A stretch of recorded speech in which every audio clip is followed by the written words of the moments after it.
Hello everyone, and welcome to my Digimon World Sunglasses Solo challenge, where in this challenge I am only allowed to have Digimon who wear sunglasses as my partner Digimon.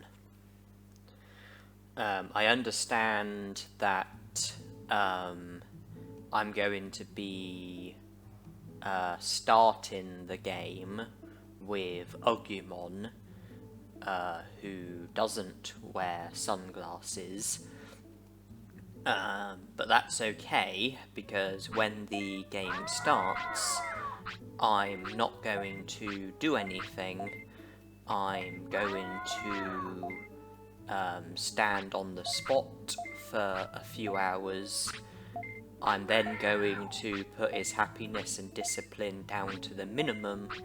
Then I'm going to scold him.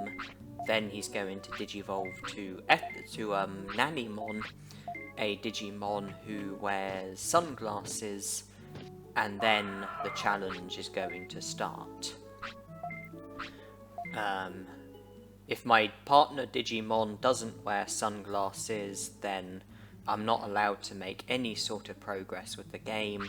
I'm not even allowed to move.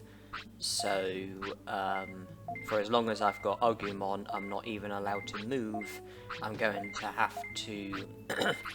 I'm not going to be allowed to move or make any progress until I have a Digimon who wears sunglasses. And I believe that there are just 2 Digimon in the whole of this game who wear sunglasses, one being Nanimon, the other being Etemon, and in which case they're the only Digimon who I'm allowed to use in this challenge. They are the only Digimon who I'm allowed to have as partner Digimon. Now you can see the timer's been speeded up and I'm standing on the spot, I'm not doing anything. I'm not feeding Agumon, I'm just continuing on the spot. And now we've gone back to normal speed, and now it's almost been 4 hours, which means that it's almost time for Agumon to need the toilet. So now I'm putting his happiness and discipline down by praising and scolding him. Now I'm waiting until he needs the toilet. And I'm also keeping an eye out for the butterfly, because that's something that I want to avoid. Okay, he does want the toilet, but the butterfly is there as well. Scold him, that should get rid of the butterfly. Praise him to put his discipline down. Okay. Happiness and discipline are both very low. Now I'm going to wait for him to mess on the floor, but I am keeping my eye out for the butterfly. I don't want my Digimon to have the butterfly.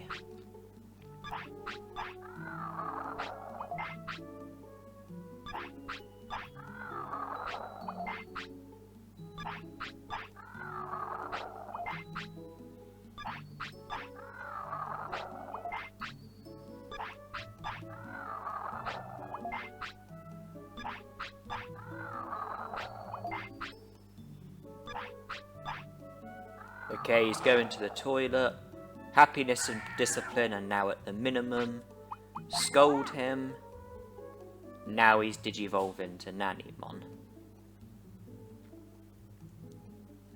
Just in order to Digivolve to Nanimon, you need to have a Rookie Digimon, and you need to scold your Rookie Digimon when your happiness and discipline are both at the minimum. There you can see, Nanimon is my Digimon. I got my happiness and discipline down to the minimum, then I scolded him, and that resulted in him Digivolving to Nanimon. Now I want to get my happiness back up, so now I'm going to praise Nanimon, and that's in the interest of trying to avoid the butterfly. the butterfly is something that is to be avoided. Your Digimon will get the butterfly if its happiness and discipline are really low, and the butterfly causes your Digimon's happiness to go back up, but it also causes your stats to go down, and I think it shortens your lifespan as well, so you can understand my desire to not have the butterfly. I did need to get my happiness and discipline down in order to be able to Digivolve to Nanimon, and I'm hoping he'll refuse this item, yes, so that I can scold him and put his discipline up by a tiny bit. Yeah, I did need to put happiness and discipline down in order to be able to Digivolve to Nanimon, but then the moment I did Digivolve to Nanimon, I then put my happiness back into the positive by praising him, and that should now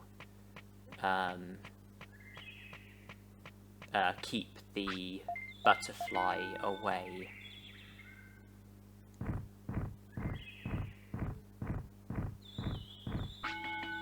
Although our stats have gone down.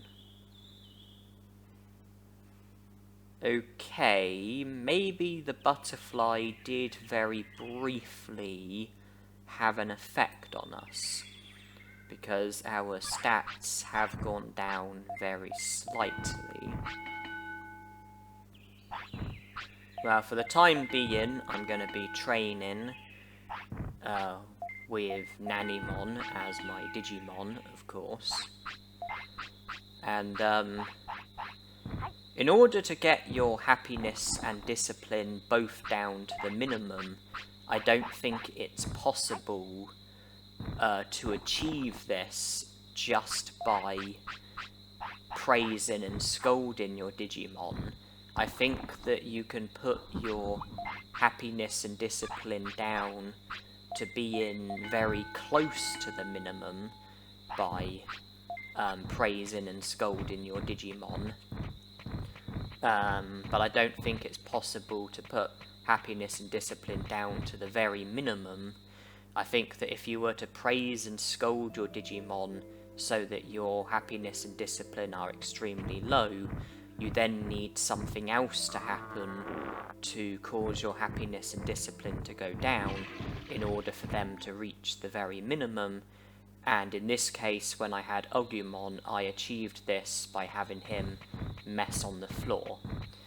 I did nothing for a few hours until I was close to Agumon needing the toilet. Then I praised him and scolded him to put his happiness and discipline down. Then he needed the toilet very shortly afterwards. Due to the discipline being so low, he didn't hold on for very long. He was quick to mess on the floor. That put my happiness and discipline down to the minimum, and that was then my cue to scold him, and as you can see, I Digivolved to Nanimon. I wanted to time it so that Agumon's happiness and discipline would reach the minimum at around the time that he would need the toilet, so that I wouldn't have my happiness and discipline at the minimum for very long. You know, he would soon mess on the floor, happiness and discipline at the very minimum, scold, Digivolve, boom, job done. The reason why I was very specific with my timing was because I was worried about the butterfly. I didn't want to praise him and scold him straight away and put his happiness and discipline down to the virtual minimum and then loiter for a number of hours, which would have created the opportunity for the butterfly to show up and have a massive impact on my stats, as well as causing my happiness to go back up. So I timed things the way that I did to try to avoid the butterfly, and I'm now praising Nanimon even more to try and put his happiness up to the very maximum. Okay, I think I've been successful with that. Now I'm letting him sleep. With his happiness being at the very maximum, we have no worries about the butterfly, and it should have a positive effect on our Digimon's lifespan. Although I don't want discipline to be at the very minimum, so I'm offering Nanimon an item. I'm glad he's refused it. That's given me the right to scold him, and that's boosted discipline by a small margin. It's just, if my discipline was at the absolute minimum, then when my Digimon wants the toilet, he wouldn't hold on for long at all. And there would be a big concern regarding whether I'd be able to make it to the toilet in time, or whether he would mess on the floor. But by offering him an item and having him refuse the item and then scold him and boost discipline by a small amount, and without it having any negative impact on my happiness, I'm confident that as long as the toilet is within close proximity, I should be able to get to the toilet in time. It's just, I do want to minimise care mistakes as much as possible. I want my happiness and discipline to be as full as possible, and this is all in the interest of wanting to maximise my Digimon's lifespan.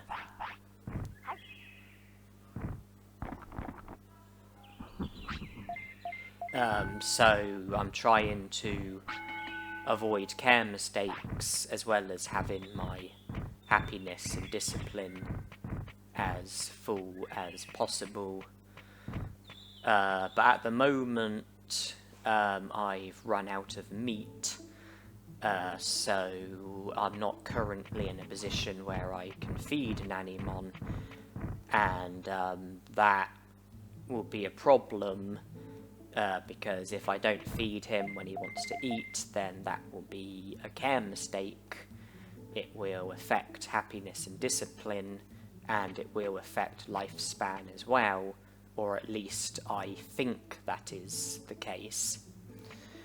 And I got my brains up to 147, then I went to Digimon's house and saved, and the reason for that is because I am hoping to train brains once more, and I'm hoping to learn skunk spray from it.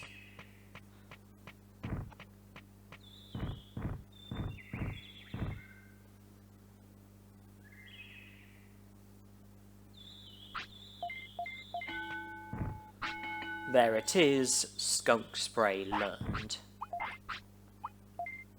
Because when you train brains, and your brains is between 100 and 500, you have a chance of learning a technique every time your brains reaches 150, 250, 350, and 450. I knew that my brains was about to reach 150, so I wanted to learn skunk spray from it, and now I'm having the battle against Agumon.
not the most convincing victory in the world, but with all due respect, we do have Nanimon as our Digimon, and we are limited to just horizontal kick and skunk spray, and yeah, for that battle I favoured skunk spray, and I think that was the right decision. I think that skunk spray would have served us better than horizontal kick. And with Agumon defeated, we can now explore a bit further into the game, because we can now explore the native forest and the surrounding areas, and well, the meat that you get from Nanimon, that alone won't be enough in order for me to be able to feed Nanimon when he wants to eat, or at least not every time that he wants to eat.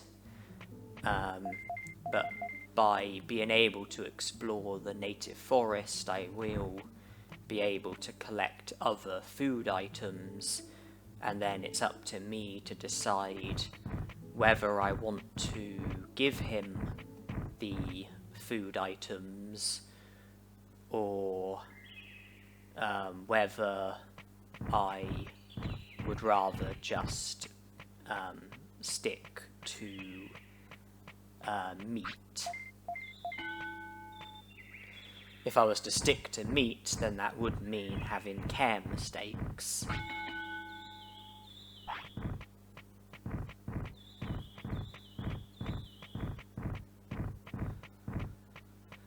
It's just, meat has less value than other food items like Digimushrooms, Happy Mushrooms, Blue Apples, Ice Mushrooms, Deluxe Mushrooms, etc. And so I do have more of a reluctance to give food items to my Digimon that are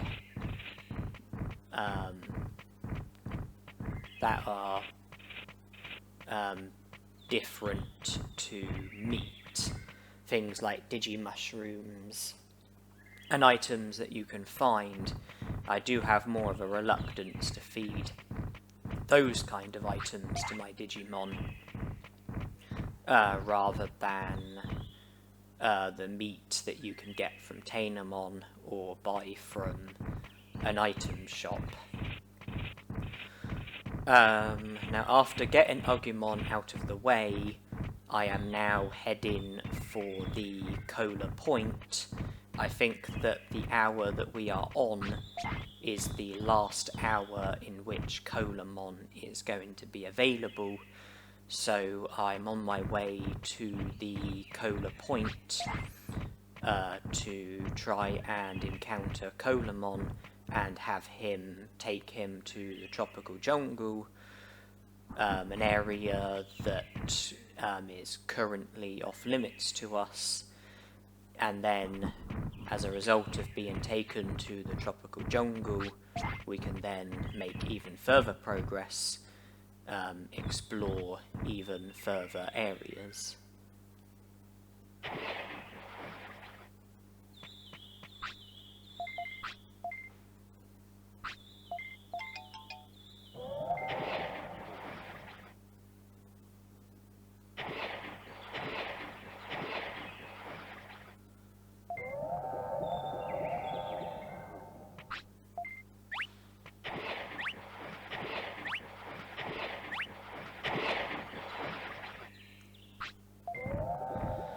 Well, at the moment we have just one prosperity point from recruiting Agumon, Rookie Digimon earn you just 1 prosperity point, Champion Digimon earn you 2 prosperity points, Ultimate Digimon earn you 3 prosperity points. We are coming up here to recruit Betamon, another Rookie Digimon, who would get us another 1 prosperity point, putting us up to 2 prosperity points. And I was saying about the prosperity points that you get for Digimon, depending on whether they're Rookie, Champion or Ultimate.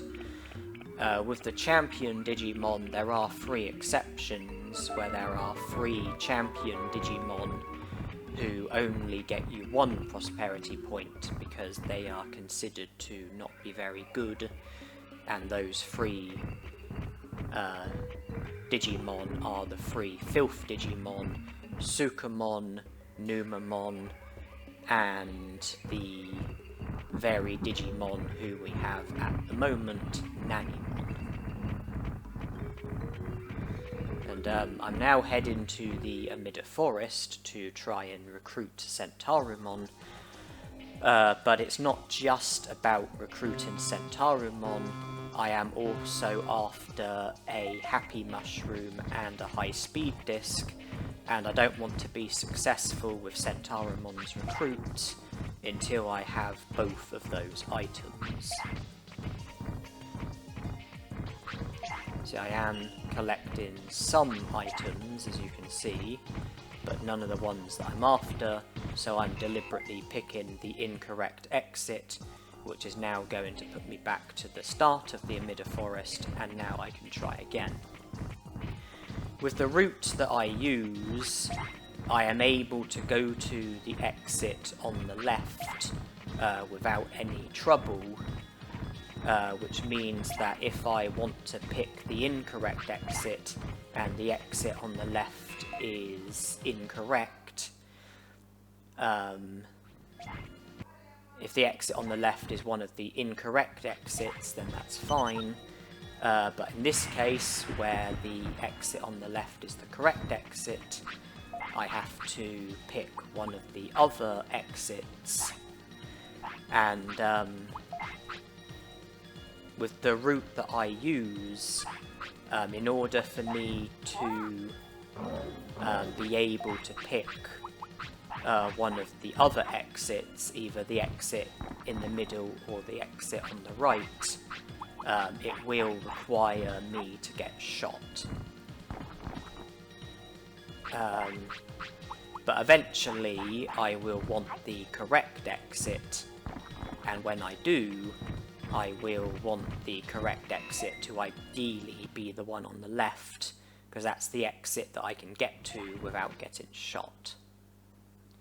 But for the time being, I want the exit on the left to be one of the incorrect exits, so that I can just keep going through the Amida Forest in pursuit of the items that I'm after. But once again, I have to get shot because the exit on the left is the correct exit. My HP has fallen to 1, so now I've been sent back to the start of the Amida Forest, and I won't be able to re-explore the Amida Forest unless I recover HP, and I'm very glad that Nanimon refused the small recovery, and I'm very glad that he refused again, because this has given me the right to scold him, give him justifiable scolds, which will help with getting my discipline back up. Okay, he took it that time, but my discipline now isn't much under half. Well, I do have a high speed disc, so the item that I am now grinding for is the Happy Mushroom. I am solely continuing in pursuit of a Happy Mushroom. That is the only item that I want from the Amida Forest that I haven't yet got.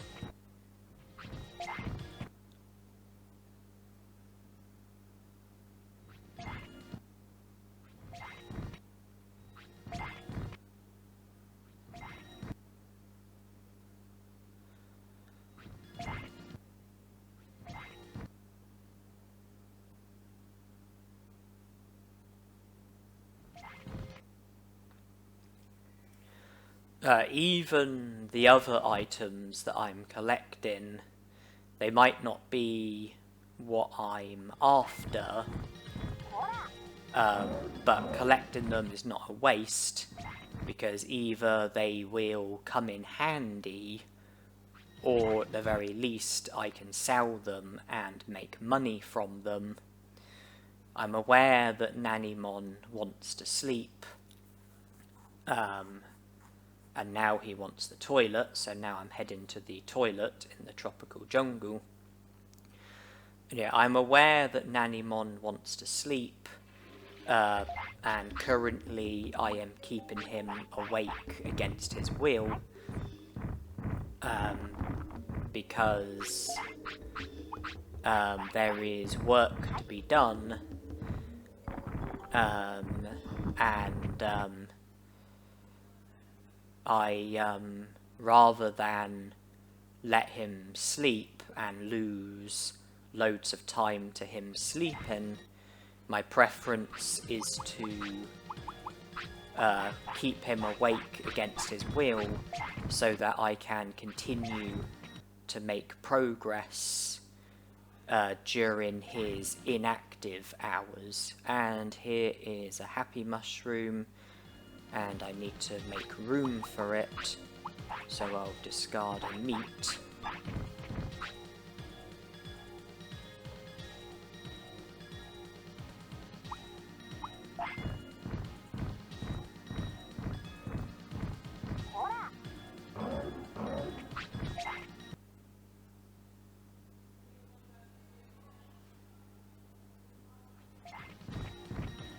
And now we've got the correct exit, so now Centarumon is going to be joining the city, and that puts us up to 4 prosperity points. As I was saying, there's a lot of work to be done, so as well as making progress during Nanimon's active hours, i.e. the hours in which he doesn't want to sleep, I do also want to be making progress during his inactive hours, i.e. the hours in which he does want to sleep. And when your Digimon does want to sleep and you don't allow your Digimon to sleep, there is a problem when the clock strikes a new hour, and that's that when the clock strikes a new hour while your Digimon wants to sleep, your happiness and discipline will go down, and I think that it can also cause sickness as well. But one solution is to produce an animation when the clock is striking a new hour. And there are different ways of producing an animation. You could praise your Digimon, you could scold your Digimon, you could feed your Digimon, you could offer your Digimon an item of some sort.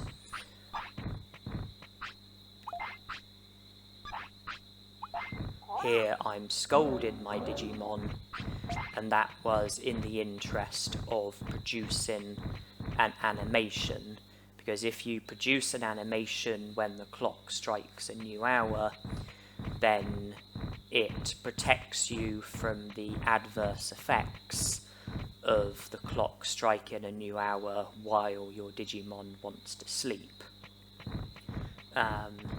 It will stop your happiness and discipline from going down, and I think it will prevent sickness as well. There's been a number of times already in which I have produced an animation while Nanimon has wanted to sleep, and it's something that I will continue to be doing, either by praising him when the clock is about to strike a new hour, or scolding him when the clock is about to strike a new hour, or feeding him when the clock is about to strike a new hour, or offering him some sort of item when the clock is about to strike a new hour. The downside of praising your Digimon is that although it causes your happiness to go up, it also causes your discipline to go down. And you have the reverse downside when producing an animation by scolding your Digimon. Discipline will go up, but happiness will go down. If you were to feed your Digimon in the interest of producing an animation, then you would need convenient timing, because you would need your Digimon to want to eat when the clock is about to strike a new hour. As for offering your Digimon an item, a problem with that is that if the Digimon takes the item, then you end up losing the item, and that can be seen as being a bit wasteful. At the moment, I'm generally choosing to scold Nanimon as a way of getting animations, and the reason for that is because our happiness is far superior to our discipline, so I think that it makes more sense to scold instead, put our discipline up and our happiness down, instead of doing the opposite, and it will put our happiness and discipline closer to being more balanced. It's funny because, not long ago I was saying about me wanting to avoid care mistakes, and I believe that keeping your Digimon awake against its will is a care mistake. But, there is a lot of work to be done. We don't exactly have tons and tons of time to do everything that needs to be done. So, in the interest of giving myself more time, I am keeping my Digimon awake against its will, giving us more time to make progress. Because if we are going to be awake for 24 hours, then that's 24 hours that can be spent making progress. If we are to be awake for, say, 12 hours, then that's only 12 hours that can be spent making progress. And even if keeping my Digimon awake against his will might shorten his lifespan, when you think about how much extra work I will be able to get done in the space of a day, I think that it would more than pay off. I think that if we were to avoid care mistakes and let my Digimon sleep and be the best possible tamer, I think that within our lifespan we would get less work done. Even though we might live for longer, I think that within my lifespan I would get less work done than if I was to keep my Digimon awake against its will. And I think that keeping my Digimon awake against its will, even if it might mean not living for as long, when you think about all of the extra work that's going to be done, I think that there's a much better chance of me successfully doing everything that I plan to do within my Digimon's lifespan. To to repeat myself, this is a sunglasses solo challenge where I'm only allowed to have partner Digimon who wear sunglasses. At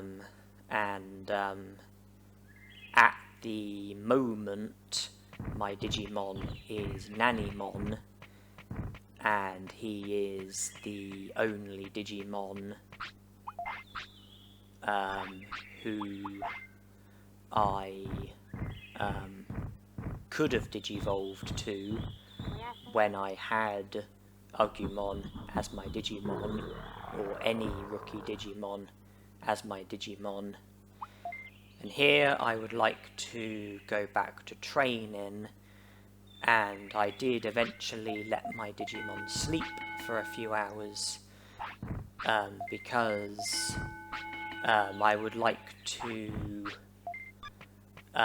do training during my Digimon's active hours, and if I'm to be keeping my Digimon awake against its will, then I would want to be doing other stuff during that time.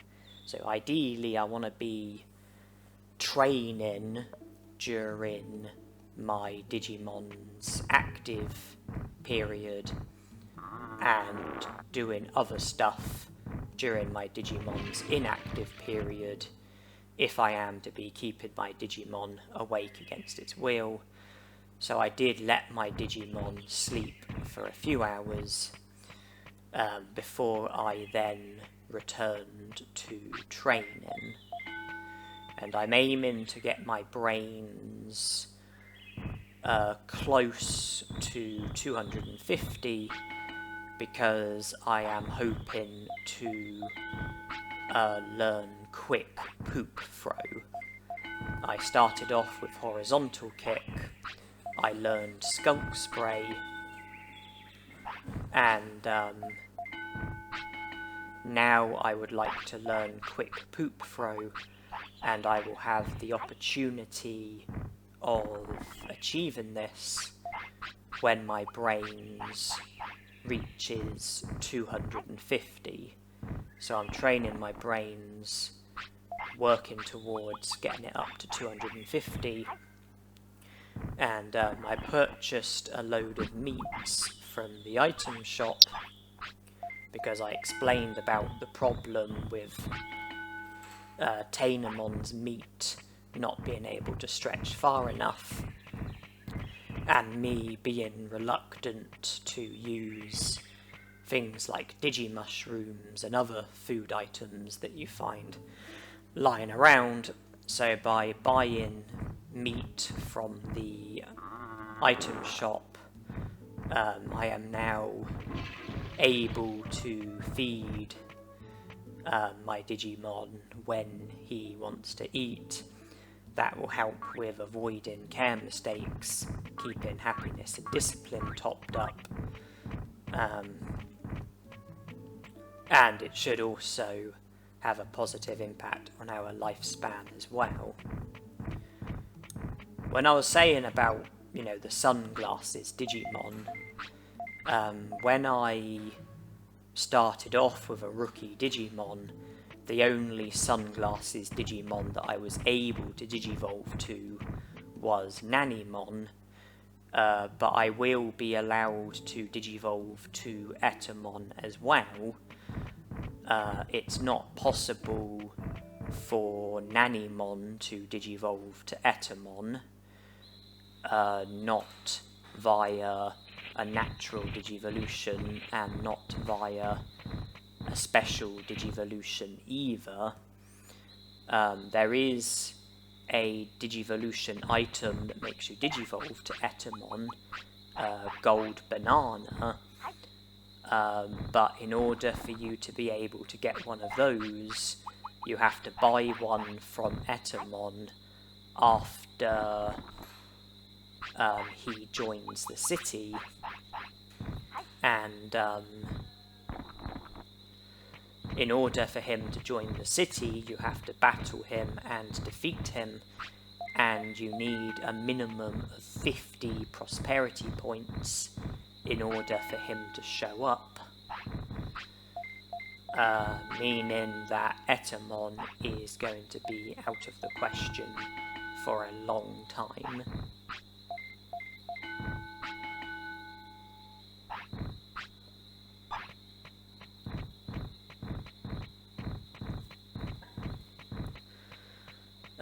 With Colamon recruited as well, we do now have 6 prosperity points, which is a convenient amount because 6 prosperity points is the number of prosperity points that you need in order for Yoramon to tell you about the invisible bridge at the Great Canyon, which results in you being able to go to the invisible bridge. Sorry, it enables you to be able to cross the invisible bridge and go to the Great Canyon, and then have access to much further parts of the game. Of course, Yoramon is not active at the moment. Yoramon is active between 7 AM and 6 PM. Yoramon first becomes available at 7 AM and is last available at 6 PM. It's currently 2 AM, so no joy for us. I'm sleeping next to the brain training equipment. We are close to 250 brains, and I am eager to try and learn quick poop throw.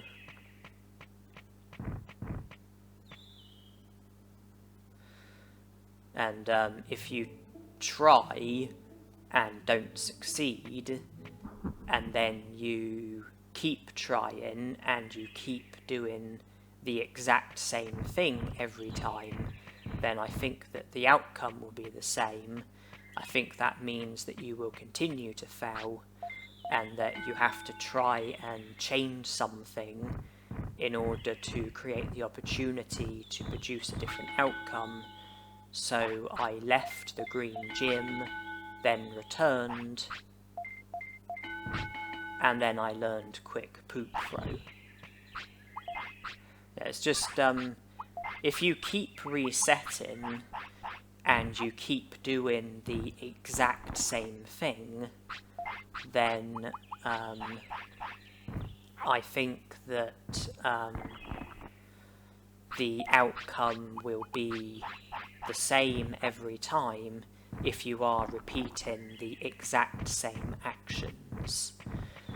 Which means that if you don't get what you want and you were to try again, you would have to do something slightly differently in order to be able to change the outcome.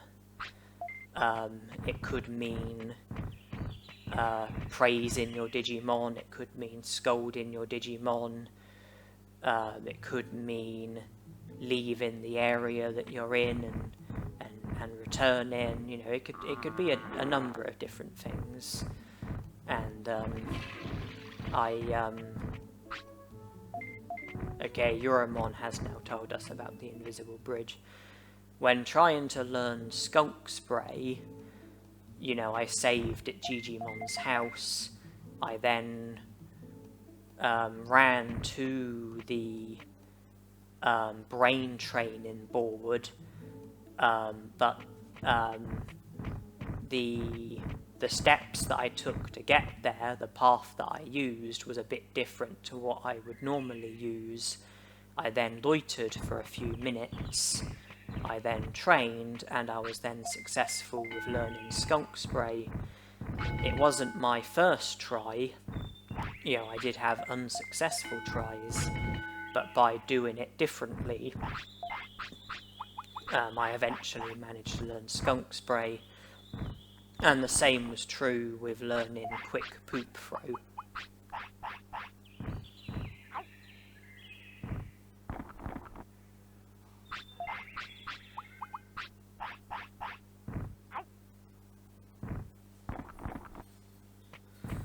I just left the green gym,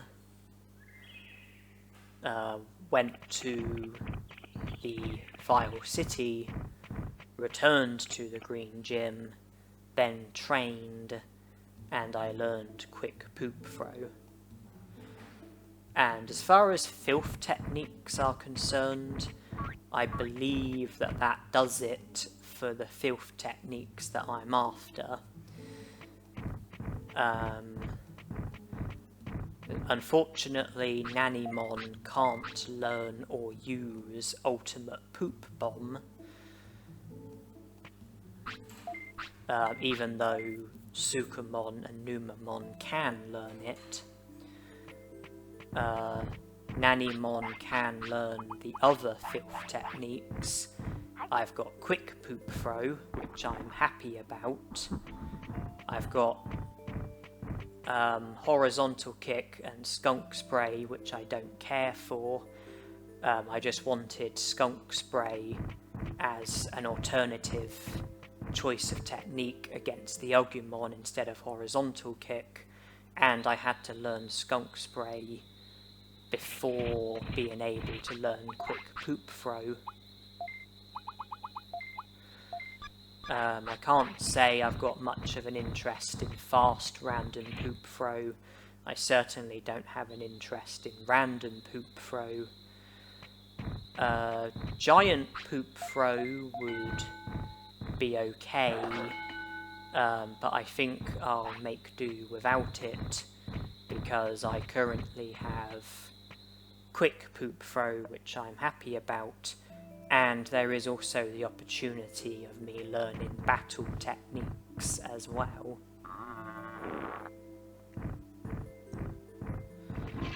Even though I've learned Quick Poop Throw, the training doesn't stop there.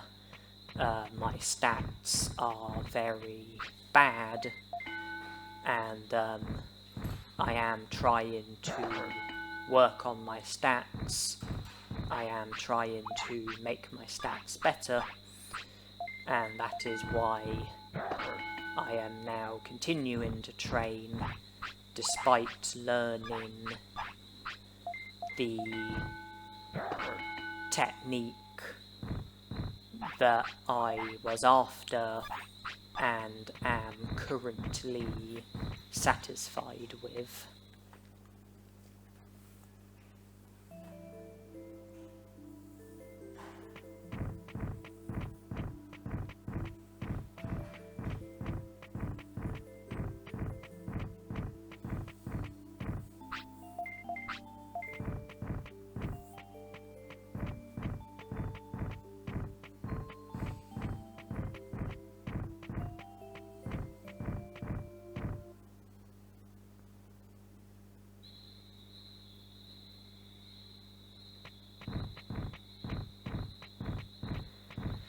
Well, I don't want to just stay in the green gym forever and just, devote all of my time to training. But if I was to proceed with the game, proceed with recruiting Digimon, battling Digimon, then the better the stats I've got, the more winnable the battles are going to be. So even though I would like to, proceed with the game for the time being, I am continuing to train, because when I do start to proceed with the game and get into battles, I would like the battles to be as winnable as realistically possible, and the better my stats are, the easier the battles will be. So even though it might be a bit boring and tedious, I unfortunately you know, do need to do quite a bit of training before moving on to the next battles.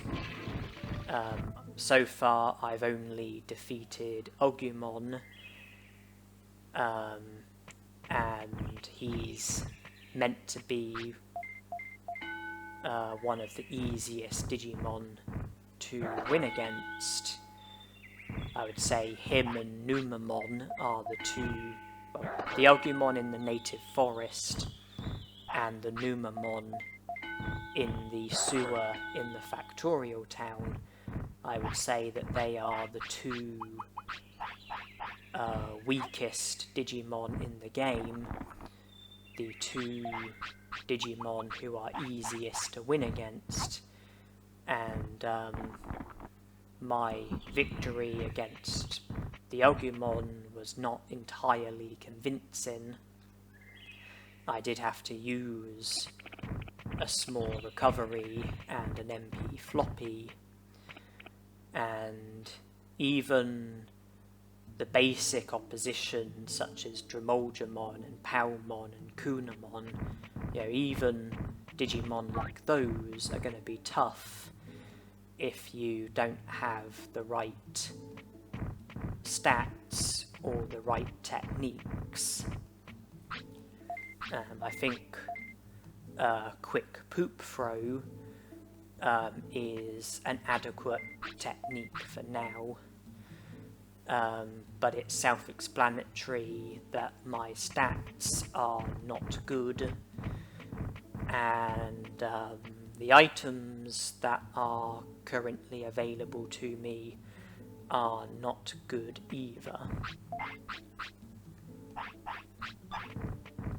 I've only got a handful of basic items. I could buy more, but I do want to be sensible with my spending.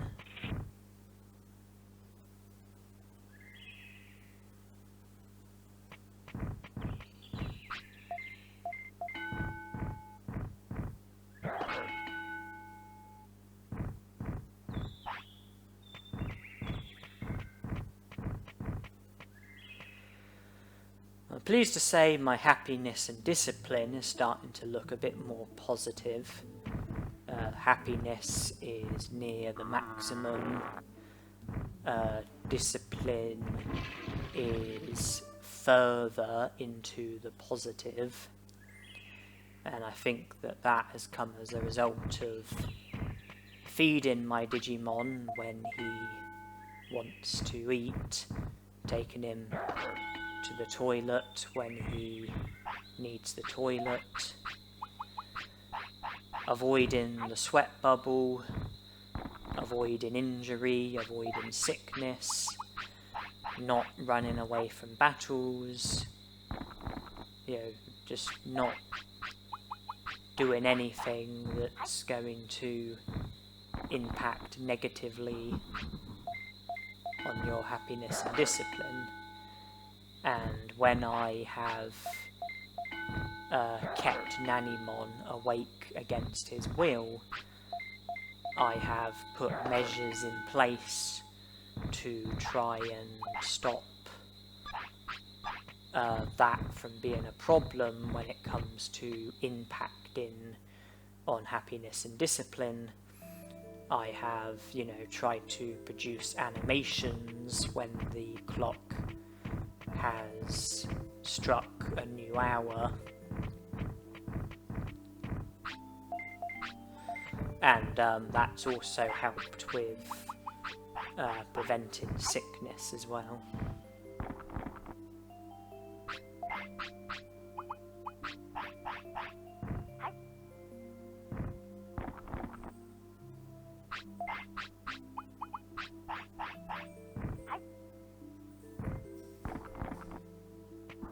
Well, happiness is virtually full, but we have now run out of meats, and I don't particularly want to eat into my Digimushrooms unless I really have to. So there's another 20 meats to keep us going for the time being.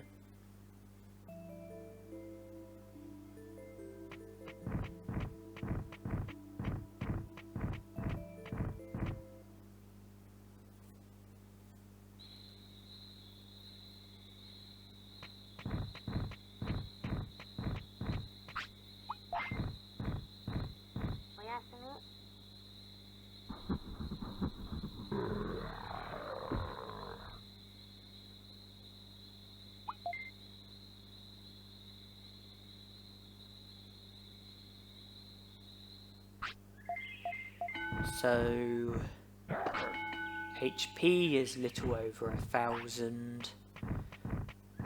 MP is under 1,000. Brains is 250. Attack is over 150. Defense and speed are under 100. And just before taking Nanimon to the toilet, I did scold him. Reason being was because his happiness was at the maximum or thereabouts. And so I thought, scold him, put my discipline up by a little bit.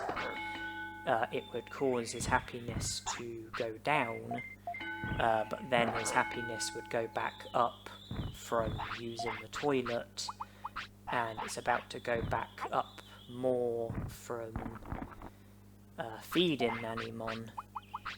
So, you know, if happiness is almost at the maximum and discipline is a bit further away, and you are going to be doing things which is going to result in your happiness going up, then to me it makes sense to scold your Digimon, you know, to put your discipline up by a bit, put your happiness down by a bit, and then your happiness will, you know, go back up from doing positive things such as feeding your Digimon, taking your Digimon to the toilet, etc. And if the shoe's on the other foot and your discipline is at the maximum or thereabouts and your happiness is the one that's adrift, then I would say that it wouldn't be a bad idea to praise your Digimon, put your happiness up by a bit, put your discipline down by a bit, and then your discipline can, you know, go back up by like feeding your Digimon, taking it to the toilet, etc.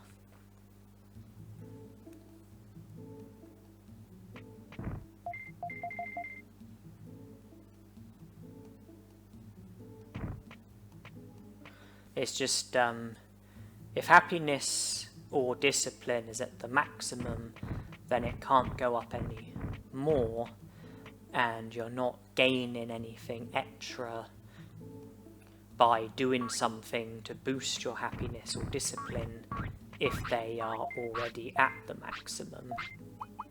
And that's why I think that, you know, it's a good idea to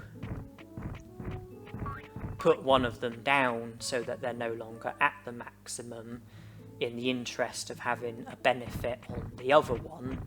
So putting happiness down to have a benefit on discipline, or putting discipline down to have a benefit on happiness. And then, you know, as long as you are a good tamer, you know, the happiness and discipline will continue to go back up, and the one that was at the maximum, or virtually at the maximum, would soon be at the maximum again, or virtually at the maximum.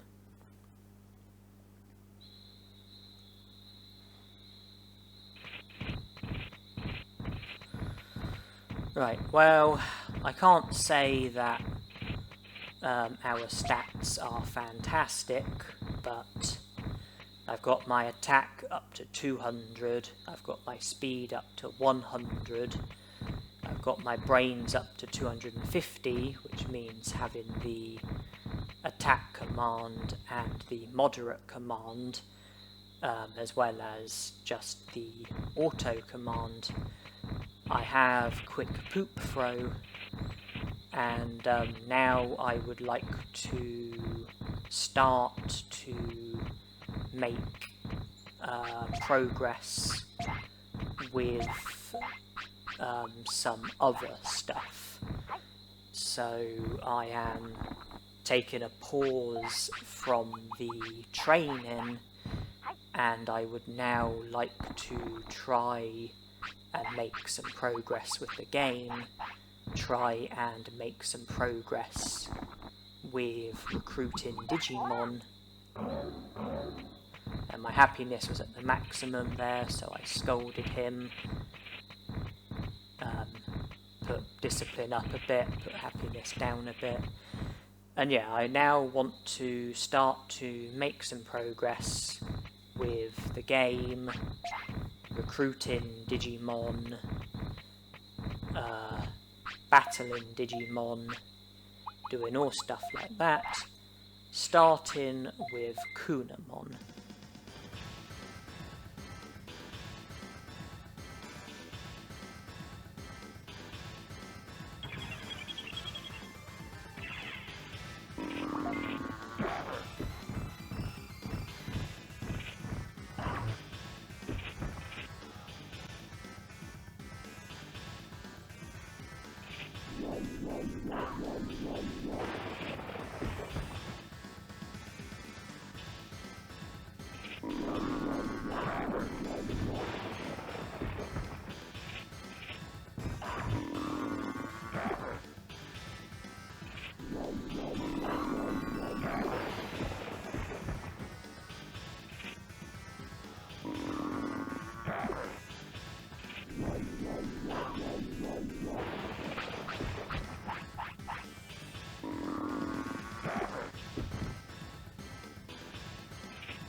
And now we are flattened. We were paralysed and now we're flattened as well.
Okay, well, once again, not the most convincing victory in the world, but we were successful. And quick poop throw is one of my favoured filth techniques.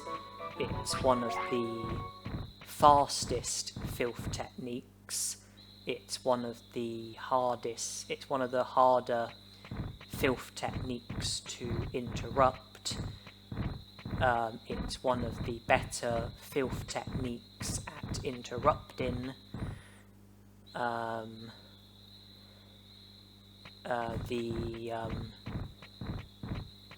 When it comes to MP consumption, you know, it's one of the cheaper filth techniques. And further to that, it can poison. And poison can be very helpful.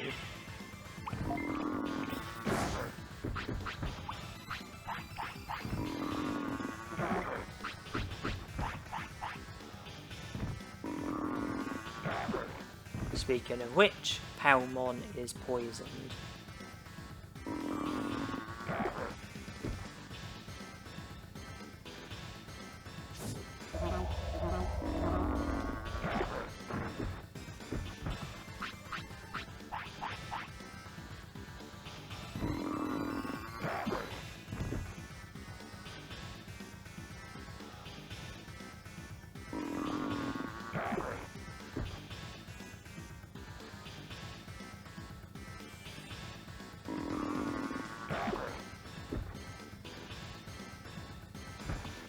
Glad that that last attack didn't get blocked, because it meant that we defeated Palmon without needing to recover more MP, and that battle against Palmon went more smoothly than our battle against Kunamon.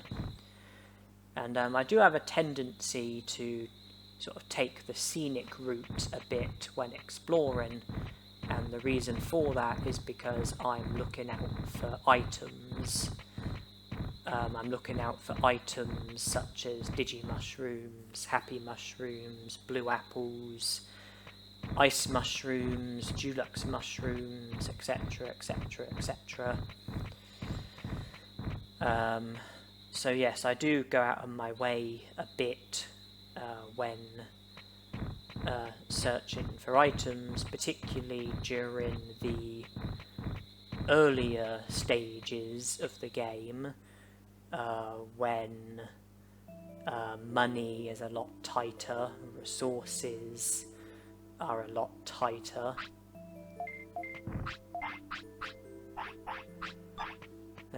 Thanks to Kunamon being recruited, we now have a shortcut from the Digimon Bridge to the File City, and vice versa.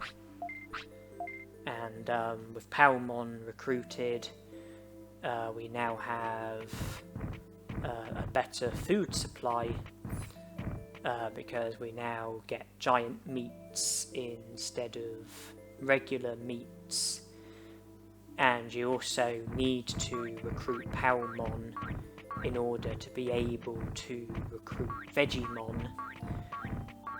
Not to mention that you get a fair amount of money for defeating both Palmon and Kunamon, and they both drop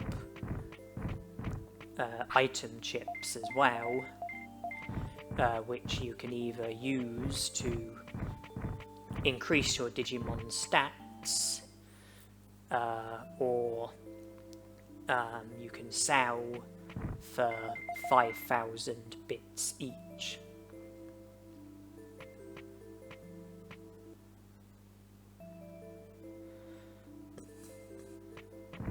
After being at 6 prosperity points for a long time, Kunamon put us up to 7 prosperity points, Palmon put us up to 8 prosperity points.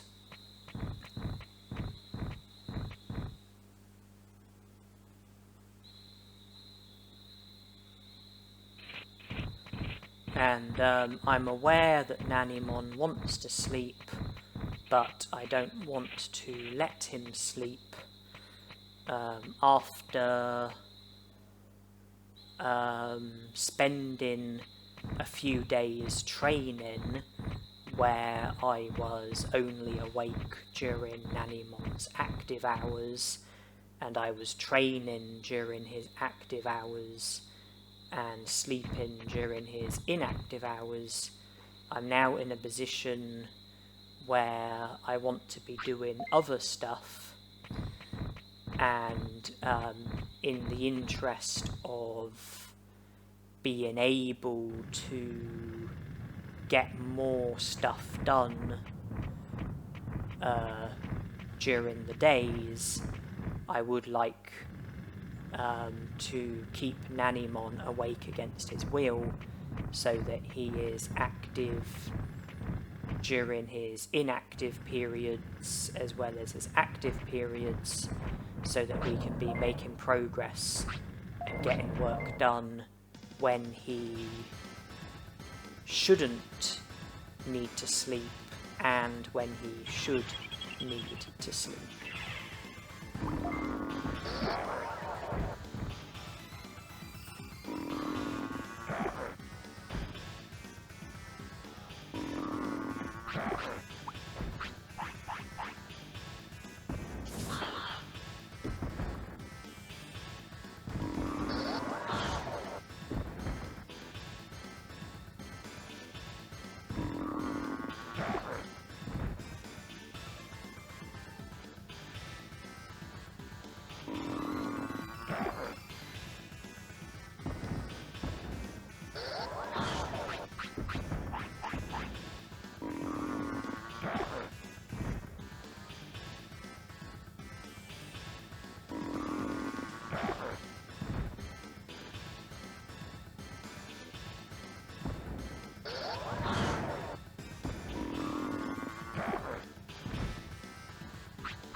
If we're lucky, we might learn Megaton Punch, but we don't. And Dramoljamon got poisoned in that battle, as did Palmon. And I was saying about how, you know, how much of an advantage it is if you can poison your opponent, because not only does it cause their HP to go down, but it also slows the Digimon down as well. You know, they move around more slowly, and it just makes them less dangerous.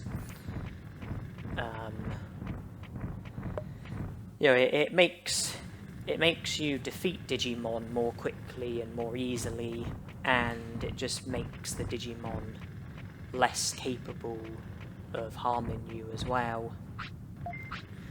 And yes, I am being a bad tamer by keeping my Digimon awake against its will, but there's a lot of work to be done, unfortunately, and I want to be working when my I want to be working, you know, during my Digimon's active period and their inactive period. I want to be working when they want to sleep and when they don't want to sleep. At the moment, I am doing the dirt carrying for the Dramoljamon, and whenever the clock is about to strike a new hour while my Digimon wants to sleep, I am going to be producing animations. I produced the previous animation by giving Nanimon the brain chip. I produced that animation by giving Nanimon the MP chip. And I had to defeat the Dramoljamon that I defeated in order for this Dramoljamon to take an interest in me, and it looks like we won't be able to go any further with the dirt carrying unless we recover energy, reduce tiredness. So I have chosen to now sleep, and hopefully I can now do the remainder of the dirt carrying.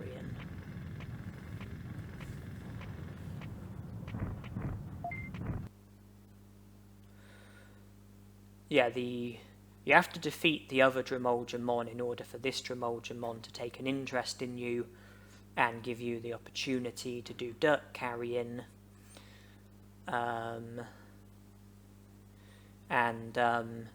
When you speak to the Dramoljamon, well, I mean, the aim is for the Dramoljamon to eventually dig through to a deeper part of the drill tunnel, where you can then have access to the lava cave. And when you speak to the Drimoldramon about the dirt carrying, if you refuse to do the dirt carrying, then he will dig through to the next part of the drill tunnel, but not until 5 days after you speak to him. Whereas if you do the dirt carrying, then he will dig through, once you're done with the dirt carrying, pretty much straight away he will dig through to the next part of the drill tunnel. If you simply, like, when you carry the final bit of dirt, if you speak to the Drimoldramon, then he'll just say something like he's almost done. But if you then leave and re-enter, then he will be done and the path will be available to you. After doing the last of the dirt carrying, I returned to the city via an autopilot.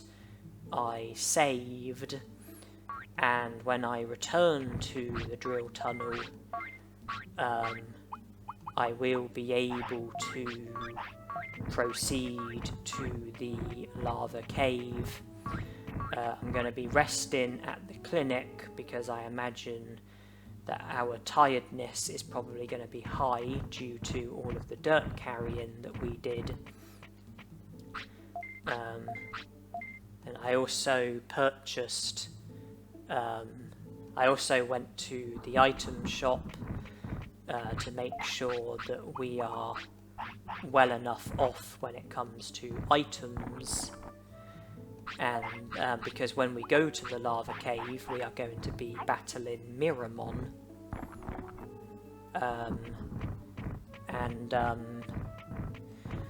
Also, there's quite a lot of items in the lava cave which I would like to collect, which will require having space in our inventory, and it's because of that why I put some items into the item bank, creating more space for us to be able to collect the items and put them into our inventory. If you want access to the lava cave, then it's faster to do the...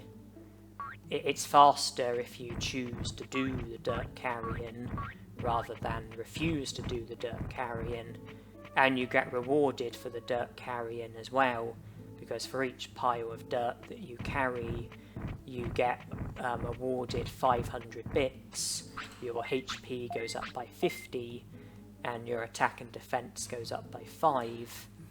So if you carry all 10 piles of dirt, then you will be better off by 5,000 bits. Your HP will be higher by 500. Your attack and defense will be higher by 50. And I am now heading back to the drill tunnel, and I am hoping to defeat Miramon.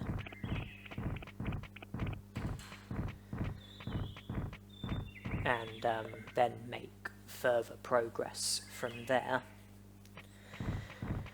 I forgot to say that when I was in the Amida Forest, the reason why I was keen to grind for a Happy Mushroom and a high speed disc is because there are 3 Moldramons in Friesland who want to trade items with you, and each Moldramon has 3 separate items that they want to trade, so that totals to 9 different items, and if you trade at least one of each item with each Moldramon, then it will result in Moldramon joining the city.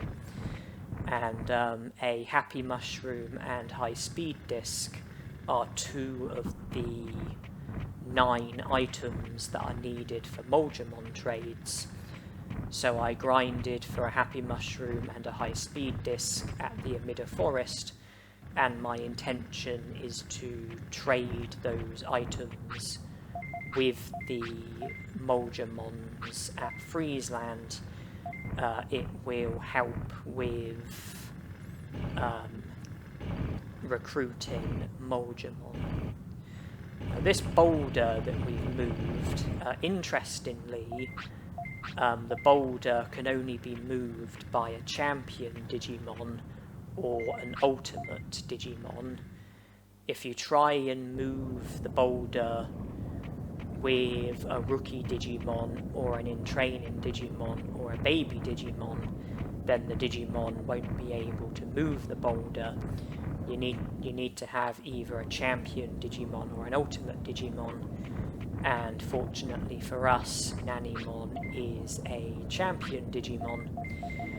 A Digimon who is going to be our partner Digimon for quite some time, because it's going to be quite some time before we are going to have the opportunity to Digivolve to Etemon, who is the other Sunglasses Digimon.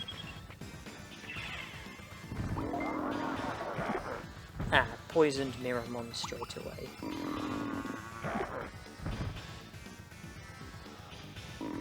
Oh yeah, and thanks to the brain chip, we now have the distance and change target commands, because the brain chip increased our brains by 50, putting it from 250 to 300.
Damn, he gets a finish.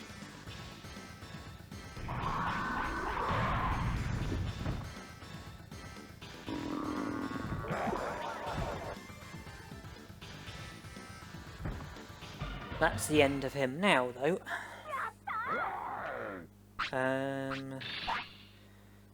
Yeah, when it comes to the commands, if your brains is under 100, then you just have the auto command. Get your brains up to 100, and then you have the attack command.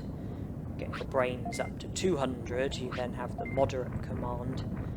Get your brains up to 300, you then have the distance and change target commands. Get your brains up to 400, and you have the defensive command. And then get your brains up to 500, you have the enabled technique command. I mean, auto, I think, just tells your Digimon to do whatever it wants. Attack, I think, tells it to attack as quickly as possible and as frequently as possible using the most powerful technique that it's got. Moderate, I think, tells your Digimon to sort of like ease up a bit and to attack less quickly and less frequently and use the technique that out of the techniques that it's got, you know, use the one that consumes the least amount of MP. Distance just tells your Digimon to keep away from the opposing Digimon and not attack it. Change target is only useful if you're up against multiple Digimon at once, because change target tells you to stop attacking the Digimon that you are currently attacking and attack one of the other Digimon. Defensive, I think, tells you to just stand still and try to block the attacks that are used against you. And then enable technique, you are able to directly tell your Digimon what techniques to use.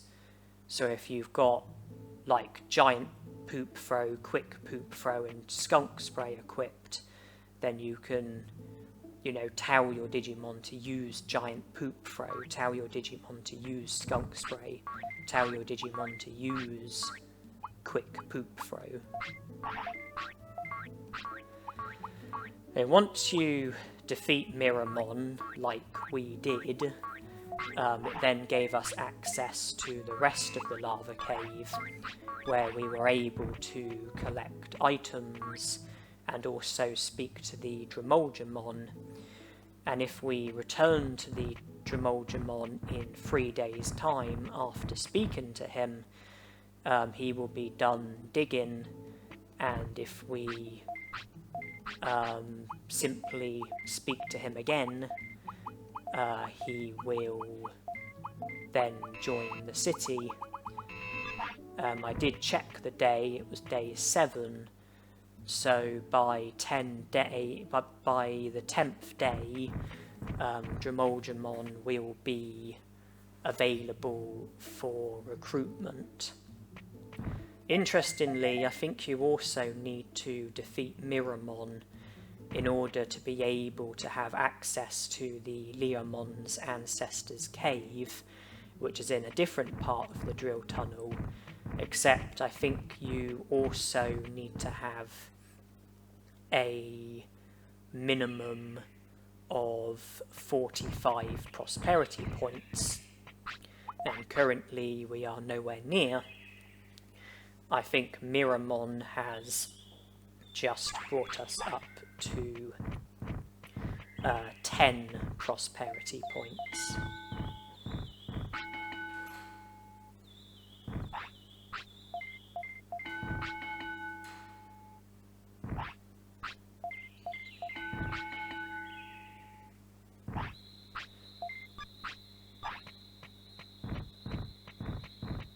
Okay, Nanimon's appetite has come into play,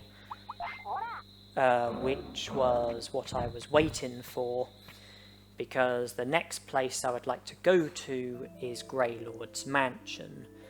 The reason why I put all of my items into the item bank was to create space in my inventory so that I could, can loot the Greylord's Mansion.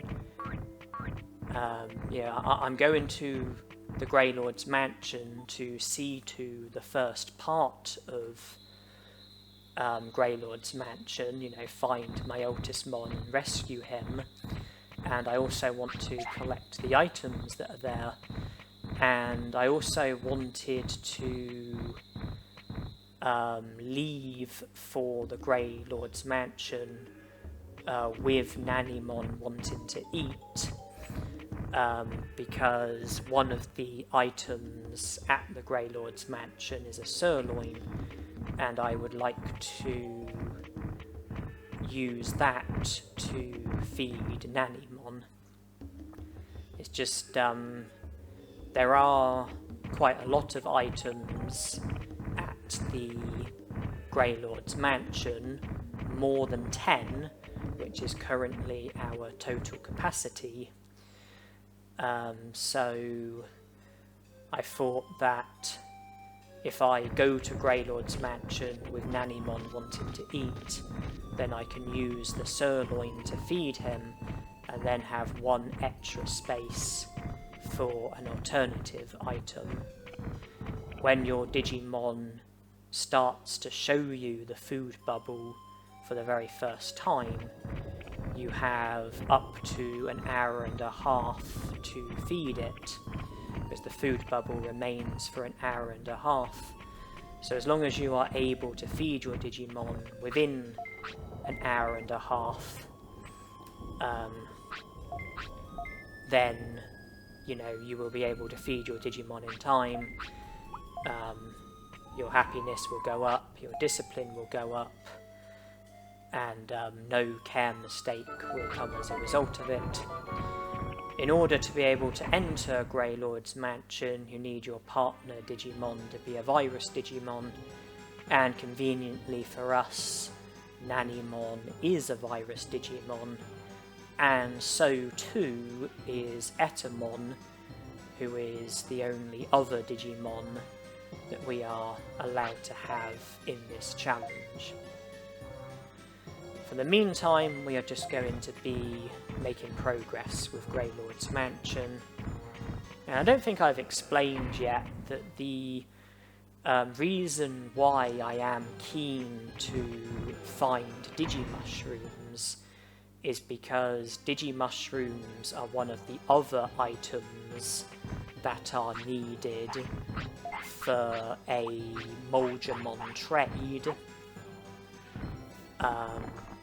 So that, combined with the Happy Mushroom and High Speed Disc, brings it up to 3 of the 9 items. And also, when you trade a Digimushroom with the Moldramon, you get a medium recovery in return, which is a very good trade. Medium recoveries cost 500 bits to purchase, and they recover your HP by 1500. Not to mention that medium recoveries are also... Oh wait, that's not the right door, is it? It's maybe this one up here.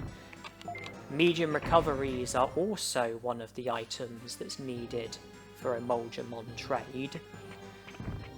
So that's 4 out of 9 items, and when you trade medium recoveries with the Moldramon, you get in return super defense discs, and that is also a very good trade, because super defense discs sell for 2000 bits, which is enough money to purchase 4 medium recoveries. So every Digimushroom that you collect can be traded for a medium recovery, and then the medium recovery can be traded for a super defense disc, and the super defense disc can be sold for 2000 bits, meaning that each Digimushroom that you collect is essentially 2000 bits. So when you see things from that point of view, it makes Digimushrooms seem, you know, very worth collecting.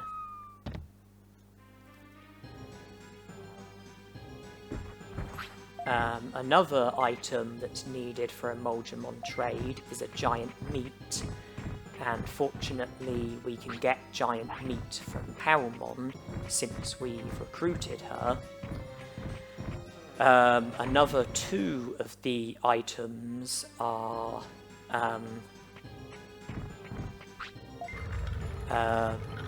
fish items, Digi-Anchovy and Black Trout, and once you get a fishing rod, preferably the Amazing Rod rather than the old rod, you can go fishing and you can collect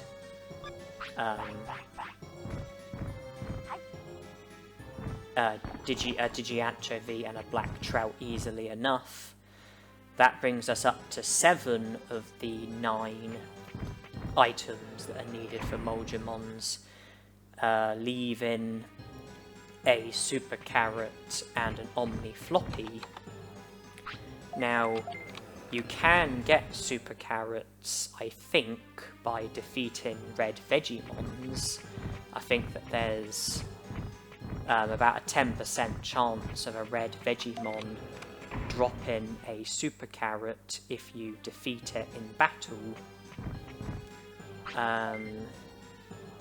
Oh yeah, I don't need to come here, I just like to for whatever reason. Yeah, you can get a super carrot from defeating red Vegiemon in battle, I think. Or the other way is to recruit Vegiemon. The food items that he gives you are sirloins, but it's also possible to buy super carrots and horseradishes from him. So you could buy a super carrot from Vegiemon once you've recruited him, then trade the super carrot with the Moldramon, and conveniently you get a Omni Floppy in return, which is the item that the other Moldramon wants. And so by trading the super carrot and getting an Omni Floppy, you can then go to the other Moldramon and trade the Omni Floppy, and then that will be all 9 items accounted for. After using the refrigerator key and reading the memo, it resulted in there being a sirloin on the ground in the Overdow Cemetery. And if you go back to the Overdow Cemetery, then there will be another sirloin, and if you keep leaving the Overdow Cemetery and keep re-entering the Overdow Cemetery, then the sirloin will keep respawning. The sirloin doesn't stop spawning until after you go back to Myotismon and give him the sirloin, which means that if you collect just one sirloin and go back to Myotismon and give him the sirloin, then the sirloin will stop spawning, and I think that it will then be impossible to collect the sirloin. But if you collect 2 of the sirloins, or more than 2 of the sirloins, and then give a sirloin to Myotismon, then the sirloins will then stop spawning, but you will still have at least 1 sirloin in your inventory, and I think that means having an item that you're not meant to be able to have, an item that is meant to be missable, an item that you're only meant to get 1 opportunity to collect, and, you know, by collecting 1 and then collecting another before returning to Myotismon, you know, having an item that you're meant to only get like 1 opportunity to get, and then if you don't get it, then you shouldn't, and I don't think you can get another opportunity to collect the item. So I like to collect 2 sirloins just so that I can put 1 into the item bank and then have the satisfaction of knowing that I've got an item which I don't think you're meant to be able to have, an item that I don't think will be possible for you to have if you don't act there and then when you have the opportunity to collect more than 1 of the sirloin. I think it's a case of if you collect 1 sirloin and give it to Myotismon, then you will never see the item again, but collect a sirloin, leave the Overdow Cemetery, re-enter the Overdow Cemetery, and without giving the sirloin to Myotismon, and the sirloin will respawn and will keep respawning until you eventually give a sirloin to Myotismon, and then you will no longer be able to collect any more sirloins. I collected 2, and one of them is to go into the item bank, and it's to stay there. It's not going to have any useful purposes. I just want to have an item in my inventory that you're not meant to be able to have, or at least I don't think you're meant to be able to have it.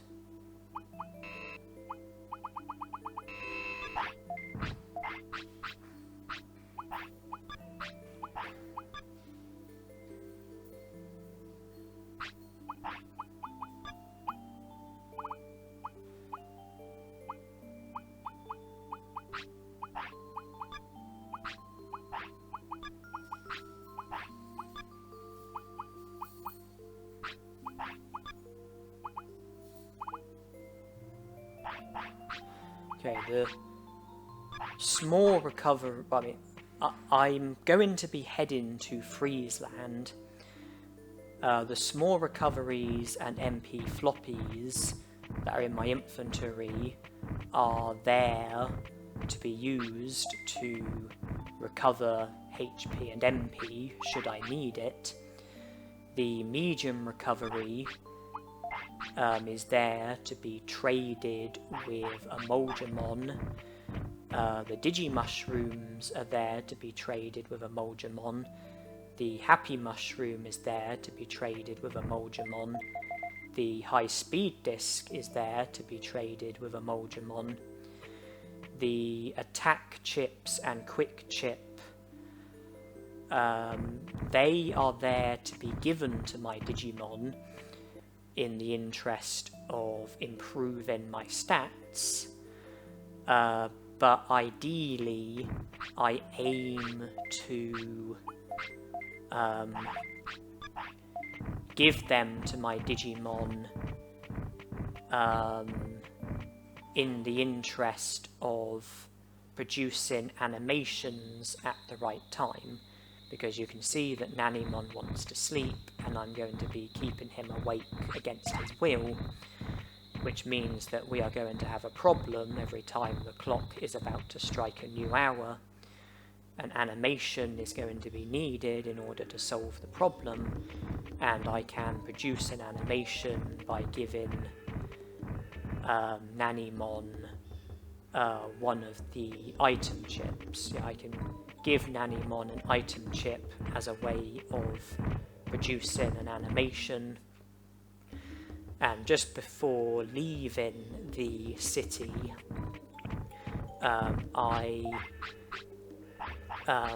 purchased a load of other medium recoveries, and the reason for that is because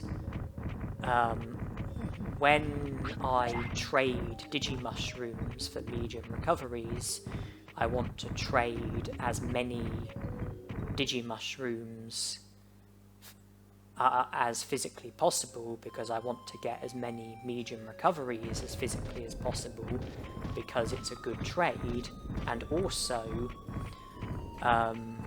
when I trade medium recoveries for super defense discs, I want to trade as many medium recoveries as physically possible in exchange for as many super defense discs as physically possible, because of the fact that I will then be able to make a very large profit from selling those super defense discs. The giant meat that's in my inventory, that is to be used as a food item, but it is also to be used as a trade, because I do need to trade a giant meat with a Moldramon.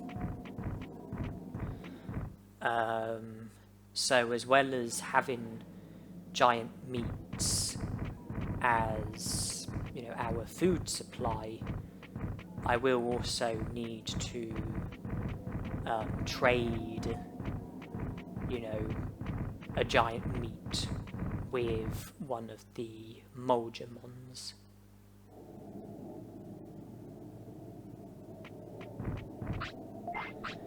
And this time the animation is going to come from feeding my Digimon. Are there Digimushrooms? No. I just went up a bit to check if there were Digimushrooms up there, but there weren't. Now I've come here for the defense chip, and now I'm going back to where I was, and now I'm going to proceed deeper into Freeze Land. Oh, there is now a Digimushroom here. There can also be another Digimushroom, but not in this scenario.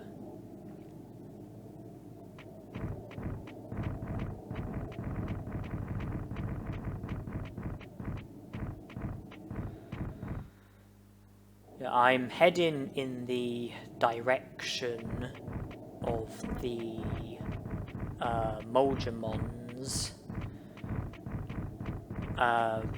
but the plan is to go to Penguinmon first and challenge him to curling and hopefully win against him and then recruit him. I'm sure I said that Miramon brought it up to 10 prosperity points. We've recruited Barkamon since then, which would have brought it up to 12. If I'm right about that, then 12 prosperity points is where we are currently at, providing I've not miscounted or overlooked a Digimon or something like that. But if we can add Penguinmon to the list of recruited Digimon, then we will be up to 13 prosperity points. Do I get any pegged stones? No, but I do get a heavy stone, and I will use the heavy stone first, because sometimes your opponent will try and knock your stones about. Sometimes your opponent will try and knock your stones off of good spots. Sometimes they'll try and knock your stones onto bad spots, and the heavier stones are harder to knock about. So that's why I like to use heavier stones first, because it will be harder for the opponent to knock them about, harder for the opponent to knock them off of good spots or onto bad spots. I then use medium stones and then light stones, because the lighter stones are easier for your opponent to knock about. The lightest stones are the easiest for your opponent to knock about. Not to mention that it can also be a good tactic for you to knock your opponent's stones about, knock them off of good spots, knock them onto bad spots, and this is something that the lighter stones are better at. The heavier stones are harder to knock about, whereas the lighter stones are easier to knock about, but the heavier stones are not so good at knocking other stones about, whereas the lighter stones are better for this. So I like to use heavier stones first and reserve lighter stones until later on. Use heavier stones first, lighter stones last. And there is a possibility I might be able to get a perfect score here. All 4 of my stones are on good spots, giving me 8 points. I've got 1 stone left. Get this on the good spot as well, and that will bring me up to 10 points. don't think it's touching. It's not. Well, that's not really a problem. The most important thing is the fact that I won. I mean, I would have gotten a medal if I had gotten the perfect score of 10, but I'm not pursuing medals in this challenge. What I'm pursuing is to try and finish with as many prosperity points as physically possible. I'm aiming to complete the game, I'm aiming to beat the final boss, I am aiming to finish with as many prosperity points as physically possible. Medals are not on my mind. I mean, I did aim to get a score of 10, but that's just because it would have been nice to have gotten a score of 10. Yeah, it would have felt like an achievement, it would have been a nice feeling, but that's all there is to it. Okay, well, I'm now... Well, my happy mushroom was traded for a hair grower, and I'm now out of Digimushrooms because they were all traded for medium recoveries. I am still looking out for items.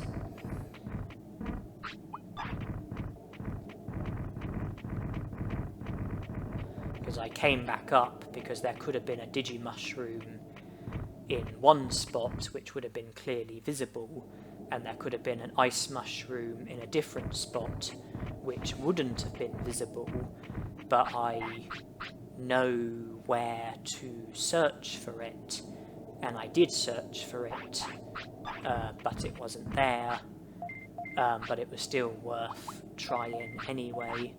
High speed disc for medicine, giant meat for autopilot. That's 4 trades done so far. And we do get 1 Digimushroom back. And with this Moldramon, it's just medium recoveries that we are going to be trading. I will be returning to these Moldramons, and that's why I am continuing to look out for Digimushrooms, as well as other items as well.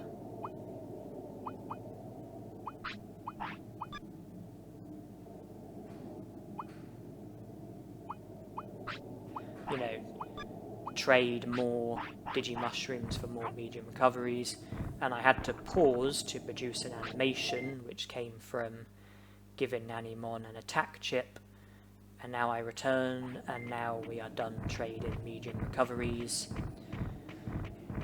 With that Moldramon, we have 2 trades left to do, Digi-Anchovy and Omni-Floppy. With the other 2 Moldramons, we have 1 trade each left to do, you know, 1 trade with each of them, a black trout and a super carrot. So out of the 9 items, we've traded 5, leaving us needing 4 more. So we are virtually halfway, a bit more than halfway. But I know that I'm going to be returning to the Moldramons because there's more trading to be done, and as well as the trading that needs to be done in order to be able to recruit the Moldramons, there is also trading which has already been done, which is worth doing more of in the interest of making a profit. I do plan to trade in the future. I do plan to come back and trade more medium recoveries for more super defense discs,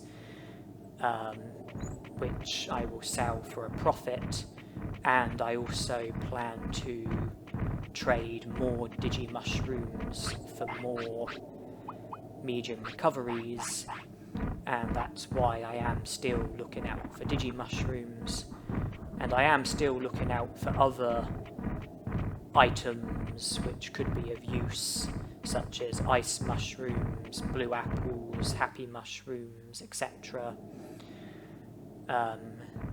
Even if they are not items that I'm planning on trading, even if they're not items that can be traded, they are still items that do have value. Like ice mushrooms greatly boost discipline, happy mushrooms and blue apples boost happiness. I think happy mushrooms possibly reduce tiredness as well. And there's other items as well. So yeah, I am still continuing to look out for items.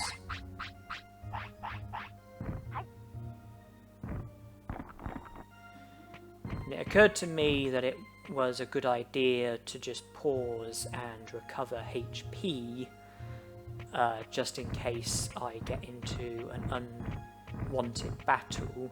There are no Digimon here at the moment because Kokatorimon is present, which meant that we had a clear path as far as the random Digimon are concerned, but now we are back here.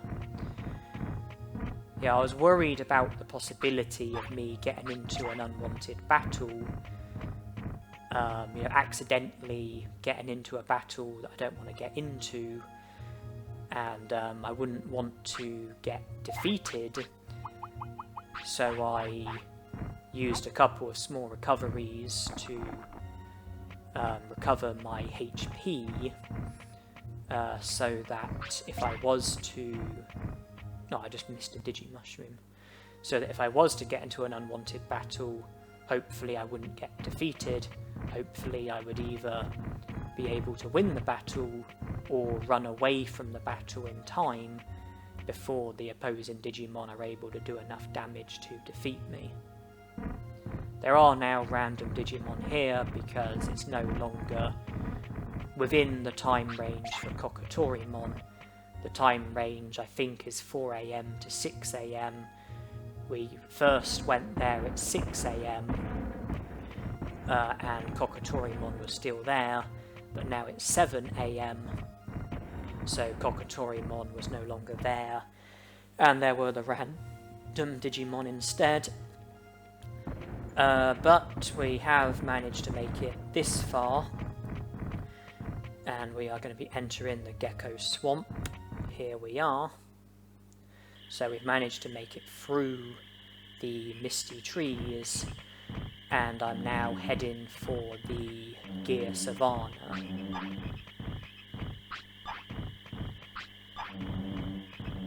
I think Penguinmon made it 13 prosperity points, and I don't think there's been any other recruitment that I've overlooked. Agumon 1 point, Betamon bring it up to 2 points, Centauramon make it 4, Colamon make it 6, Kunamon make it 7, Palmon make it 8, Miramon make it 10, Barkamon make it 12, Penguinmon make it 13. I don't think there are any others.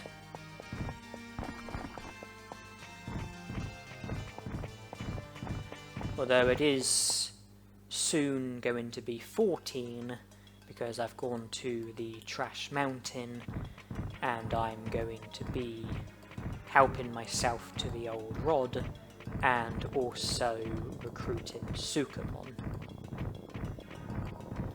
The Trash Mountain is a Sukamon paradise, and I think it is exclusive to the Sukamons, because even though Sukamons are welcome here, I don't think any of the other Filth Digimon are welcome here. I don't think Numamon is welcome here. I don't think Nanimon is welcome here. I don't think Etemon is welcome here. All you've got is a few Sukamons plus King Sukamon.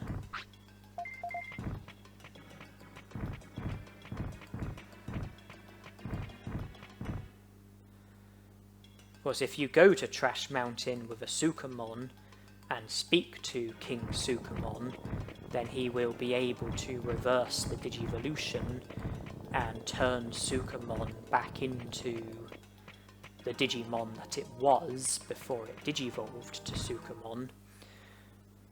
There's the old rod at the Trash Mountain, there's the Sukamon that you can recruit, and we now have 14 prosperity points. There's the MP training, and it does boost MP by a very good amount. It's a lot more effective than the MP training in the Green Gym. Then there's two other Sukamons. I think one of them wants to trade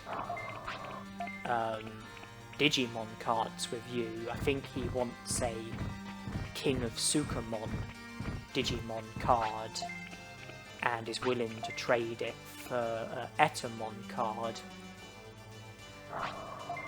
And off the top of my head, I can't remember what the other Sukamon is good for.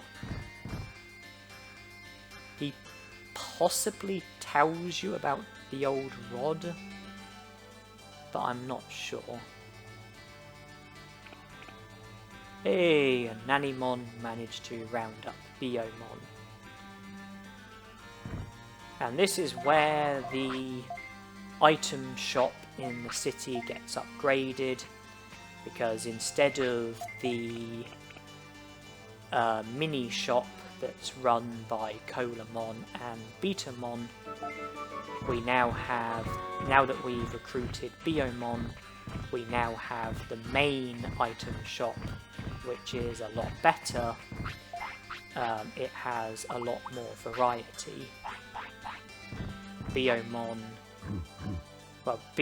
not the only Digimon who works in the item shop, but out of the Digimon that we've recruited, she is the only one so far.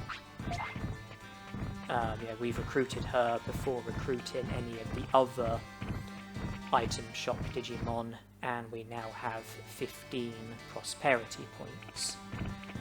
I'm not going to recruit Etemon just yet, even though I could very easily recruit him here and now, and I chose not to challenge Patamon, and his recruitment is a recruitment that's going to be put on the back burner for some time.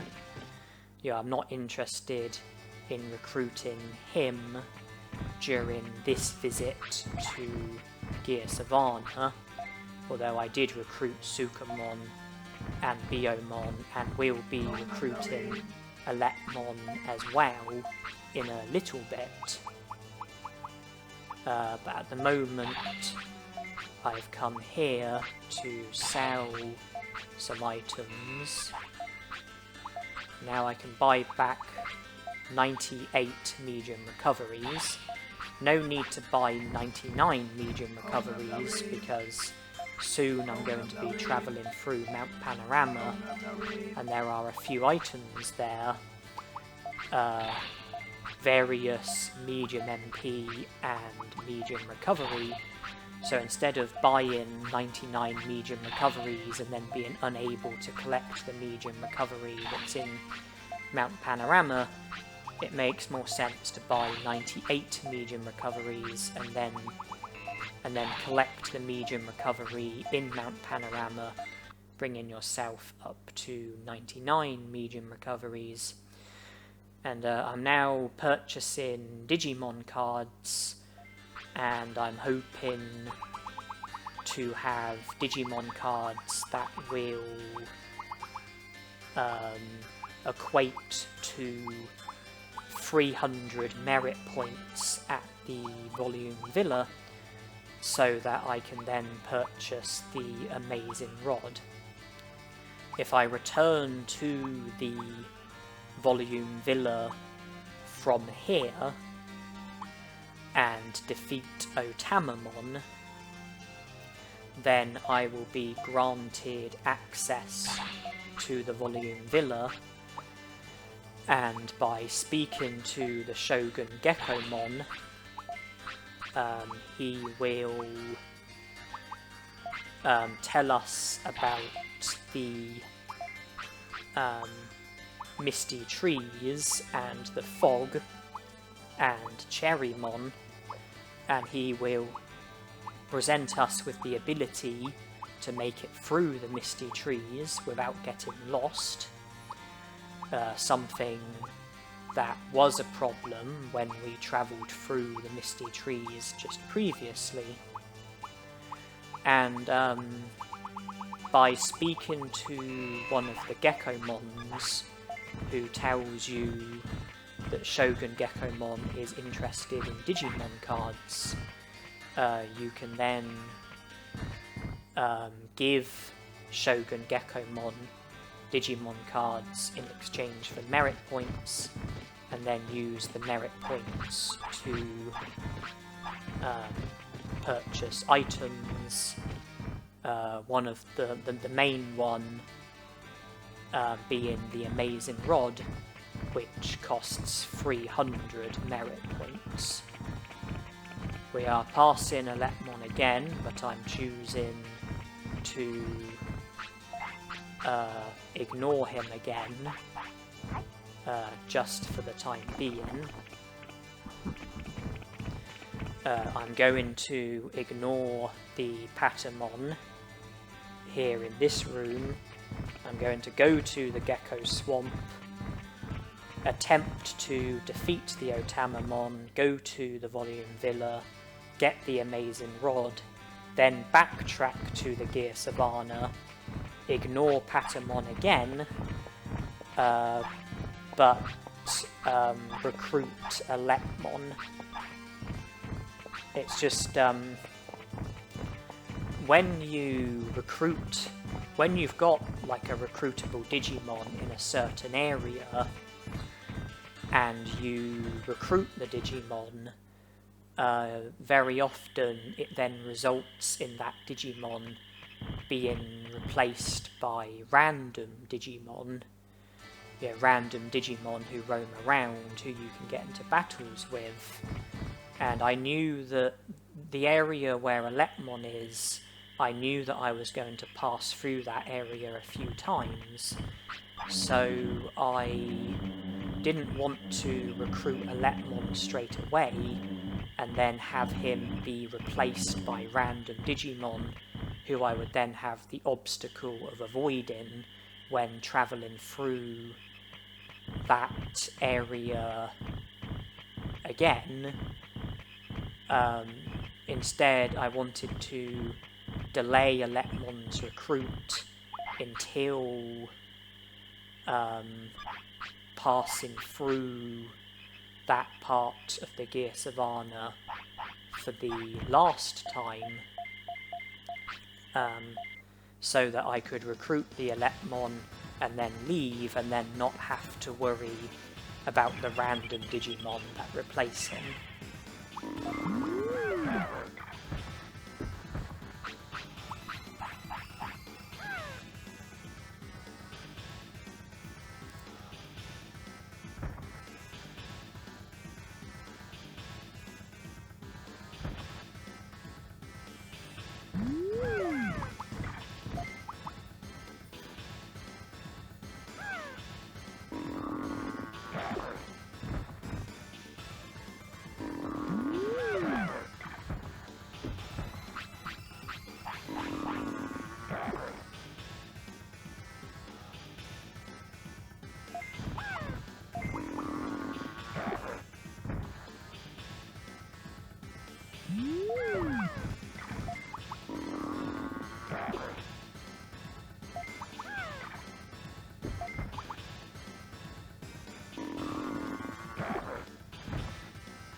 I had a feeling I wouldn't need to recover MP, yeah, what with my finish being so close.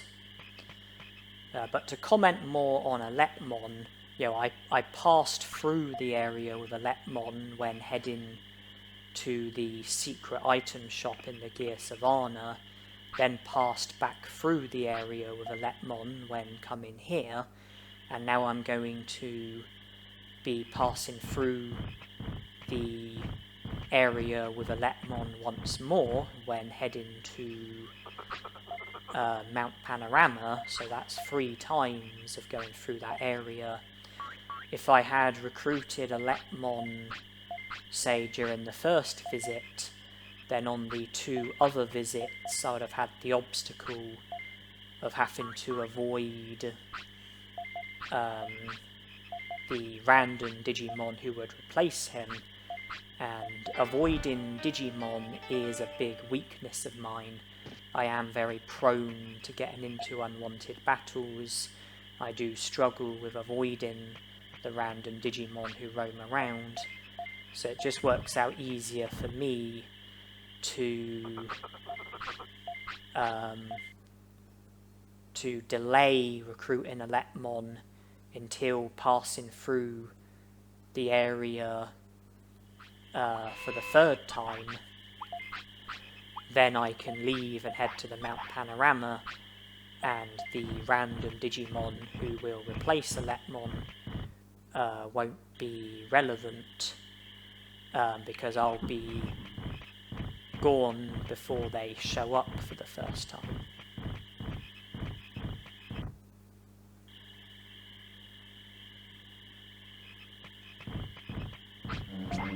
I think we are still at 15 prosperity points, but I believe that Etemon will make it 16, and also there's going to be Unimon in the Mount Panorama.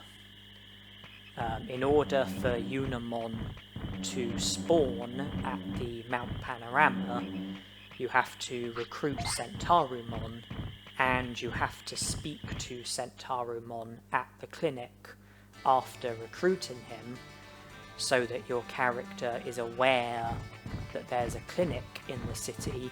You know, there needs to be a clinic in the city, and your character needs to be aware of the clinic. And then Unimon will feature at Mount Panorama. He will be injured, and if you aid him, then he will be a bit better, and you then inform him that there's a clinic in the city, so he goes to the city to get himself treated, and he joins the city. You get 2 prosperity points for him. He works at the item shop along with Biomon. So if we recruit Unimon, then we will have 2 Digimon working at the item shop in the city. Unimon as well as Biomon.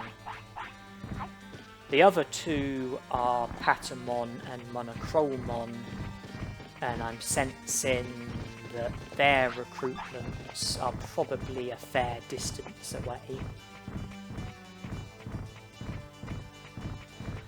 After being shocked by Etemon, I used a small recovery to recover HP, and again, it's just in case I accidentally get into an unwanted battle. I want to, if an attack gets used against me, then I want to be able to survive the attack. I want to be able to run away from the battle in time, or win the battle and without, the risk of my HP falling to 0. So, as a precaution, I just used a small recovery just to make my HP higher.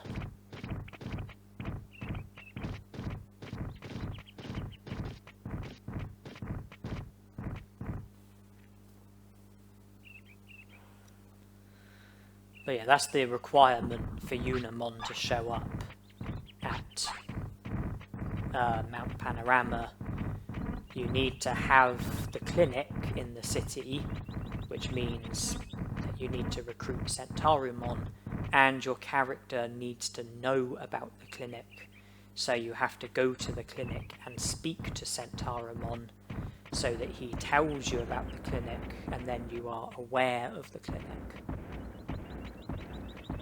And to aid Unimon, you could give him a bandage, you could give him a medicine, or you could give him a HP recovery item.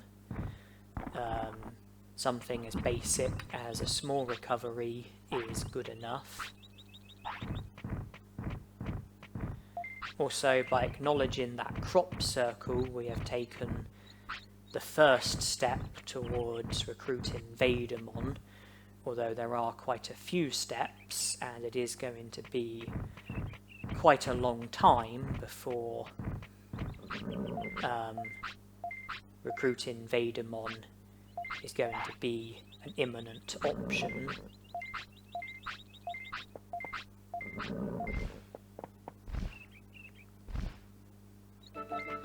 Okay, Unimon joins the city, and I think we are now up to 18 prosperity points. If we were to speak to Tainamon in the city, then she will tell us about a strange plant that's growing in the tropical jungle, which will result in there being a plant in the tropical jungle. In order for Tainamon to inform you of this, I believe that you need to have a minimum of 9 prosperity points, and you need to have recruited Palmon. And the plant that's in the tropical jungle, it's possible for Vegiemon to be produced from it, and for Vegiemon to then join the city afterwards.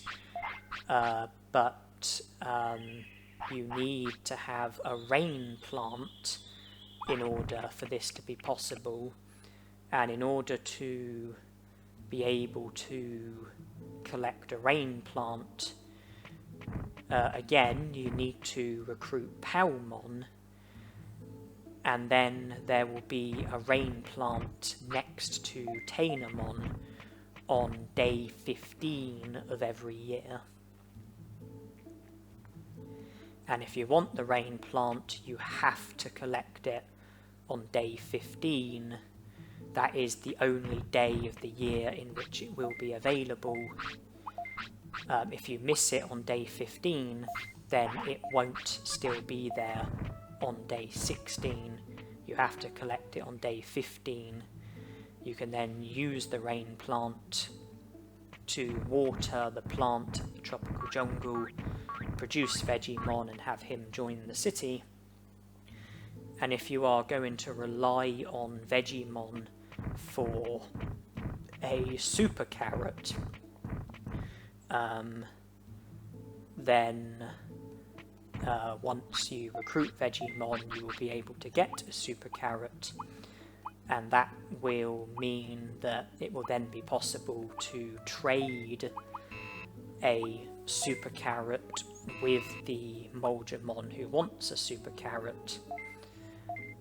And if you have already done all of the other trades, or if you're in a position where you are able to do the other trades, then that would mean being able to recruit Moldramon. If you don't want to wait until day 15, then I think the only other way of being able to get hold of a super carrot is by defeating Red Vegiemon and hoping that he will drop a super carrot. I think that Red Vegiemons drop super carrots and Weedmons drop hawk radishes, but in the interest of recruiting Moldramon, it's a super carrot that you are after.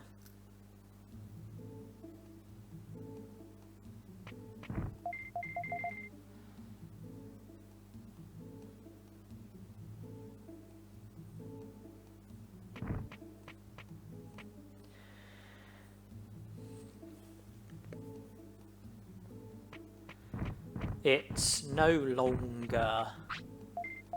Okay, yeah, Nanimon just told us about the plant that's grown at the tropical jungle.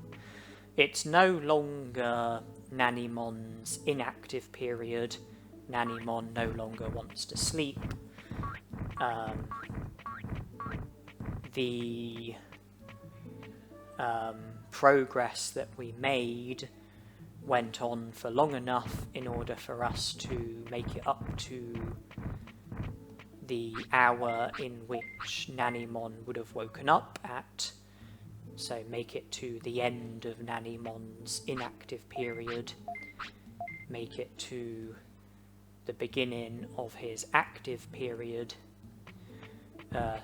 Seeing as we didn't sleep, there would have been problems with his tiredness levels, but we have managed to combat that by resting at the clinic.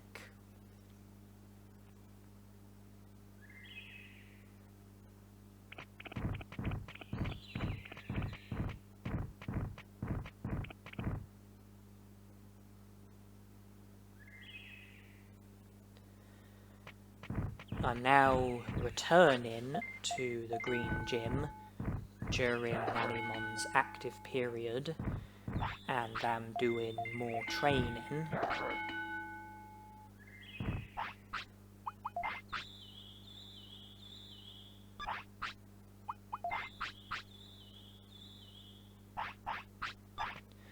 Nanimon wants to eat, but instead of feeding him the food items are in our inventory, I'm actually going to be taking advantage of the restaurant.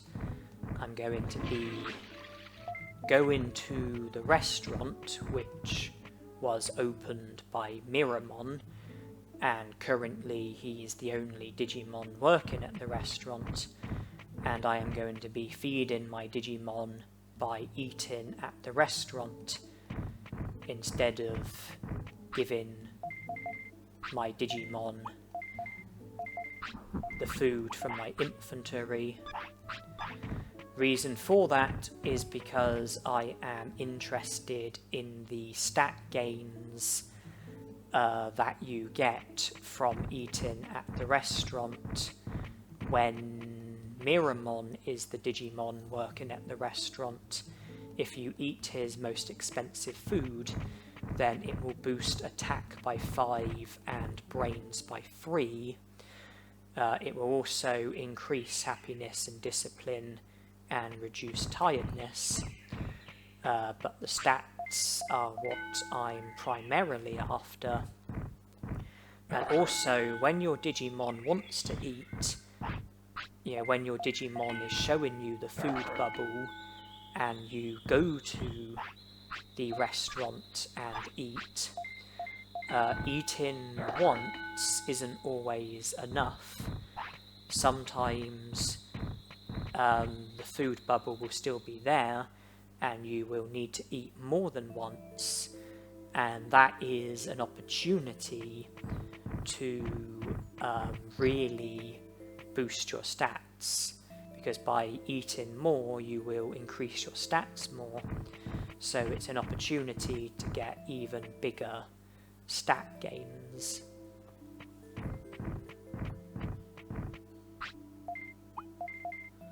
We eat once, but he still wants to eat, so we eat twice. And now he no longer wants to eat, so that time our attack went up by 10 and our brains went up by 6.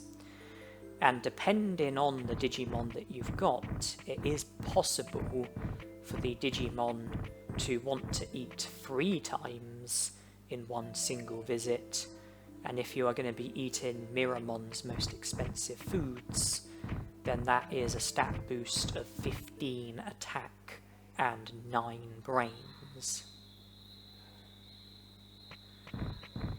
So obviously I'm after stats, and I've, returned to the gym for more training, returned to the gym to get more stats from more training, but I'm also going to be using the restaurant as well as a way of getting even more stats.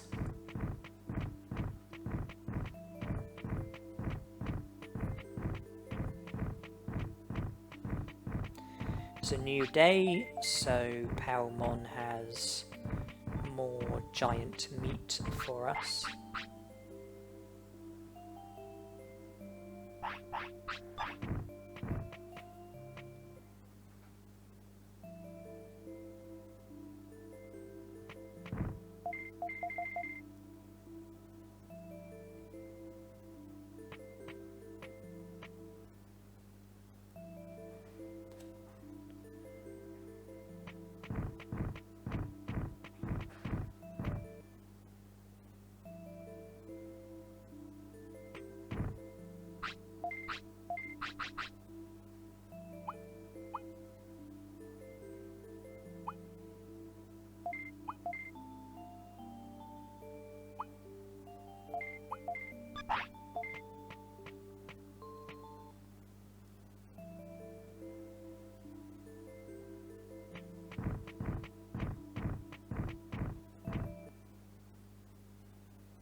I am going to be shifting between training at the Green Gym and making other progress.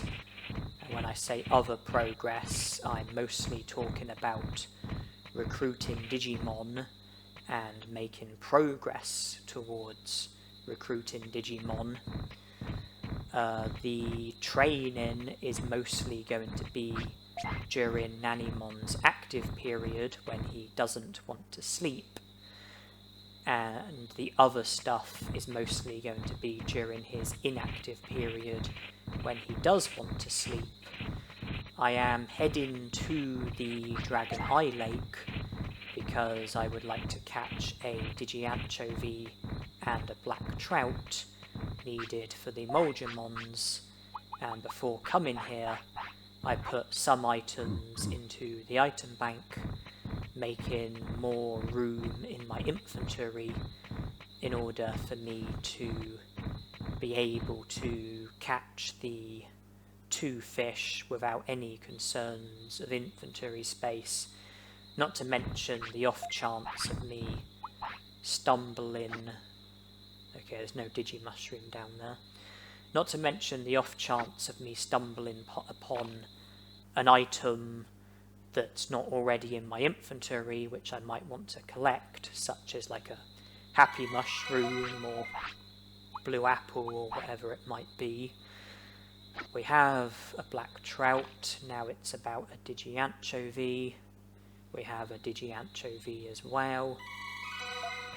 And there have been times when I've needed to produce an animation, and I have produced an animation by offering Nanimon the hair grower, which is in my inventory, the Digivolution item that makes you Digivolve to Moldramon. That is an item that Nanimon definitely cannot take, and the reason why he can't take it is because he is a champion Digimon, and a champion Digimon can't take a Digivolution item that would make it Digivolve to a champion Digimon. A champion Digimon can only take a Digivolution item that would make it Digivolve to an ultimate Digimon. So I know that by offering the hair grower to Nanimon, he will decline it, and I will get an animation out of offering it to him and him declining it, and that will enable me to reach new hours while my Digimon wants to sleep, without there being any adverse effects. It's just, if you were to produce an animation by praising your Digimon, then that would cause happiness to go up, but would cause discipline to go down. If you were to get an animation by scolding your Digimon, then it would cause discipline to go up, but happiness to go down. If you were to get an animation by offering your Digimon an item like a small recovery, and the Digimon was to take the item, then you would end up losing the item, and that would be wasteful. If you were to produce an animation by feeding your Digimon, then you would need your Digimon to want to eat when the clock is about to strike a new hour, when the animation would be needed. So, you would sort of need luck and convenience. But with the hair grower, I can't think of any possible downfalls. You can offer it to your Digimon when the animation is needed. Nanimon definitely won't take the item, so you definitely won't lose the item, and your happiness and discipline won't be affected in any sort of way.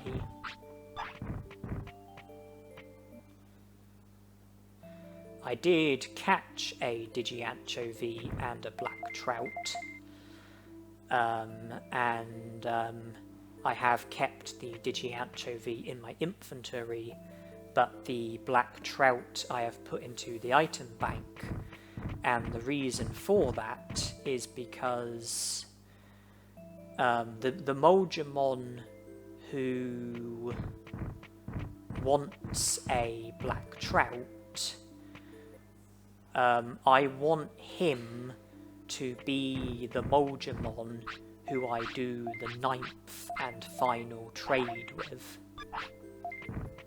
Because out of the 9 items that need to be traded, the 9th and final item that you trade, the Moldramon who you do the trade with, the Moldramon who you do the final trade with, is the Moldramon who joins the city, and you then lose the ability to do any more trading with that Moldramon, whereas the other 2 Moldramons remain in Friesland, and you can continue to trade with them.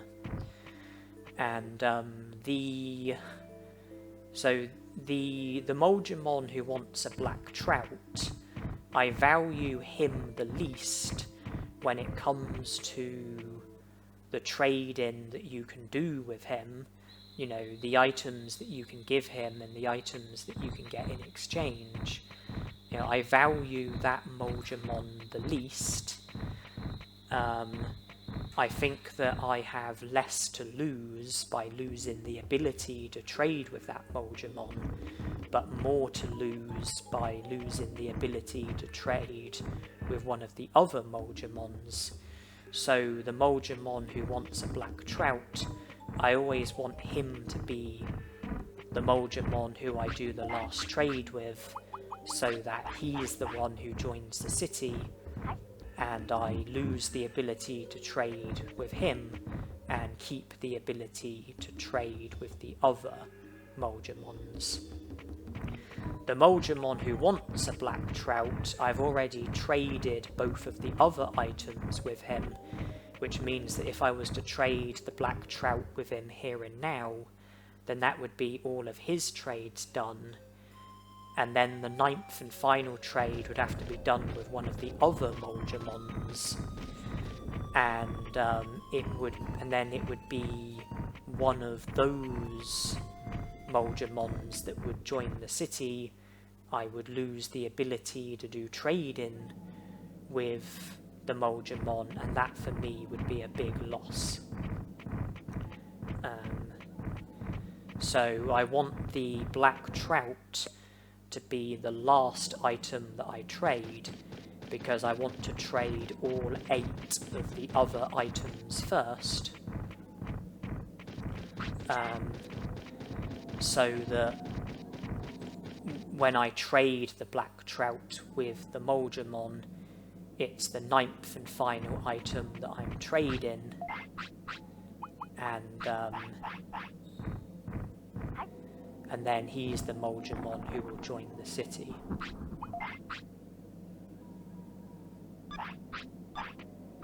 Oh, and by the way, it's time for a bit of a curveball. I am battling these Goborimons, and it's in the hope of learning Megaton Punch.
Okay, nothing learned, so I'll have to try again.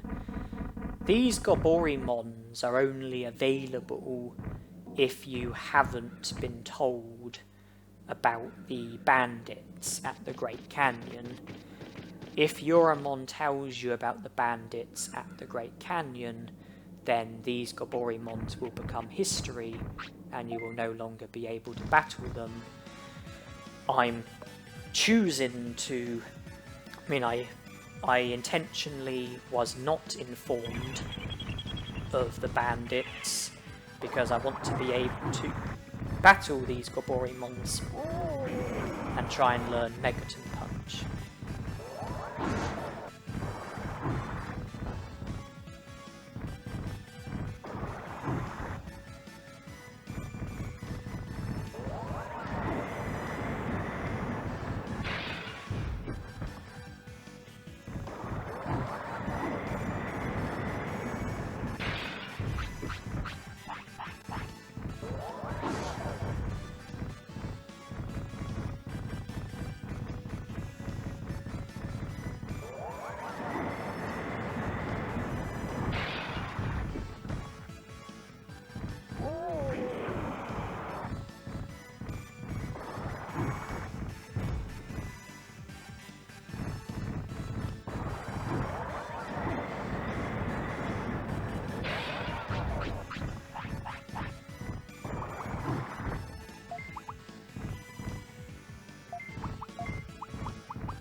Meat dropped, but no Megaton Punch. I know that, Megaton Punch can be learned from quite a lot of different Digimon. You know, I don't have to rely on these Goborymons, but I do quite like battling these Goborymons because of the fact that they are really prone to inflicting damage upon each other, making the battle easier for you. I mean, they have Winter Blast, which hits every target, and when a Goborymon, one of the Goborymons gets hit by one of the other Goborymons, very often they then retaliate by attacking the Goborymon that attacked it. And then you can sort of end up with the Goborymons repeatedly attacking each other, doing quite substantial damage to one another.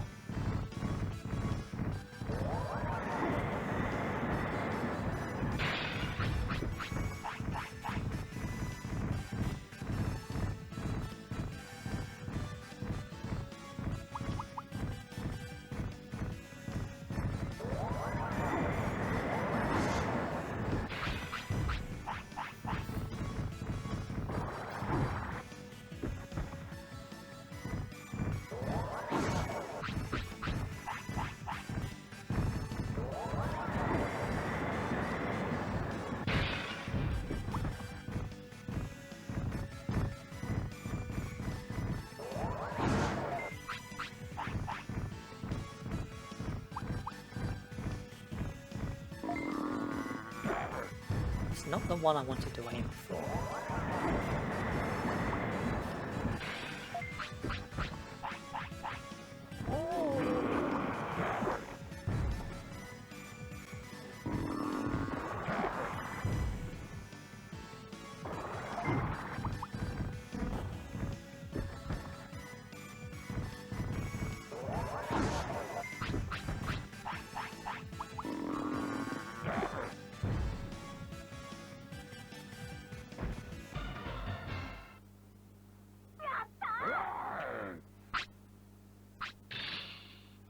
Okay, that time I was successful with learning Megaton Punch.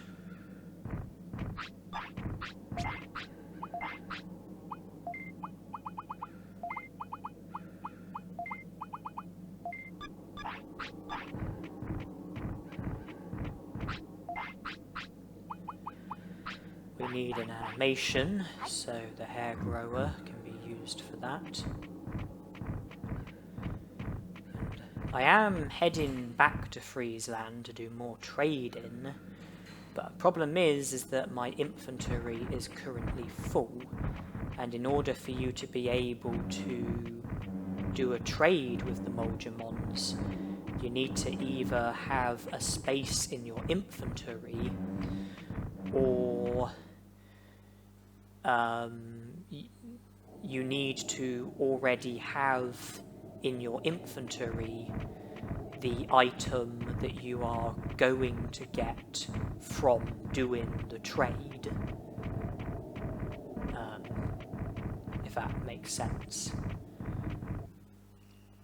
So like if I have, say, like 50 autopilots and I want to trade a giant meat for an autopilot, then that would be fine because I've already got autopilots in my inventory, and, you know, the autopilot would just get added to my 50 other autopilots. But I wouldn't be able to do it if I had 99 autopilots, because I would be at the limit. You know, I wouldn't be able to take any more autopilots, and I'd be told that I've got too many items. If I was to try and do a trade, and I don't already have the item in my inventory, and nor do I have any space in my inventory, then I'll be told that I have too many items, and I would have to create a space in my inventory.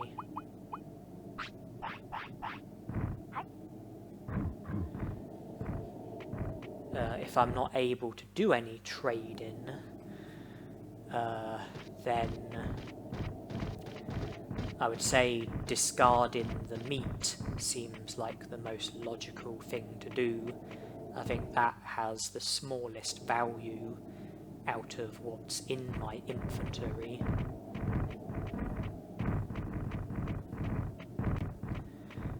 That's the general rule to trade in. Make sure you have at least one space in your inventory if the trade is going to result in a new item going into your inventory.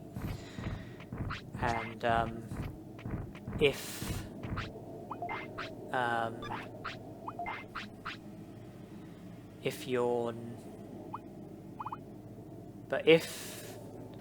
the item that's going to be going into your inventory is an item that you've already got, then that's fine as long as you don't have 99 of the item. Otherwise, the trade won't be possible.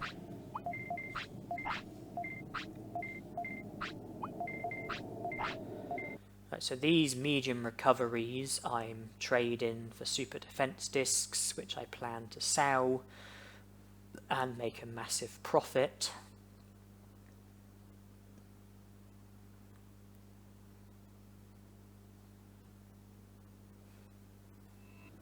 And then the Digi-Anchovy I've traded to make progress with Molgemon's Recruit, and I will also make a profit from selling the item as well.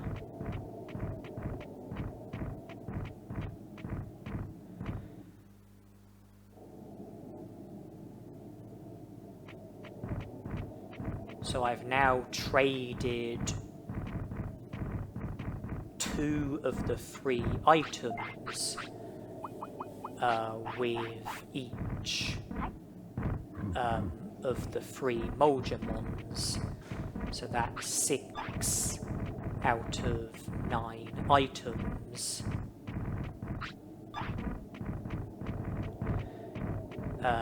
Leaving me needing just 3 more: Super Carrot, Omni Floppy and Black Trout. And I don't know why I didn't collect that Digi-Mushroom, because the very reason why I've come in here is to trade Digi-Mushrooms for medium recoveries. So it would have been a good idea to have collected that Digi-Mushroom that I ignored. Yeah, by trading those Digi-Mushrooms for medium recoveries, it means that I'll no longer have to buy back 99 medium recoveries, because I've already got 19 medium recoveries from trading those Digi-Mushrooms. So I'll just need to buy back 80 medium recoveries, which will save me some money. And I have now had Euramon tell me about the bandits, because I have no further use for those Goborymons who were in the Great Canyon. I say were because they're not there anymore. Not now that I've been informed of the bandits.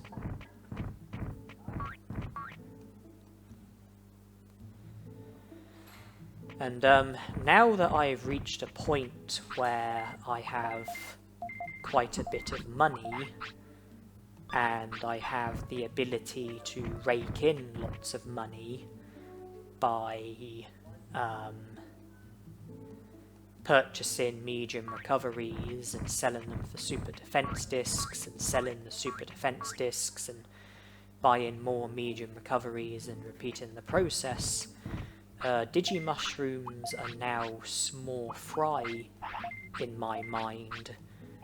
I'm no longer... I can't say that I have much of an interest in Digi-Mushrooms anymore. I might still look out for certain items, most probably things like blue apples, happy mushrooms, ice mushrooms, etc.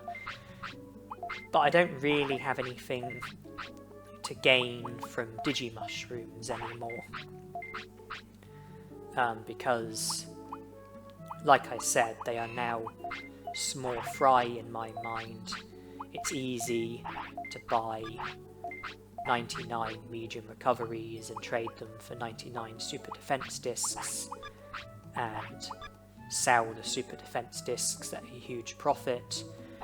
By repeatedly doing that, you know, it wouldn't take you too long to completely max out on money. but I don't think it will be necessary for us to max out on money. I think that as long as we've got enough money to buy the items from the item shop that we need, and eat at the restaurant when we want to eat at the restaurant, then I think that money should be fine, and if we do encounter a problem, then it will be easy enough to return to Friesland and make more money from doing more of the trading.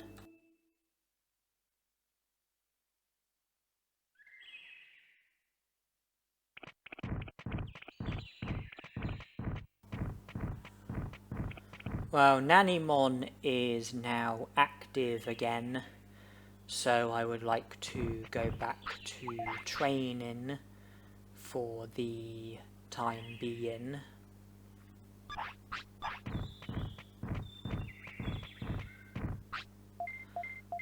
And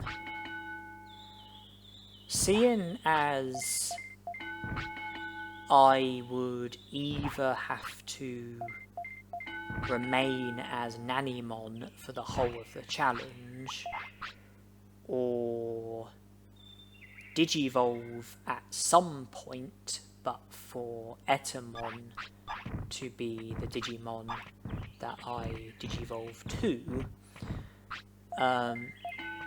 that does create what could be a problem. And the problem that I'm referring to is the fact that Nanimon can't Digivolve to Etemon without the use of the Digivolution item that makes you Digivolve to Etemon, which is going to be off limits until we recruit Etemon. We won't be able to encounter Etemon until we have a minimum of 50 prosperity points. And if we were to recruit him when we have 50 prosperity points, then his recruitment itself would put us up to 53 prosperity points, meaning that, we are going to be stuck with Nanimon for some time before Etemon would become an option. Another thing another thing to be mindful of, another thing that I would think that you should be mindful of is Digivolutions that are possible, because if Nanimon was to Digivolve, then he would end up Digivolving to a Digimon who doesn't have sunglasses, and that would be the challenge. That would be challenge failed. He can naturally Digivolve to Digitamamon, who doesn't wear sunglasses, and so we can't have that. And he can also Digivolve to Vaidamon, who doesn't have sunglasses. A special Digivolution, that is. He can Digivolve to Digitamamon naturally, and can Digivolve to Vaidamon as a result of a special Digivolution. Neither of those Digimon wear sunglasses.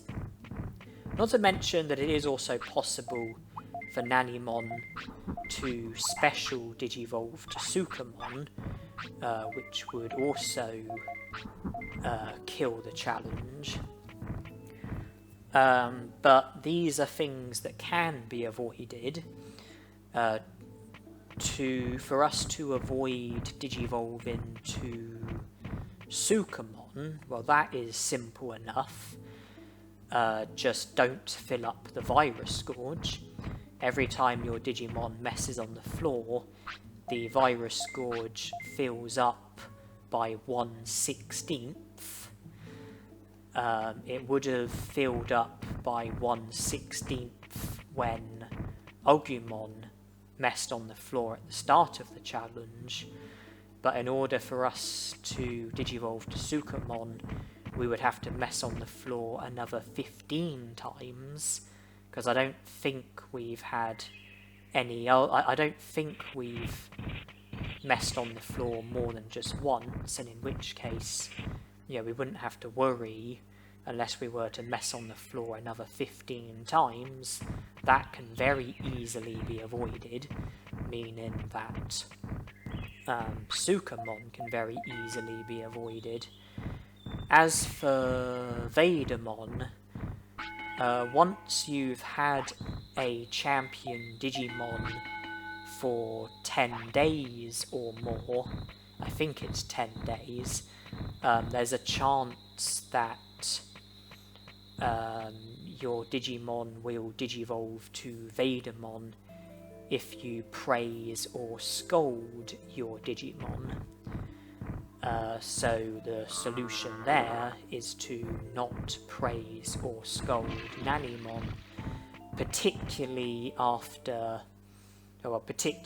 once 10 days have elapsed of having him as my Digimon. And seeing as our happiness and discipline are both at the maximum, I don't really see any need to praise or scold Nanimon. I don't really see what exactly there would be to gain from it. If we offer Nanimon an item, then he should take the item. We can produce animations by offering Nanimon the hair grower, saving us the need of relying on praising or scolding for animations. If something was to happen, like my Digimon was to mess on the floor, then I think it would be best if I simply don't scold my Digimon, same as if my Digimon was to refuse to take an item. Because, if I was to just offer Nanimon the item again, then, he would probably take it. And even though I would lose happiness and discipline from him messing on the floor if he was to do that, my happiness and discipline would still be very high, and it would be easy to keep it topped up by continuing to eat at the restaurant or to eat food items that are in my inventory, use the toilet, try to take my Digimon to the toilet, so try to use the toilet properly, winning battles, this will all have, positive effects on happiness and discipline, or at least some of it will. So, to avoid Sukamon, don't fill up the virus gorge. To avoid Vaidamon, don't praise or scold Nanimon, and then that just leaves Digitamamon, and he is a Digimon who we do not have to worry about in the slightest. We have 0 chance of digivolving to Digitamamon. When it comes to natural digivolutions, there are 4 conditions which affect digivolutions: stats, weight, care mistakes, and bonus condition.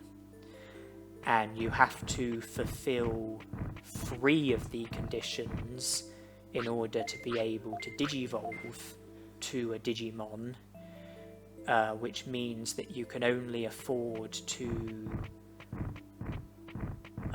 not fulfill 1 of the conditions in order to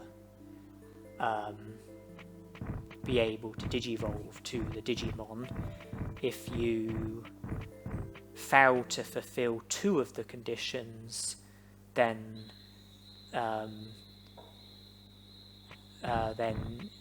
Digivolving will be out of the question, because if you fail to fulfill 2 of the conditions, then you'll only be able to fulfill 2 of the conditions, and 2 isn't good enough.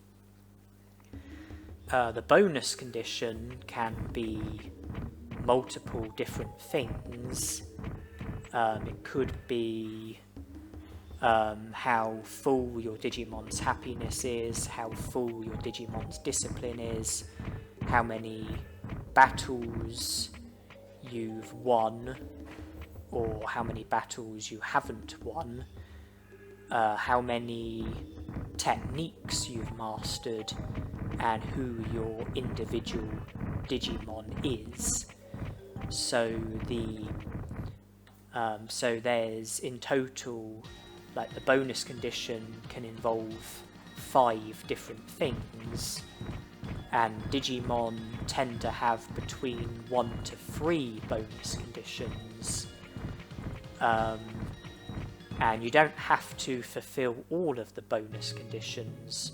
You only have to fulfill 1 of the bonus conditions.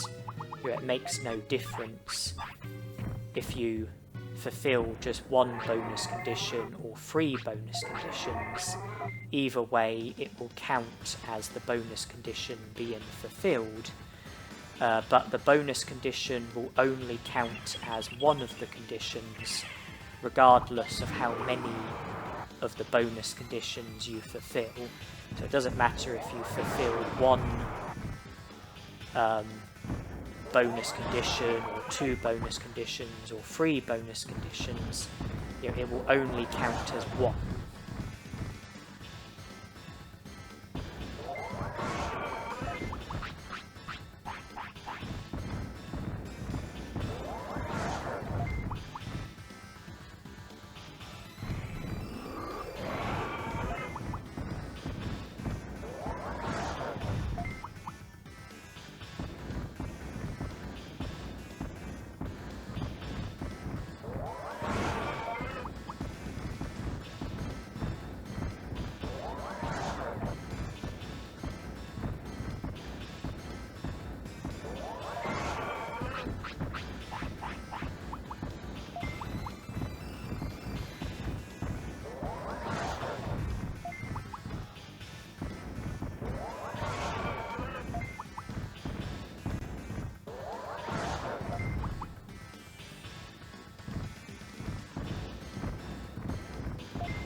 As you can see, it's Nanimon's inactive period, so I've chosen to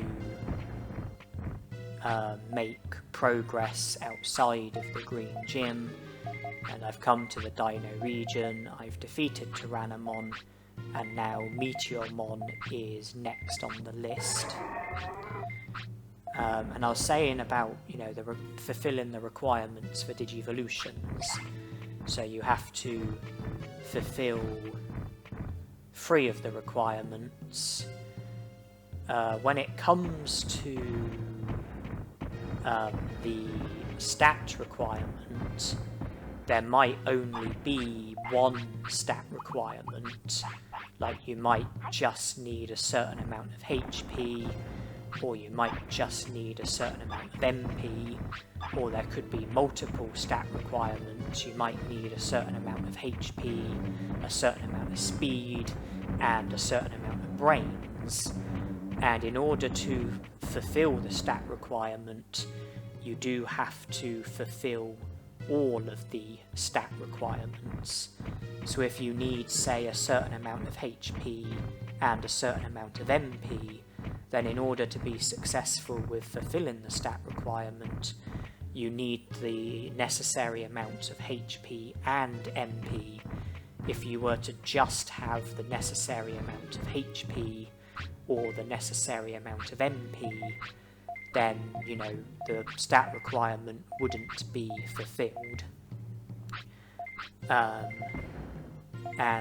If I just get up the requirements for Digitamamon, the care mistake requirement, you are limited to a maximum of 0. I don't know how many care mistakes we've had, but it's definitely been more than 0, meaning that we don't have the care mistake requirement, and we also don't have the bonus condition either. One of the bonus conditions is to have a minimum of 49 techniques mastered. We are nowhere near that. The other bonus condition is to win a minimum of 100 battles. We are nowhere near that either. So that is the care mistake requirement out of the question, as well as the bonus condition out of the question. So that's 2 conditions that are not going to be met. That alone is enough for us to rule out any risk of us digivolving to Digitamamon, because even if we were to fulfill the other 2 requirements, you know, the stats and the weight, that would only be 2 of the conditions in the bag, which won't be good enough.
There is one bit of text that I have to go through slowly in order to prevent my game from freezing.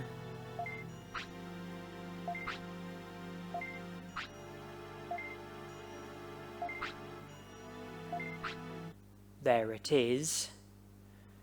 I went through that bit of text slowly, but I edited the video and speeded it up so that it was brief for you viewers. Regarding the other requirements for Digitamamon, the weight requirement is 5 to 15, and currently our weight is wow above that range, and I think we can thank the restaurant for that. And then the stat requirement, 3000 HP, 3000 MP, 400 attack, 400 defense, 400 speed, 300 brains. I think we are there with the attack. I think we are there with the brains, but we are definitely not there with all of those stats. So currently we are not fulfilling any of the requirements for Digitamamon, and I think that we are in a position where we wouldn't be able to, even if we tried. I think that it is impossible for us to be able to fulfill enough of the requirements for Digitamamon.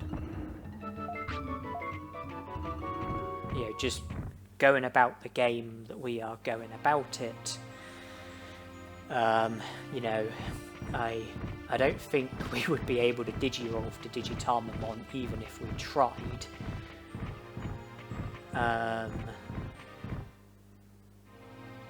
So I don't think Digitarmamon is the slightest risk. Well, I don't think there's the slightest risk of us Digivolving to Digitarmamon. I don't think there's the slightest risk of us Digivolving to Sukamon. We just need to remember not to praise or scold Nanimon in order for us to eliminate any risk of Digivolving to Vadermon. And I think that does it for Nanimon's possible Digivolutions, apart from when it comes to the use of Digivolution items.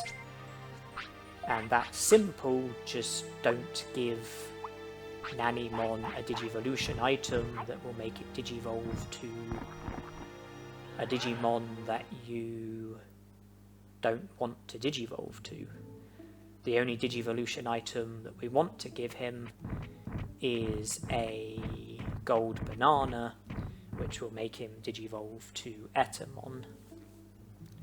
That's not available to us yet, and won't be available to us for some time.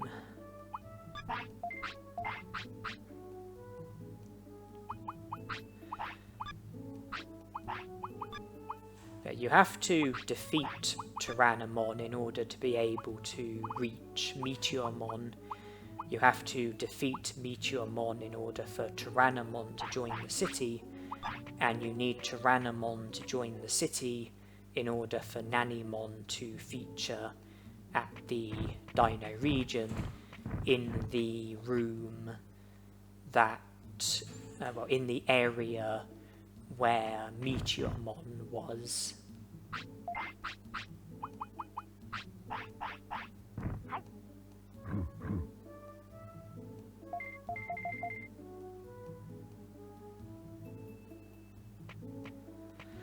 When you encounter Nanimon for the first time, he runs off and drops an accessory which enables you to carry 20 items instead of 10. Very handy. It's possible to encounter Nanimon at 5 separate locations.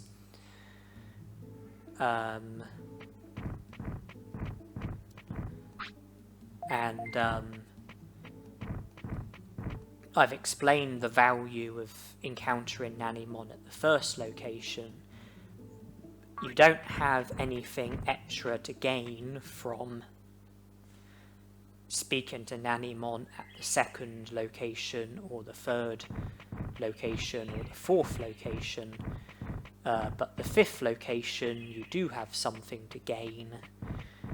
And that being that he drops another key accessory which enables you to carry 30 items instead of 20, which is even better, and he joins the city as well. There's no pop-up saying that he joins the city, but he does join the city. Digimon mentions it if you speak to him, and you get 1 prosperity point for him. We are now at the Dragon Eye Lake because I would like to catch Seadramon, request friendship from him, be presented with the blue flute, and have the opportunity of going to Beetleland. That is Seadramon Court.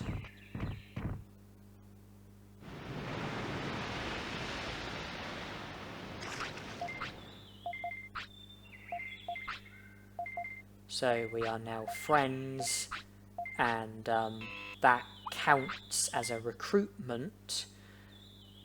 We are now 2 prosperity points better off as a result of requesting friendship from Seadramon and being given the blue flute. I chose not to go to Beetleland because at the moment I'm not able to recruit both of the Digimon who are in Beetleland.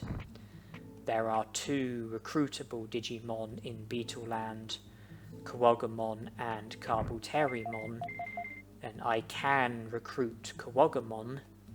There are no requirements for him, but there is a requirement for Kabuterimon, and that's that in order to be able to recruit Kabuterimon, you have to recruit Greymon first, and we currently haven't recruited Greymon. So, I wanted to,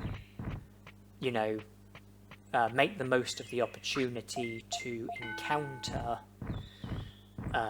Seedramon and request friendship, and now I've got the opportunity of going to Beetleland at any point because of the fact that I've got the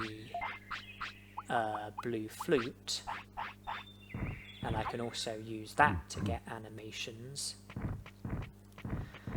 And instead of going to Beetleland there and then and recruiting Kawagamon and then returning to Beetleland later and recruiting Kabuterimon, once Greymon has been recruited, I thought it made the most sense to not go to Beetleland and leave Beetleland until I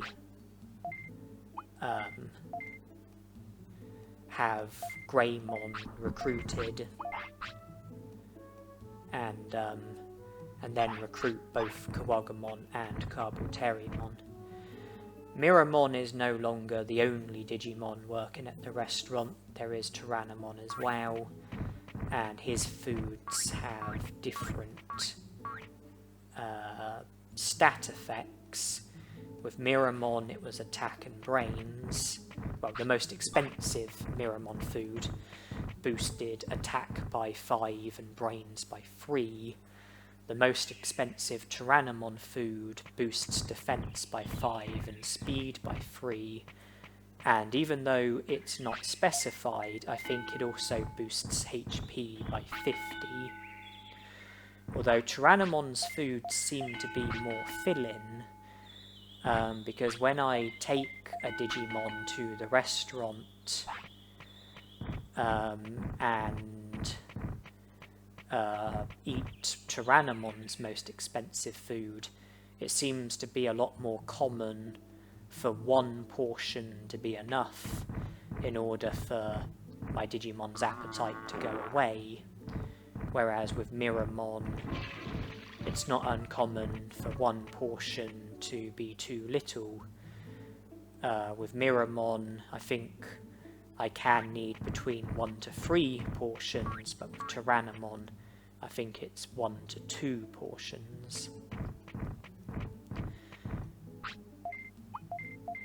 I think Miramon is going to be the Digimon at the restaurant for the majority of the day, because we recruited him first, which meant that initially he was the only Digimon working at the restaurant. And then when Tyrannomon joined, well, in every Digimon, out of the regular Digimon who work at the restaurant, they are meant to have fixed times, fixed times in which they work at the restaurant, fixed shifts. But since Miramon was the first one to be recruited, he was the only Digimon working at the restaurant.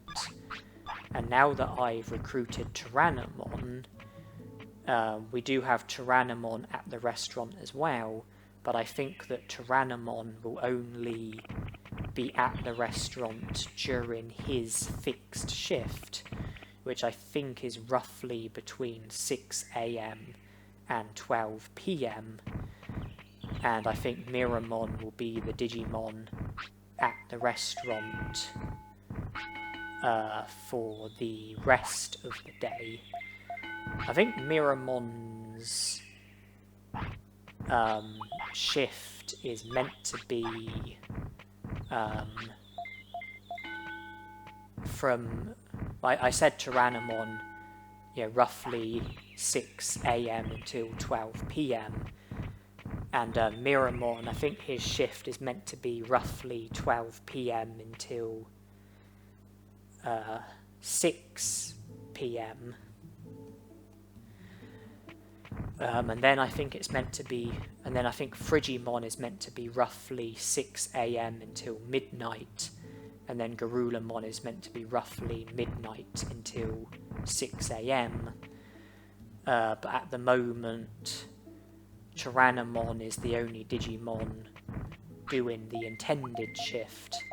For the time being, it's going to be Miramon for all the other hours, and that's going to be the way of things unless we recruit the other restaurant Digimon, be it Frigimon or Garulamon or both of them. I'm aware that Vadermon and Digitamamon both work at the restaurant as well, but they are not fixed. They do not have fixed hours. They show up randomly. Every time you enter the restaurant, there's a chance that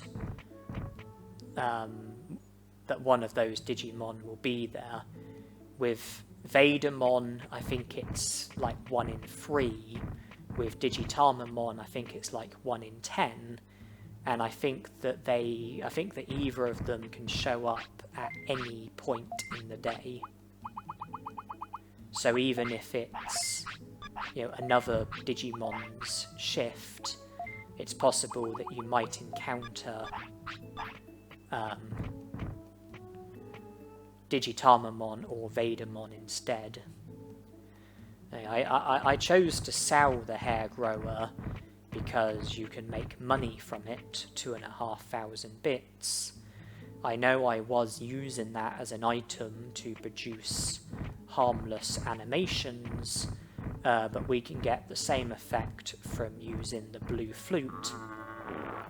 And it's also handy to have the blue flute in our inventory, because at some point we are going to need to go to Beetle Land. So it's when you speak to Kawagamon, you have like 3 options to pick, and you have to pick the second option in order for him to join the city. And with Carbalterimon, again, you have to pick the second option in order for him to join the city. But in order for the second option to be available, you need to have Greymon recruited. Otherwise, you've just got one option, and that option won't result in Carbalterimon joining the city.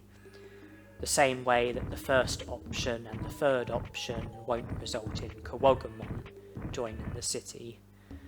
But it won't soft lock the game and stop you from being able to recruit those Digimon. You can just speak to them again, and then you'll have the options again. So picking the wrong option won't result in you missing out on their recruitment. You can just speak to them again and pick the correct option. And for both Digimon, the second option is the correct option, but you need Greymon to be recruited in order for the second option to be available when talking to Carbalterimon. But with Kawagamon, it's irrelevant. The 3 options will always be there, as far as I'm aware. And so, to the best of my knowledge, you will always be able to pick the second option and recruit Kawagamon.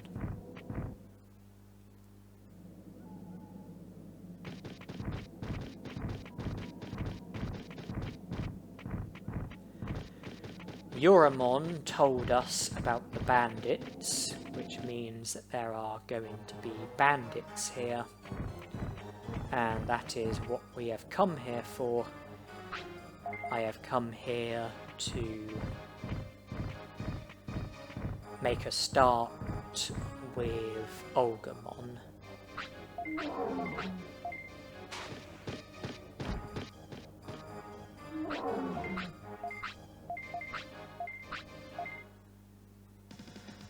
I know that it's not Nanimon's inactive period at the moment, but I was happy enough with my stats in order to be willing to come here and battle Olgamon and the two arguments.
I was saying about stats, I mean, you know, my brains is at 500, which means I have the enabled technique. Attack is at 500 as well, which means that I'm able to do reasonable damage, or at least against, you know, the sort of Digimon that I'm currently up against. And towards the end of that battle, when I could have defeated Olgamon with one more Megaton punch, I kind of didn't want to defeat him and then have to deal with the two remaining Olgamons by myself. I thought that if I pick change target, maybe go for the Olgamons, maybe damage them a bit, and maybe Olgamon might do tremor and damage the Olgamons more. Yeah, maybe by keeping Olgamon alive, he could have helped me a bit with defeating the Olgamons.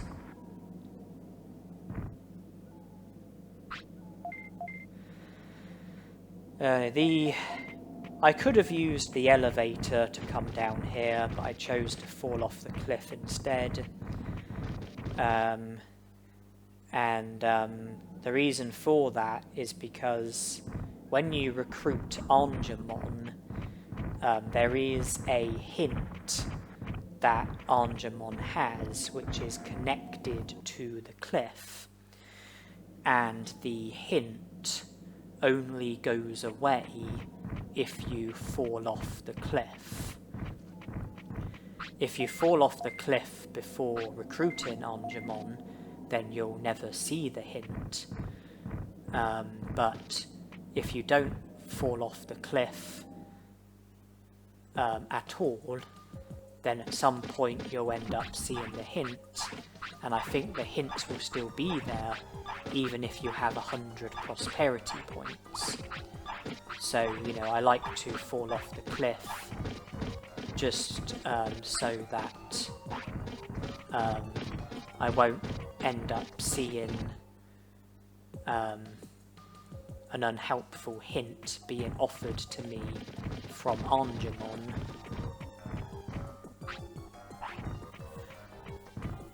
And I imagine that the hint is probably referring to Olgamon,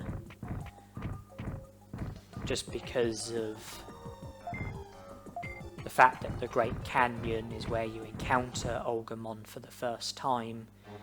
Falling off the cliff takes you down to the lower part of the Great Canyon, where you can access the Olga Fortress and battle Olgamon for a second time. So my guess is that the hint is probably referring to Olgamon, but to get rid of the hint you have to fall off the cliff rather than battle Olgamon or recruit Olgamon.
This time I'm going to be defeating the Agumons by myself.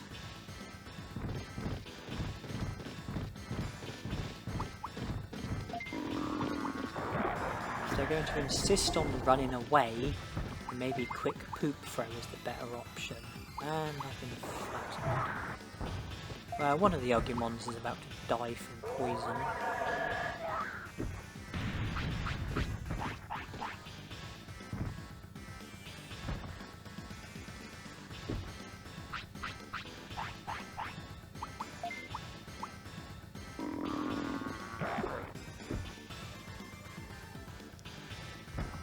You can run away from Megaton Punch, but running away from Quick Poop Throw is not so straightforward.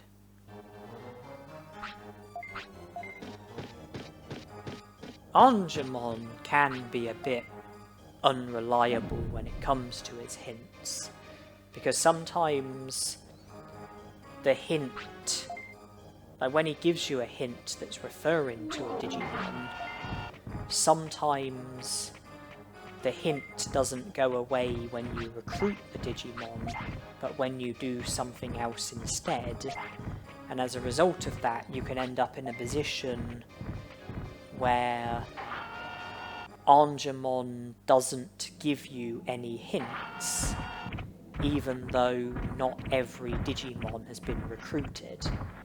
You can end up in a position where there are still Digimon left to be recruited, but Angemon isn't giving you any hints because you've already done what needed to be done in order for the hint to disappear, despite the fact that the subject Digimon didn't get recruited. And you can also have the opposite, where the Digimon has already been recruited, but the hint is still there.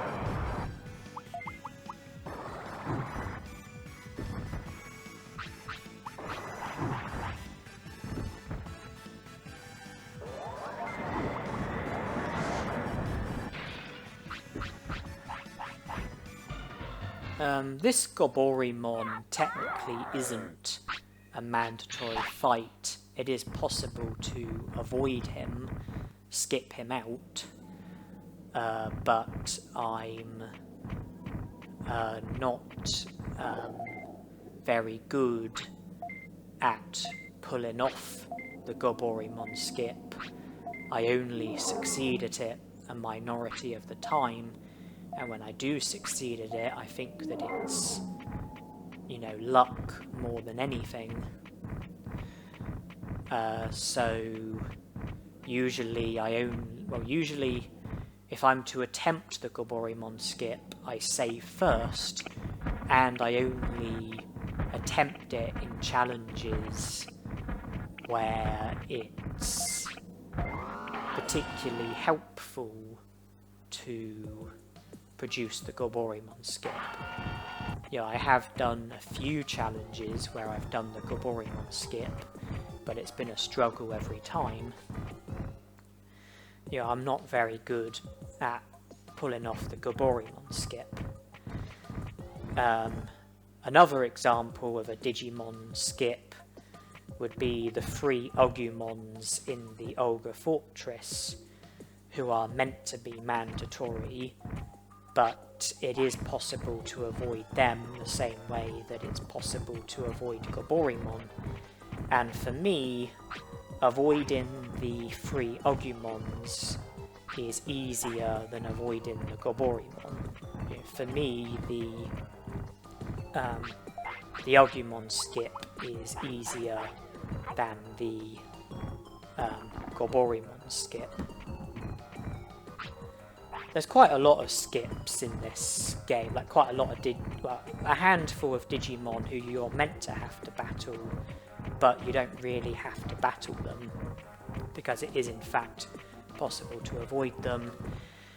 In Mount Infinity there are 3 Vermilimons in the very first room of the Mount Infinity, and they can be avoided, and I consider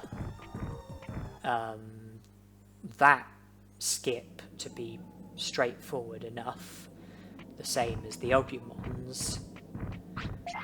In the Ice Sanctuary, there are those 3 Digimon who you're meant to have to defeat in order to be able to make it to the Shining Light, in order to be able to recruit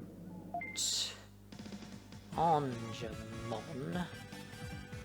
And I did not want to get into a battle here.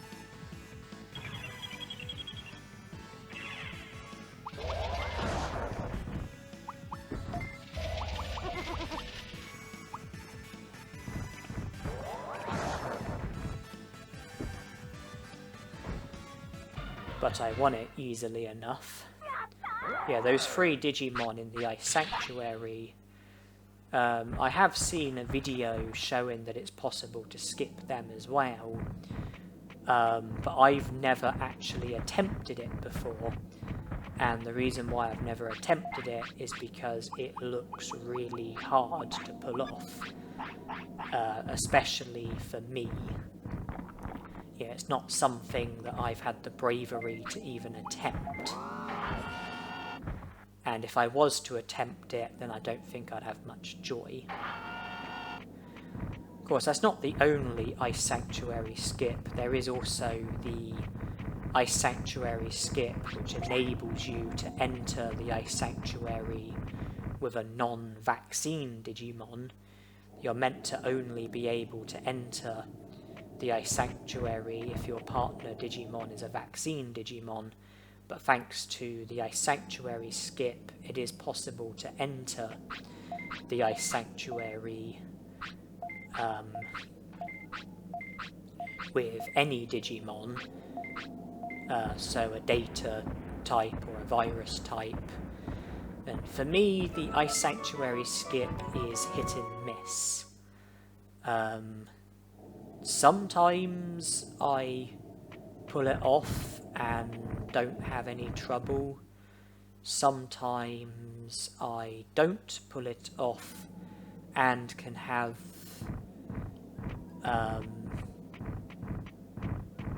pretty strong difficulty with it. It's hit and miss. Sometimes I pull it off, sometimes I don't. Sometimes I find it straightforward, sometimes I don't.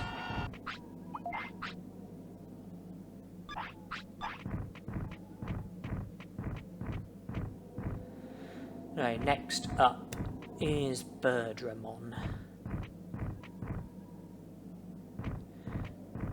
It's good that we've got Shaomon recruited, because now we will be able to take steps towards recruiting Vadermon.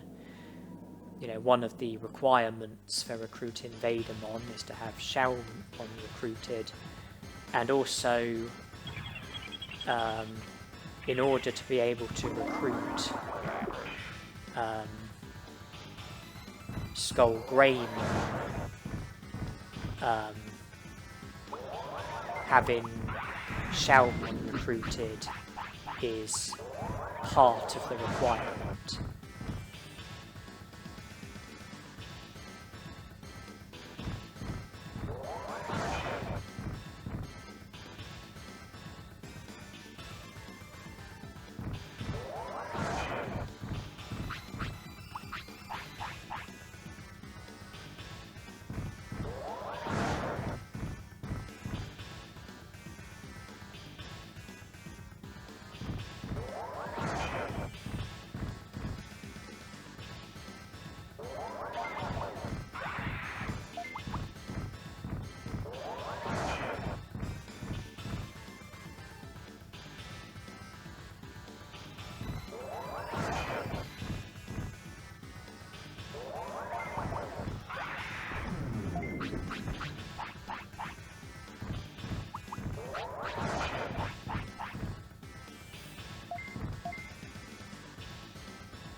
In order to recruit Vadermon, you have to go to Mount Panorama, acknowledge the crop circle, and then if you've got Shaomon recruited, go to Shaomon's notice board, and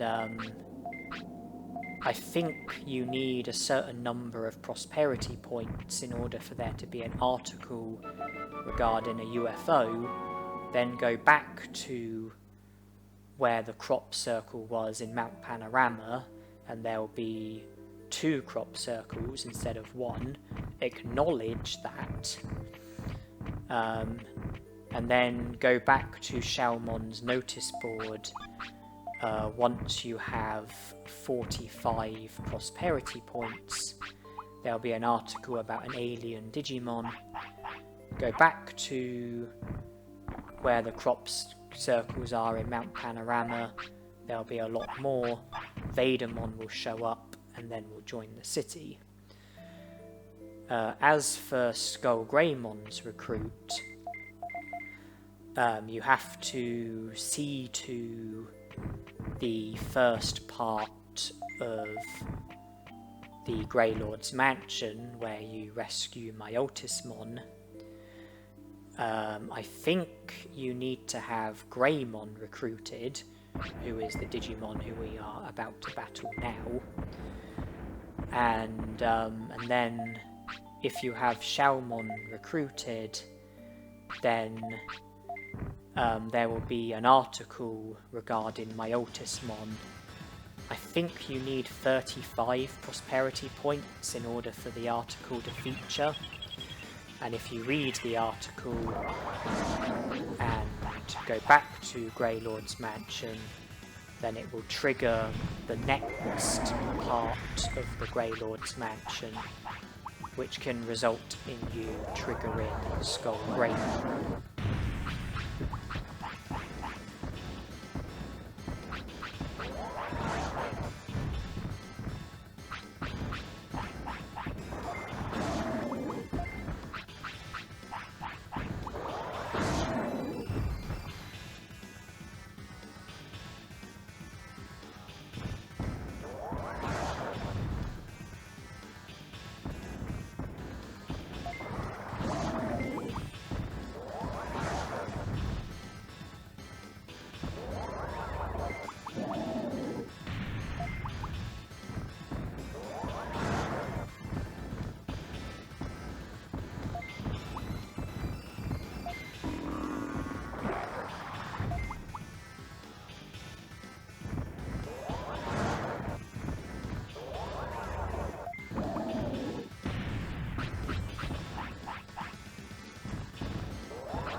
I'm confused he's paralysed.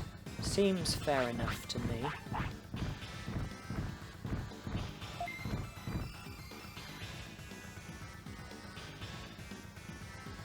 Gave me a chance to get my finish.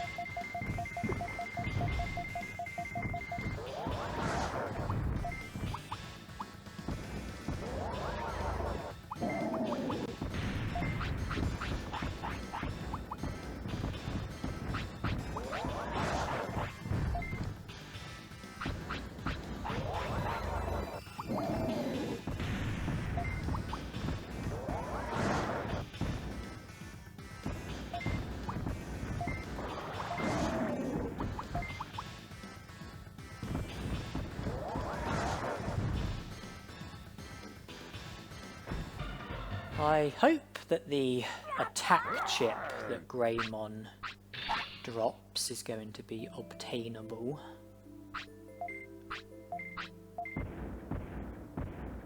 And that I'm not going to just run inside of Digimon's house and miss it. Okay, I did get it. Okay, I didn't have to worry. Until recently, I used to think that you also needed to recruit Xiaomon in order to be able to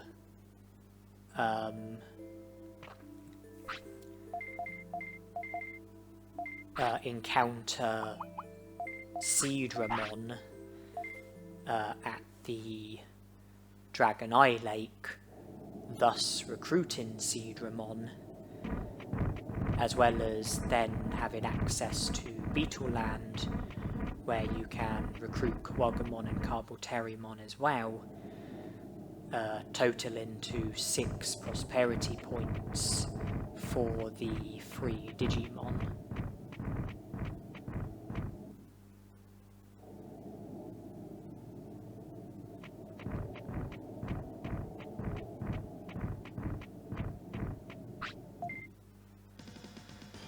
Now, Garulamon is not the easiest Digimon in the world, but I am choosing to battle him nonetheless.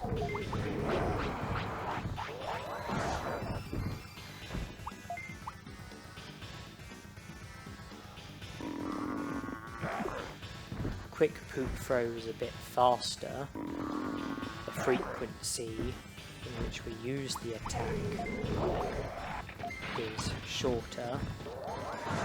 So if I was thinking that while Garulamon was paralysed, it would have been nice if we could have poisoned him, but we didn't. We can try again here though.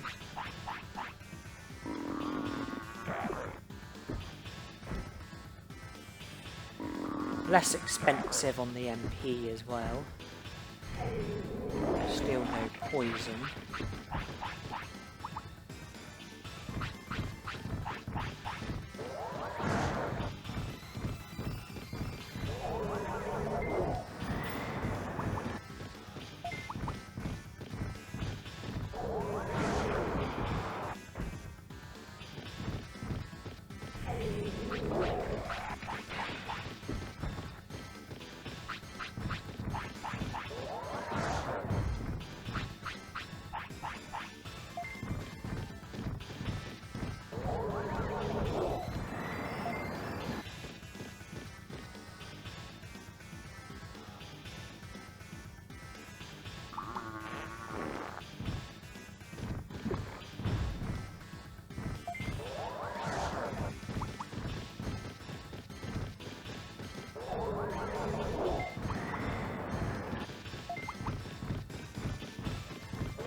think the reason why I used to wrongly believe that you needed to recruit Xiaomon in order to be able to encounter Seedramon and recruit him and have access to Beetle Land is because one of the articles on Xiaomon's notice board does mention about a lake guardian who is Seedramon,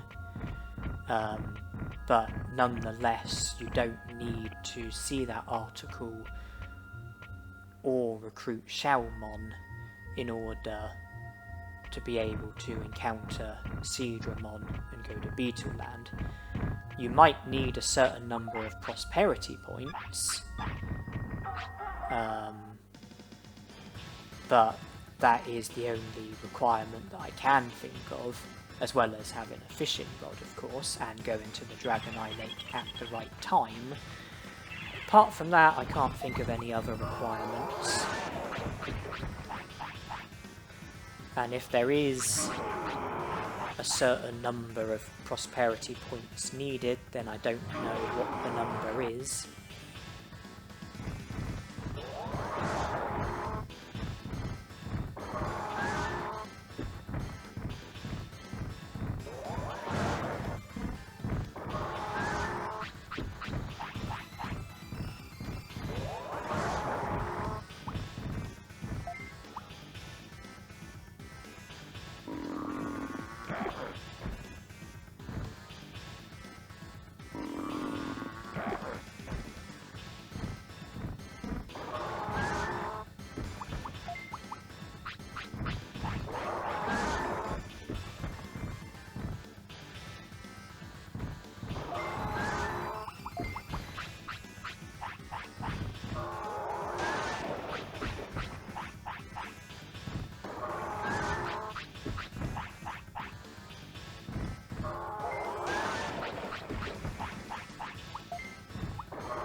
Megaton Punch hasn't served me too well. Maybe I might have more joy with Quick Poop Frame.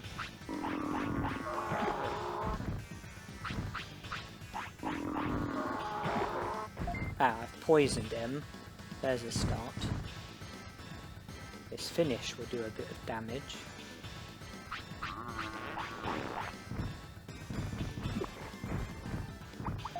Quite a lot of damage.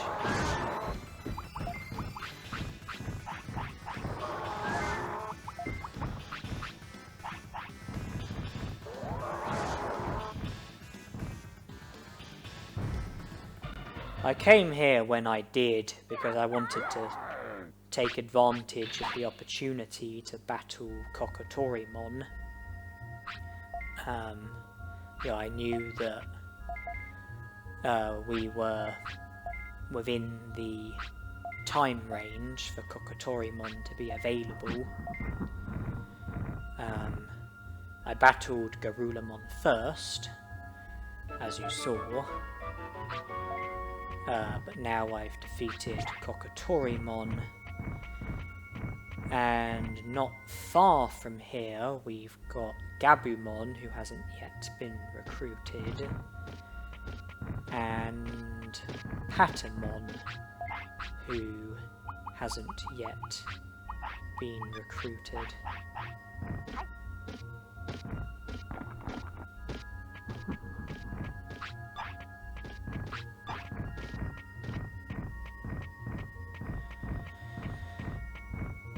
Yeah, a little while ago I was saying about all of the skips that are possible.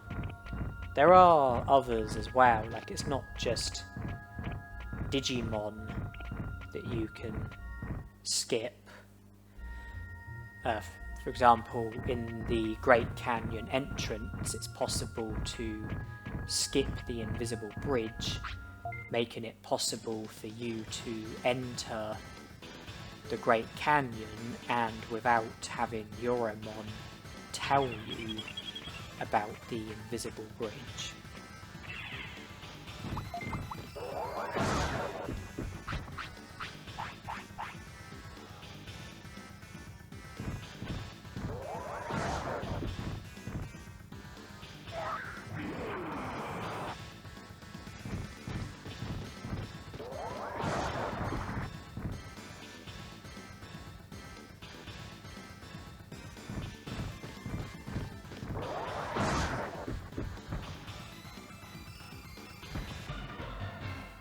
I can do the invisible bridge skip, but I use the really basic method.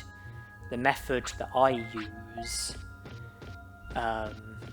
in order to produce the invisible bridge skip is the most basic method there is, and that if you use the method, then it is pretty much a guarantee that you will be successful with producing the skip. It requires you to go about it in a way which is slower than the alternative ways of producing the invisible bridge skip. But, you know, I tend to struggle with things like this, so I just use like the really basic method.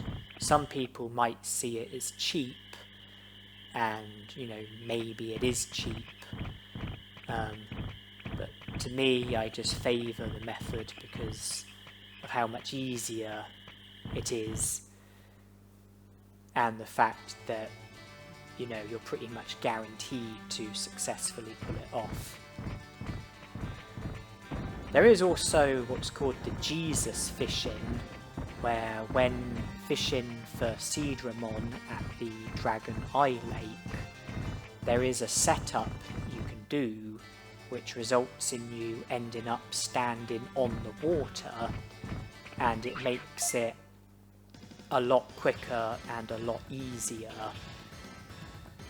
to catch Seedramon. I've never actually attempted it myself.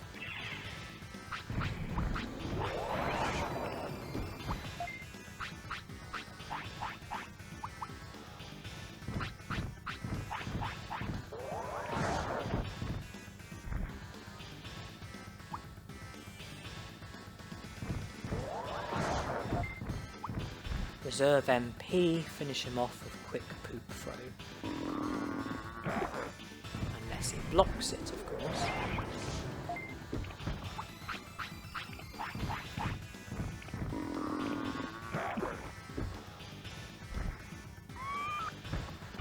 Now, I've never attempted the Jesus fishing because to me it looks difficult. It looks like it's hard to pull off. It looks like it requires very good, very precise positioning and timing, and so I've never attempted it because just watching it makes me feel intimidated.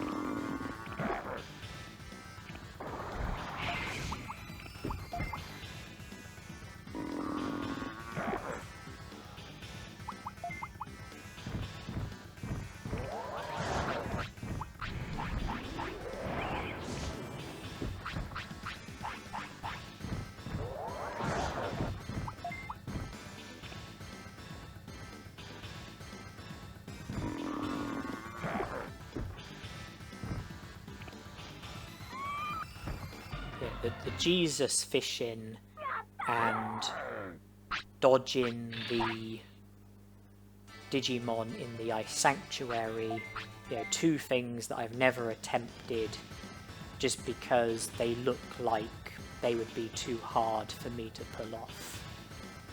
You know, I get uncomfortable just watching it.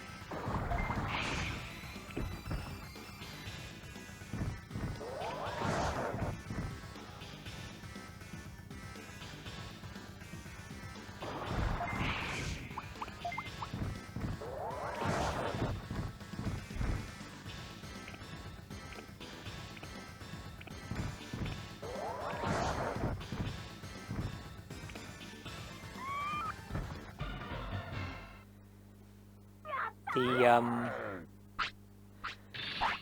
Goborimon skip, you know, I succeed at it less often than I foul at it. You know, I foul at it more than I succeed at it, and I find it hard to do despite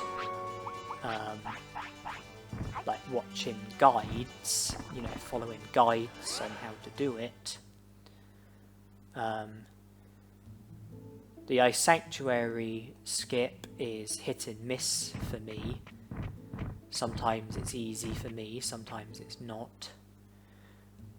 The Agumon skip and the Vermilimon skip, that I find easy enough and succeed at the majority of the time. And then the Invisible Bridge skip, I succeed at most of the time, but I go about it the cheap way. I use the really cheap tactics. I do it the really basic way. On the whole, though, I would say that I do struggle with the things that I just spoke to you about. The glitches, the skips, whatever you want to call them. You know, on the whole, I would say that they are things that I'm bad at, things that I struggle at, things that I don't like to have to attempt to do because of the fact that I struggle at them, I'm bad at them, I have a hard time trying to pull them off.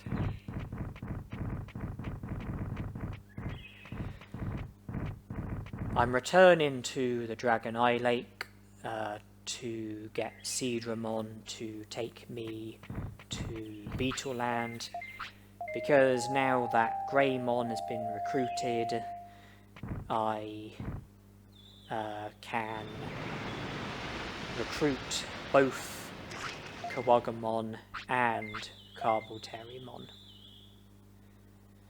Because before, if I'd spoken to Carbolterimon, there would have been just one option, and picking it wouldn't have resulted in him joining the city. But now that Greymon's been recruited, there are two options. Picking the first option, which originally was the only option, would still have the same outcome of achieving nothing, but picking the second option, which has newly arrived since the recruitment of Greymon, will result in Carbolterimon joining the city.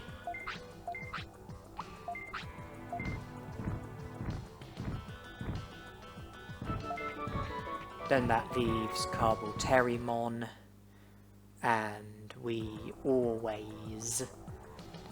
that leaves Kawagamon, and we always would have had 3 options when speaking to him. The second one is the one that you want. The second one is the one that results in him joining the city. The other 2 options, the first option and the third option, do not result in him joining the city. Kawagamon and Carbolterimon both modify the equipment at the Green Gym, so training will now be more effective if I was to choose to train at the Green Gym.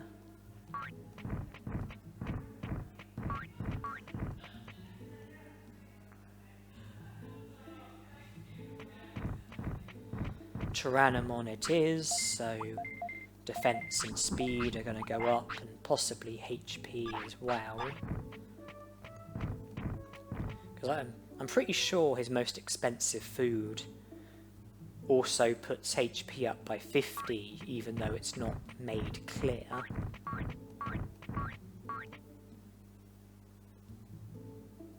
Yeah, it's not stated, but I think it is still the case.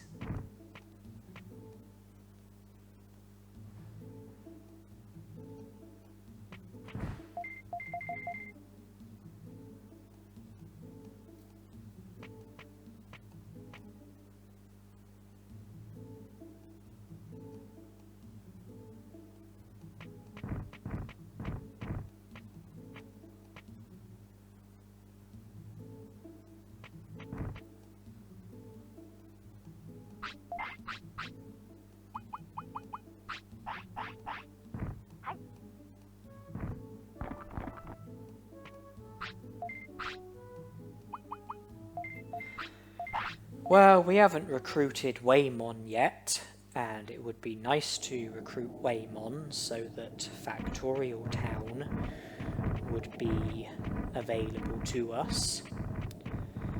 So, how about we go and recruit Waymon? In order for Waymon to feature, you have to have already defeated Olgamon in the first 2 battles, the one at the Great Canyon and the one at the Olga Fortress. Do that, and then Waymon will show up, and then you can battle Olgamon for the 3rd time, which ends with Waymon joining the city, and then Factorial Town becoming available to you. And then with Factorial Town you can recruit quite a few other Digimon and up your prosperity points. And I don't know if my microphone is picking this up, but the hospital fire alarm is currently going off. Apologies if you can hear it. Yeah, apologies if the microphone is picking it up. I'm a long-term hospital patient, and the hospital fire alarm is going off, but not on my individual ward, one of the other wards. I can tell by the sound of the fire alarm. The sound of the fire alarm is different when it's coming from my ward than if it's coming from any of the other wards. So I don't need to panic, because I'm on a ward which is separate to any other ward.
Okay, the fire alarm has now stopped.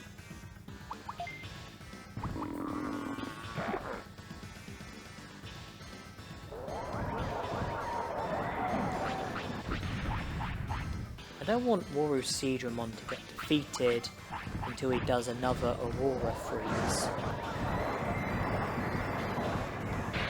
You know, do serious damage to Olgamon, defeat him. Here it is. I was able to attack Digimon in the meantime. Oh, but I've been flattened.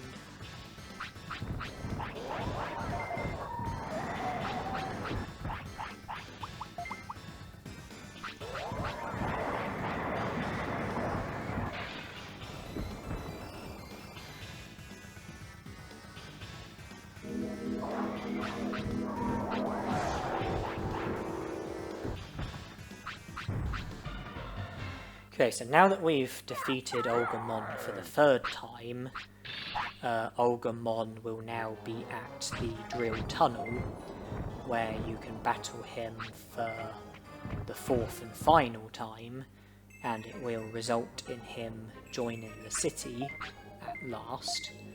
The third Olgamon battle results in Waymon joining the city. The second Olgamon battle creates the opportunity to recruit Xiaomon, and the first Olgamon battle doesn't really do anything apart from set up the second Olgamon battle, and each Olgamon battle that you win sets up the Olgamon battle after that.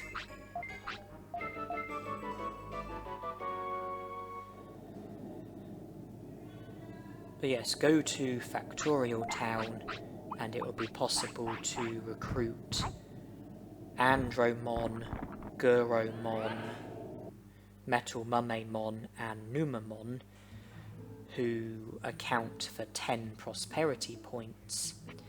And it's also one of the locations where Nanimon shows up. So if you've already spoken to Nanimon at the other 4 locations, then speaking to Nanimon at the Factorial Town would result in him joining the city, and then you would be better off by 11 prosperity points.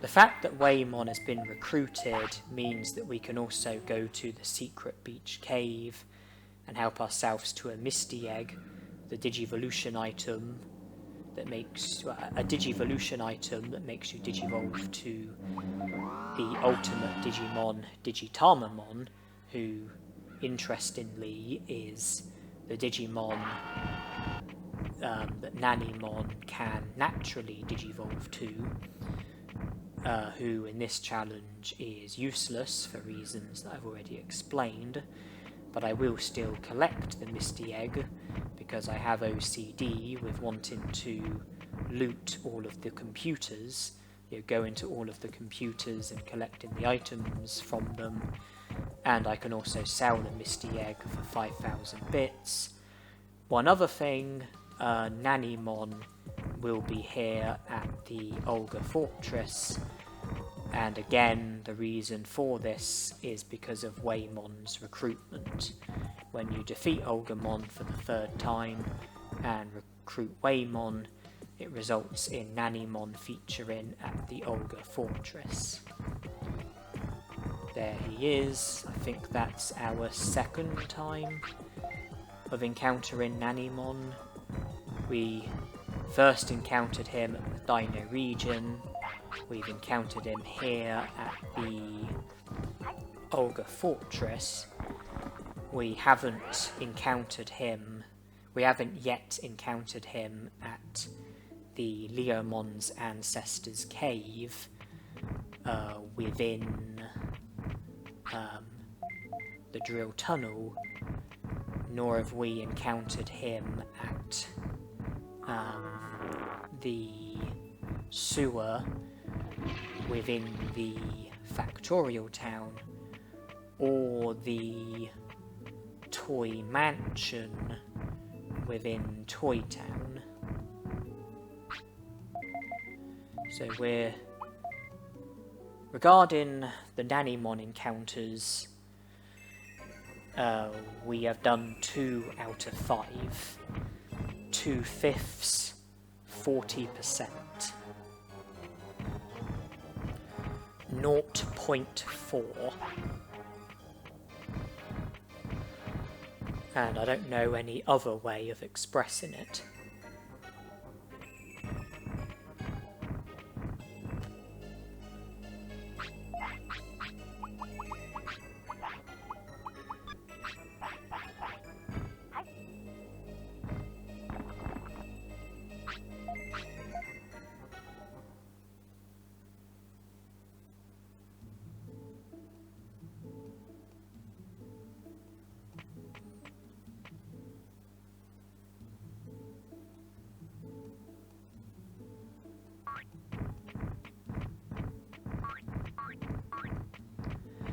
Okay, let's check out the board.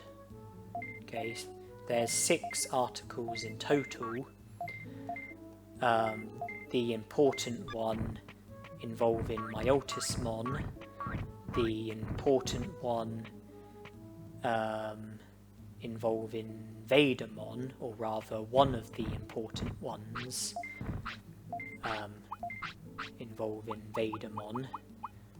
And we are now up to 3 Digimon working at the item shop, with Patamon being the latest addition,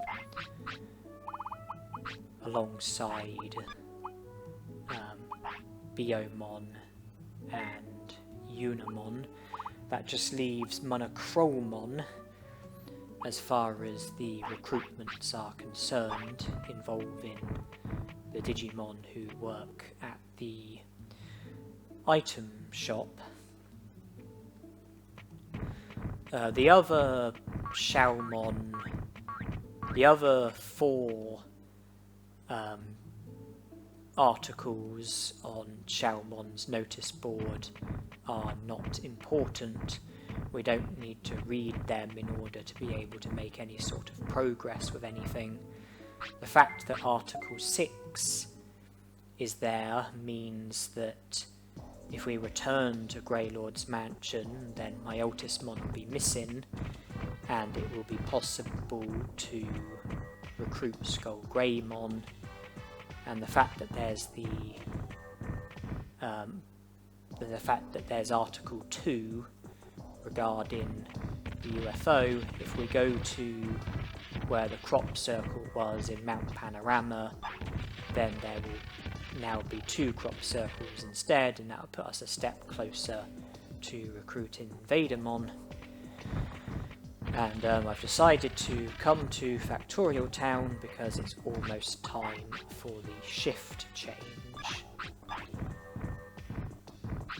Initially, you are restricted to only being able to explore the first half of Factorial Town due to there being Guardromons who are in the way, who won't move until it's time for the shift change. And there you see, I've managed to make it past the Guardromons.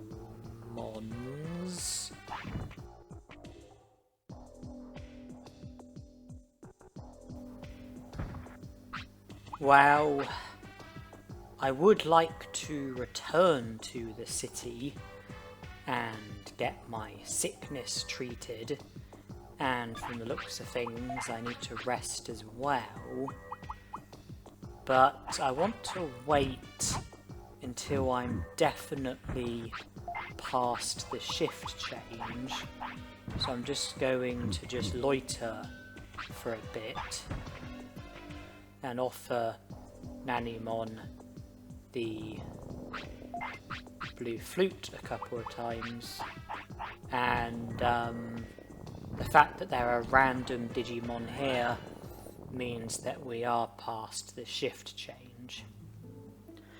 I didn't want to leave straight away because there was a time many years ago when I went there during the shift change and the Guardromons were gone, and I think I then left thinking that the Guardromons were gone for good, but when I left, I think it was still during the shift change when I left, and then when I returned later on, thinking that I would be able to go straight through, the Guardromons were there, and I wasn't able to go through, and then I had to return later on during another shift change in order to then be able to make it past the Guardromons. My memory on that is vague, so don't quote me on that. But when I made it past the Guardromons just then and into the next room, I didn't want to leave straight away. I wanted to wait until I was definitely past the shift change. And when I returned to the room that the Guardromons were in,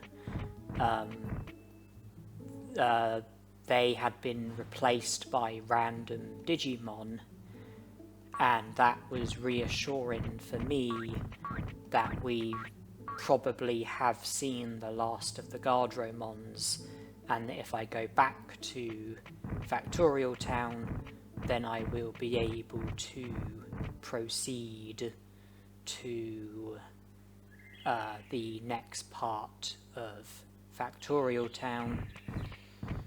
And if the Guardromons are history, then we can pass at any time. And I would just like to do a tiny bit of training here at the gym. I can get my speed up to 300. I have now done that. Defense is at 300 as well, and I don't necessarily want to be praising Nanimon, not with the concern of Vadermon.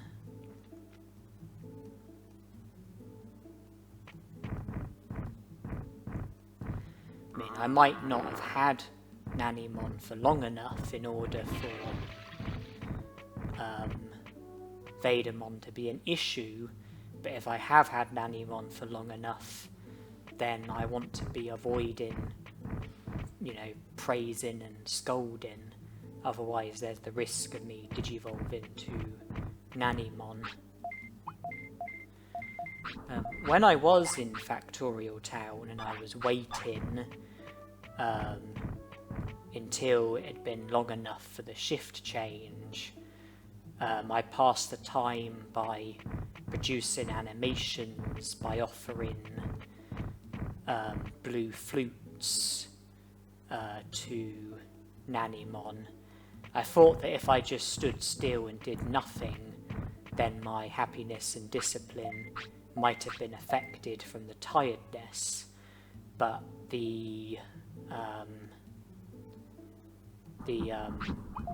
but by doing animations, I thought that that might protect me from that problem, and it looks like my tiredness levels are fine, which I'm pleased about. And yeah, I went back to the previous area where the Guardromons were, because if there were no Digimon in there whatsoever, then I would have been concerned that it was still during the shift change, and that if I was to return later on, then the Guardromons might be back, but the presence of the random Digimon was a good sign.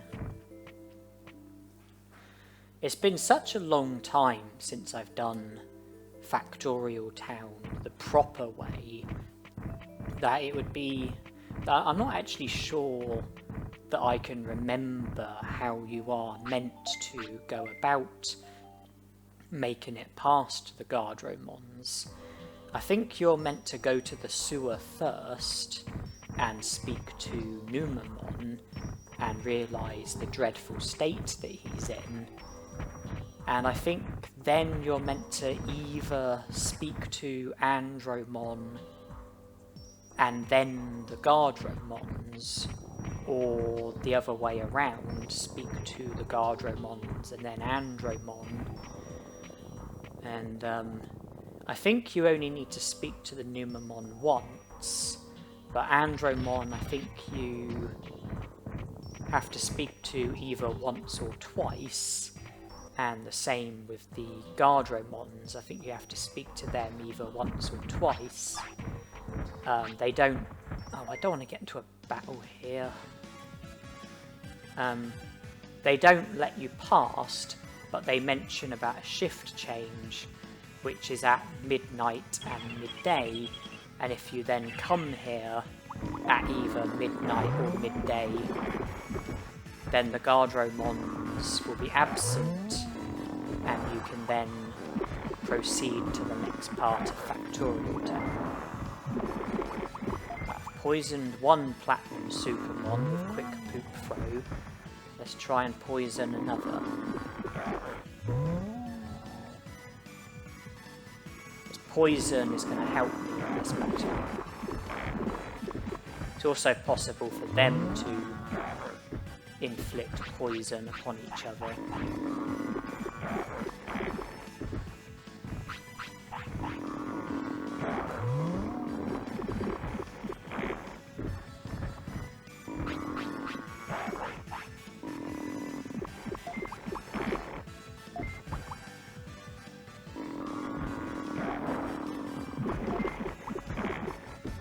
Okay, another one's poisoned.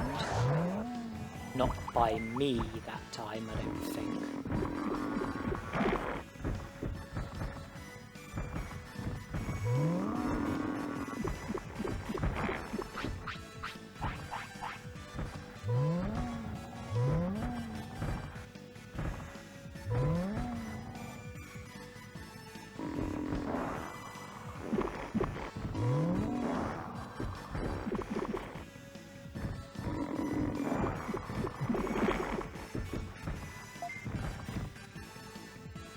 What makes this battle particularly tough and annoying is how quickly and frequently they attack.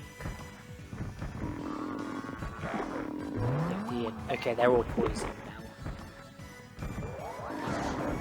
Just the attacks are very quick fire. Just attack after attack after attack. They're very prone to interrupting your attacks. They're very prone to stopping your finishes as well. Not to mention that you too are at risk of poison.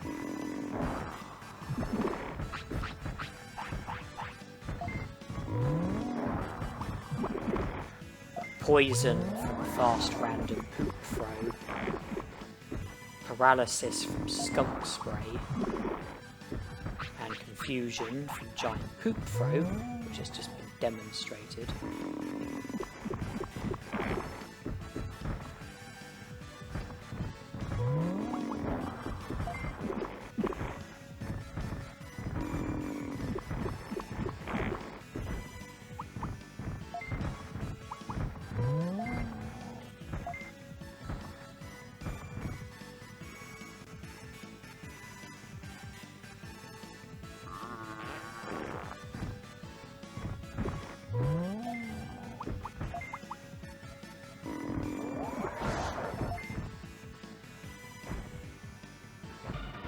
it's possible that I might learn a technique, but I didn't. Fast random poop throw was a possibility. Giant poop throw was a possibility. It didn't happen. I didn't learn either of those techniques, and it doesn't really matter. I don't think it's really going to make much difference to the rest of this challenge.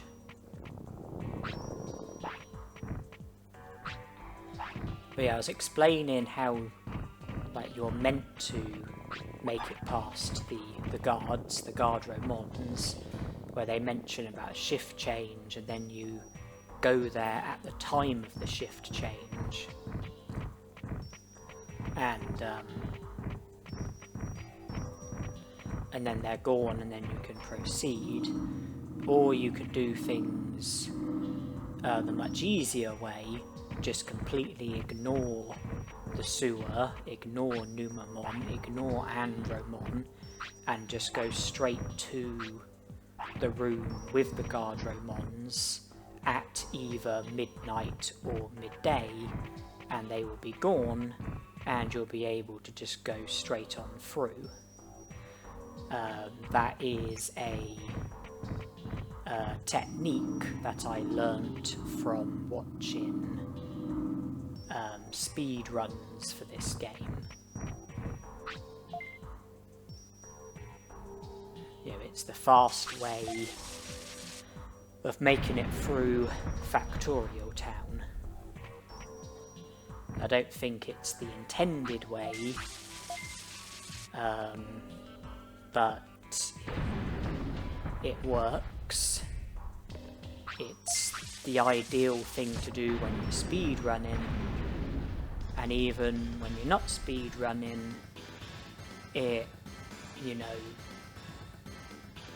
it's still helpful.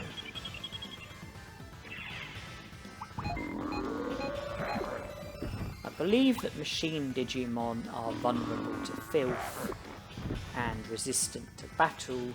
Conclusion: I think quick poop throw might be the better choice of technique to use.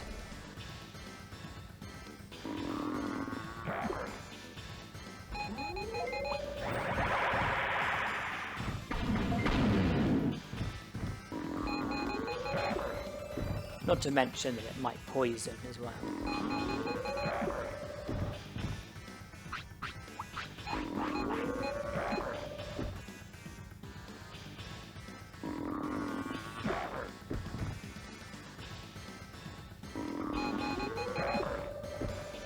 Okay, he is poisoned. I think Guromon is also part air and part battle. And I think that air might be resistant to battle as well.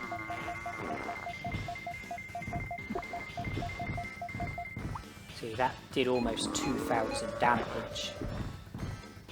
A finish which is of a filth nature. I don't know why filth seems to be strong against machine, but it just seems to be.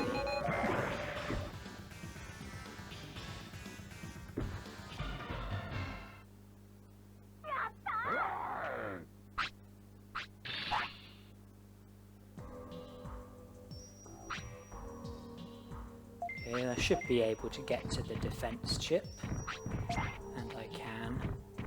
Sometimes, like when you defeat him,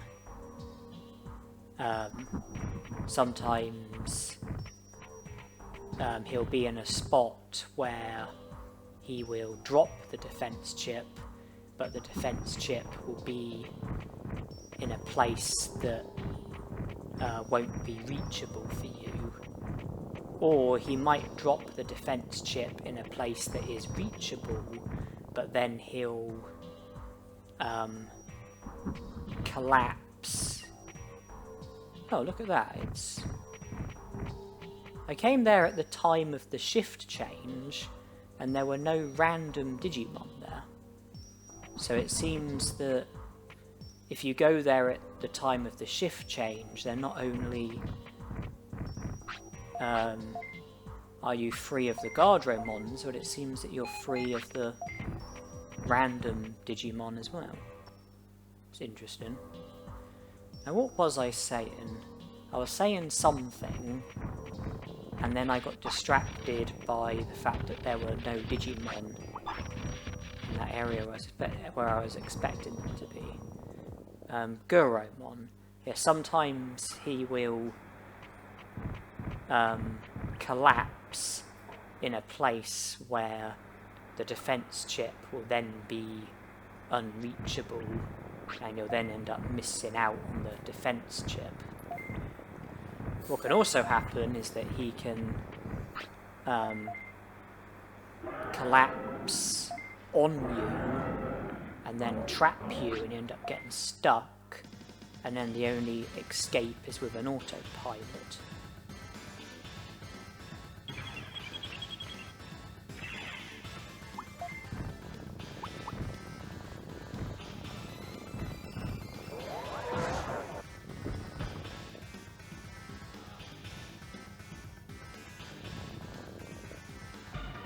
The easiest Digimon in the game has been defeated.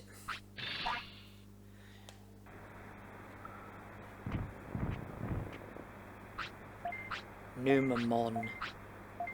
Well, when it comes to, battles in this game, out of the recruitable Digimon, Numamon is the easiest, followed by Agumon. That is correct, Numamon is even easier than Agumon. After winning against Guromon, who is quite a tough opponent,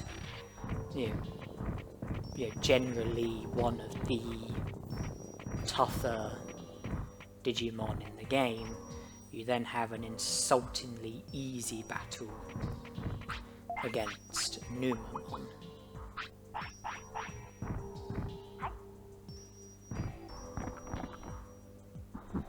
Right, after defeating Guromon, I had to then speak to Andromon, which I did. Then I had to go to the sewer and defeat and recruit Numamon, which I did. Then I had to return to Andromon again, like I did just then, and speak to him. And now if I return to Andromon later on, I'm not entirely sure how much later on, but if I return to him later on, then he will have an update for us. At the moment I'm grinding for Metal Mumemon. I'm repeatedly entering and leaving in the hope that Metal Mumemon will show up, and I'm planning on battling him and defeating him with Nanimon. And yes, when you return to Andromon at the right time, he would have recovered data. He will provide you with, the data. He will then join the city, and Nanimon will spawn at the sewer. That will be one of his, that's one of his 5 locations. And also Guromon would have recovered, and if you return to Guromon and speak to him, then he will join the city as well. So the recruitments of Andromon and Guromon are both pretty much pending, and in the meantime I'm trying to work on recruiting Metal Mumemon.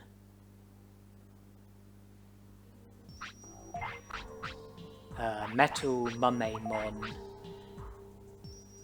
is completely separate from all of the events within Factorial Town.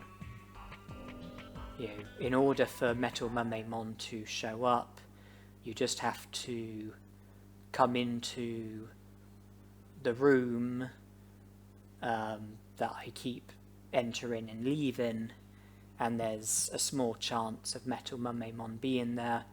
If you repeatedly enter and leave, then hopefully he will eventually show up. There are no requirements, you don't have to do anything else inside a Factorial Town in order for him to show up. You don't have to do anything outside of Factorial Town in order for him to show up. He's separate from Andromon, separate from Guromon, separate from Numamon, separate from Nanimon.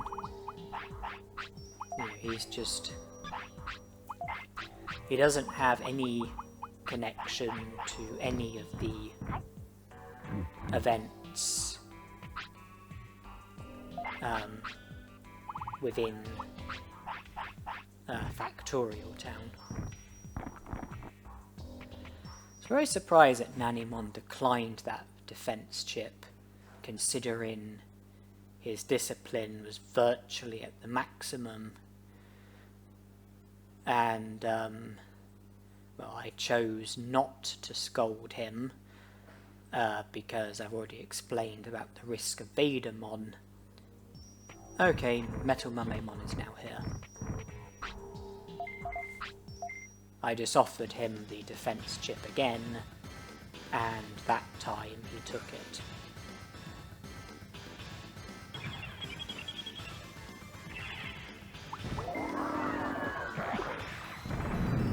And like with Guromon, I think quick poop throw might make the most sense of choice of attack against Metal Mumemon.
Okay, it's a shame that all range beam didn't this.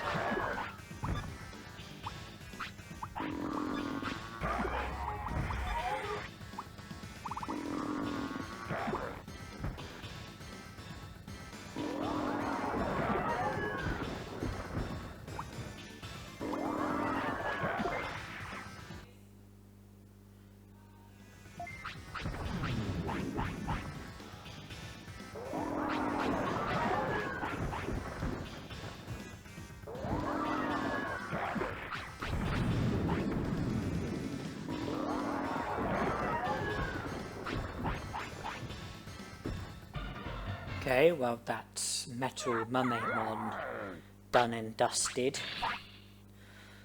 And that is us done with Factorial Town for now. But we're not done with Factorial Town completely. We will need to return in the future, and it will be because of Andromon, Guromon, and Nanimon why we will need to return.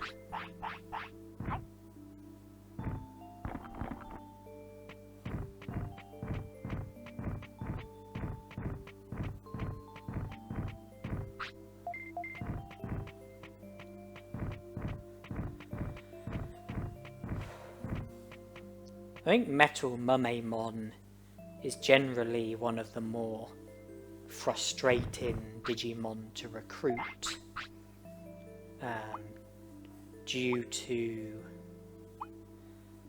the fact that, you know, it's quite hard to get him to show up. You have to rely on quite a lot of luck. You know, getting him to show up can be quite a frustrating and tedious procedure. And well, because of that, it's good that we've got him out of the way. But I would describe Piximon and Mumemon in the same way and for the same reasons, and both of those Digimon are yet to be recruited. Oh yeah, now that we've recruited Numamon, Ninjamon will show up on the Digimon bridge. In order for Ninjamon to show up, you just need to recruit one of the Digimon who would work at the secret item shop. There are 4 Digimon in total: Devimon, Mumemon, Moljamon and Numamon. We've recruited Numamon, hence why Ninjamon has shown up on the Digimon bridge.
That battle was a bit of a indication that maybe my speed could do with being a bit better, and very conveniently Ninjamon dropped a quick chip, which boosts speed by 50. I was saying about, you know, maybe benefiting from better speed. Well, a quick chip will give me exactly that.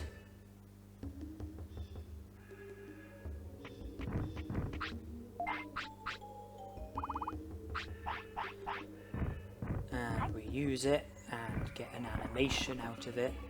Our speed is now better than it was.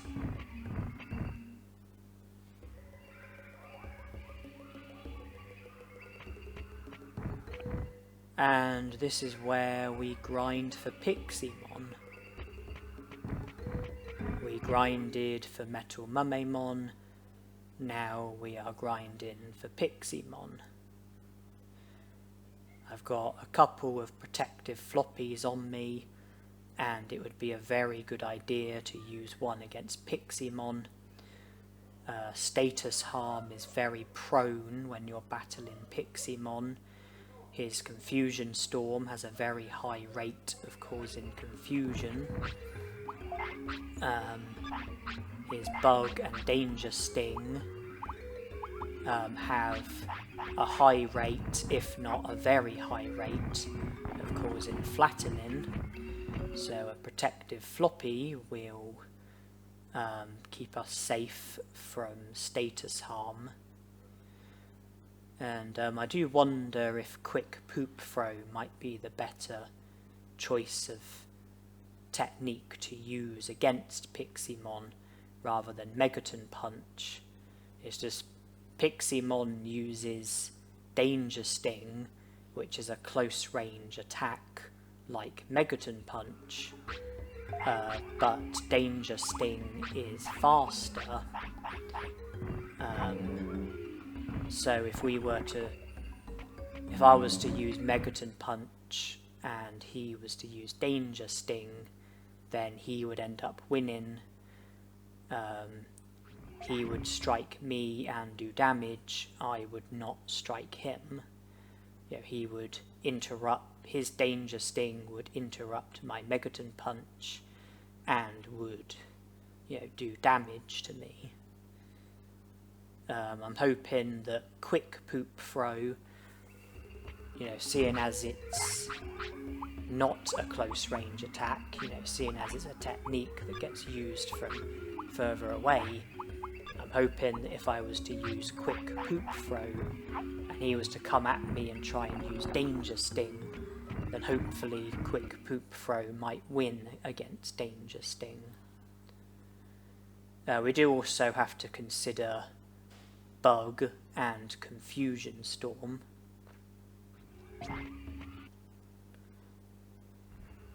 And Piximon has shown up. I'm starting to feel that orange bananas are more common than Piximon. The fact that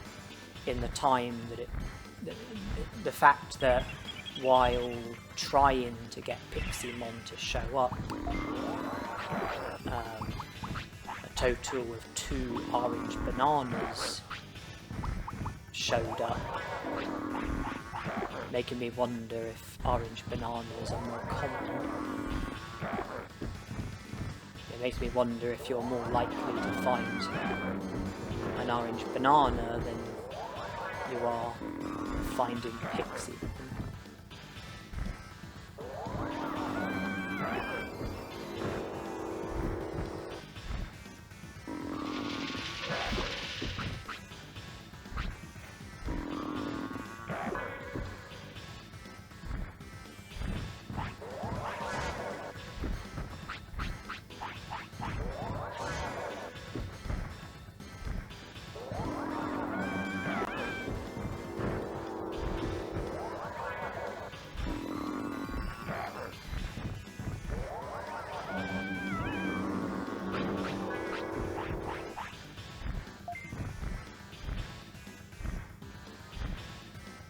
I'm using my finish, but it wouldn't surprise me if he then uses his straight after.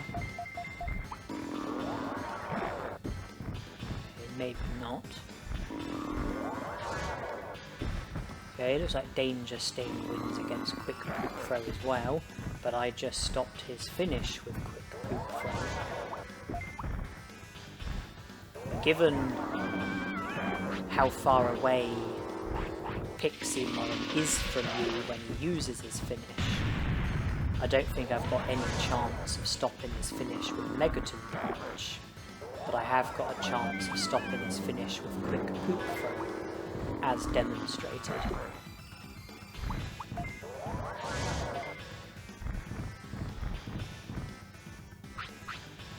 Okay, this time he gets his finish.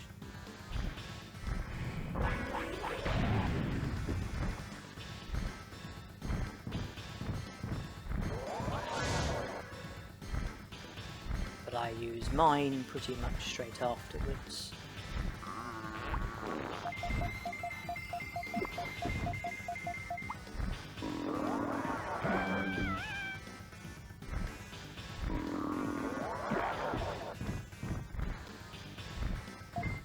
Ah, he's poisoned. That'll slow him down and drain his HP.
There are, you know, differences when it comes to Digimon's finishes.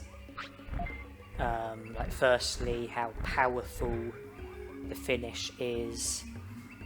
Secondly, how quickly the finish strikes you. Like take for example like Muncymon and like Vegemon and like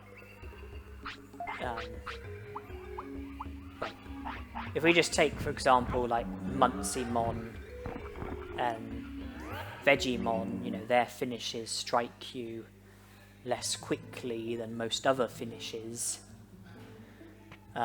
Some finishes are pretty unique, like Digitamamon's finish, where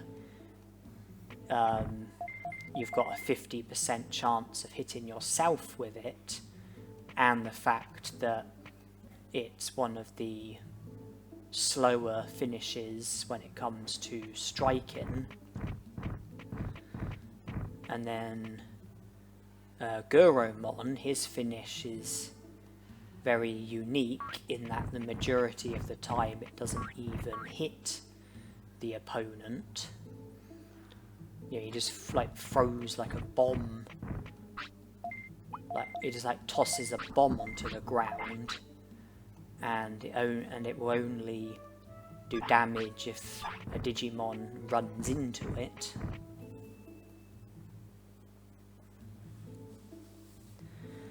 And then another thing is how far away you are from the opposing Digimon when you go to use your finish. Like some Digimon literally have to be right next to you, some have to be a small distance away, some have to be a fair distance away, some have to be a large distance away. And well, personally, I think the further away you have to be, the better, because the further away you are, the harder it would be for the opposing Digimon to stop your finish with an attack. It's like most techniques you have to be within a certain range in order to use them. And, you know, with some techniques you have to be within a closer range than with like other techniques. Like Sonic Jab is really close range, Spitfire is close range, Ice Needle is a bit further away, etc, etc. And so if you're going to use a finish, you know, the closer you are, the more within range you are for the opposing Digimon to be able to use a technique and thus hit you with it and stop your finish.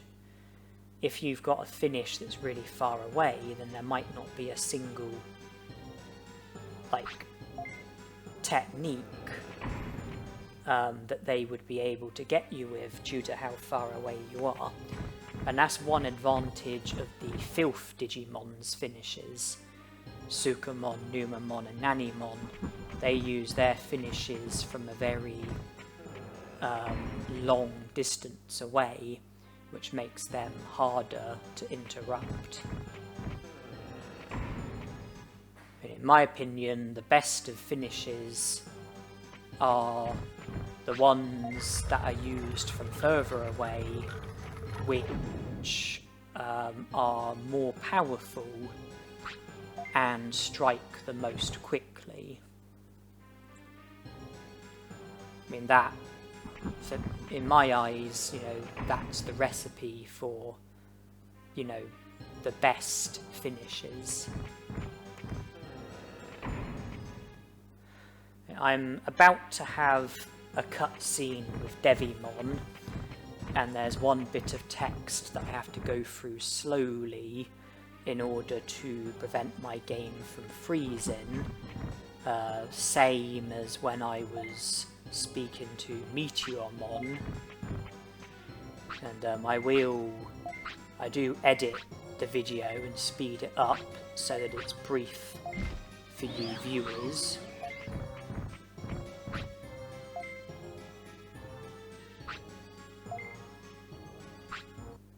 There it is. So after...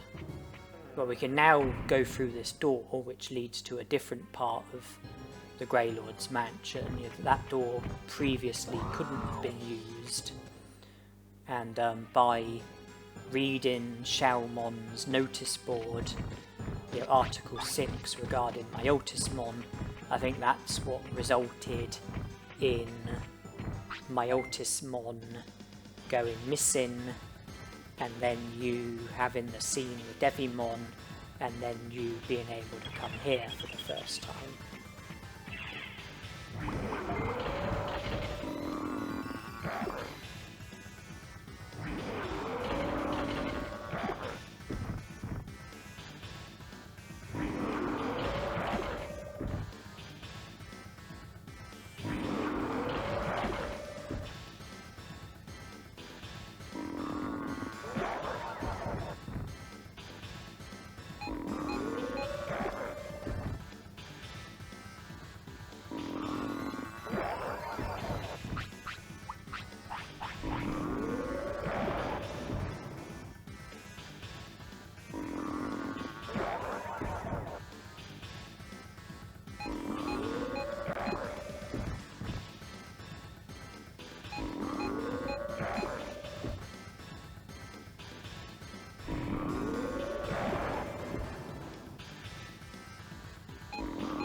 Once again, quick poop throw was my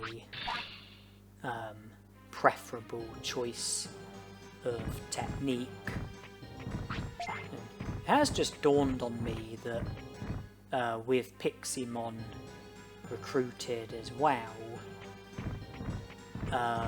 Mumemon is the only remaining frustrating Digimon left to recruit. Because, with Metal Mumemon and Piximon recruited, we're now 2/3 of the way there, leaving just Mumemon. But we can't be thinking about him, because this is where we battle Skull Greymon.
Megaton Punch was what I wanted to use in that battle, and I was worried about Buster Dive, and from watching the battle you can probably see why I was worried.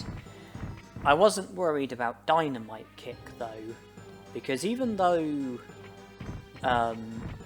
Megaton Punch and Buster Dive, even though Megaton Punch and Dynamite Kick are the same speed, for some reason when Scoldgreymon uses Dynamite Kick, it's slower.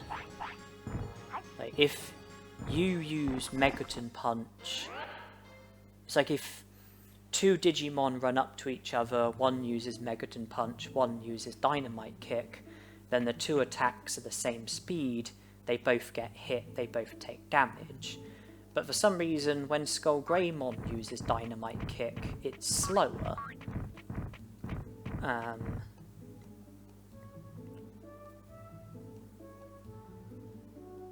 And I was expecting there to be article number 8 regarding Vadermon. But there isn't. Could it be that since reading the article about the UFO, I haven't returned to the crop circles and acknowledged the second crop circle, and as a result of that, article number 8 hasn't shown up yet. I definitely have enough prosperity points for it to show up. The needed amount is 45. I currently have 50 prosperity points. Therefore, we are at the point in which it is time to challenge Etemon.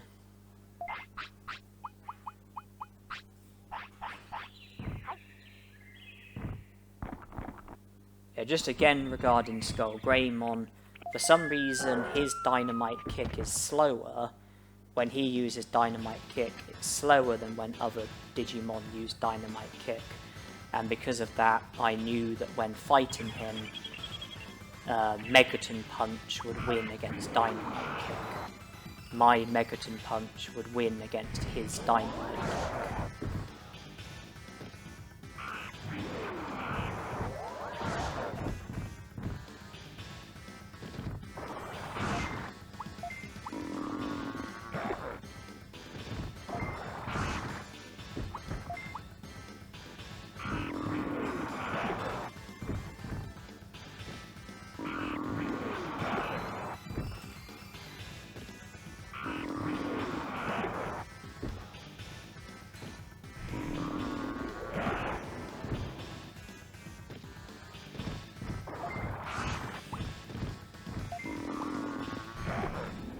Ah, he's poisoned, that's good. There you see, my Megaton Punch and his Dynamite Kick were the same speed. But when against Scoldgreymon, my Megaton Punch was faster than his Dynamite Kick.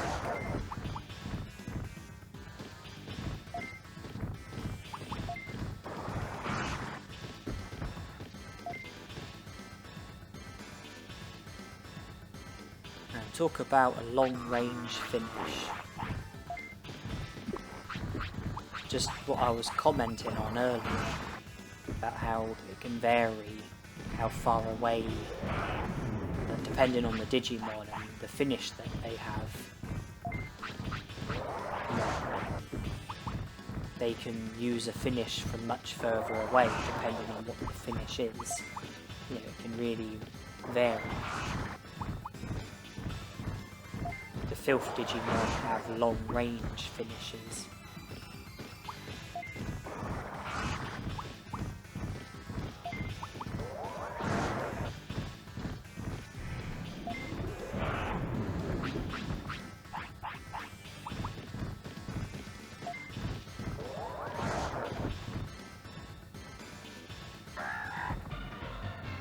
Okay, now this is a key moment, because we did have 50 prosperity points.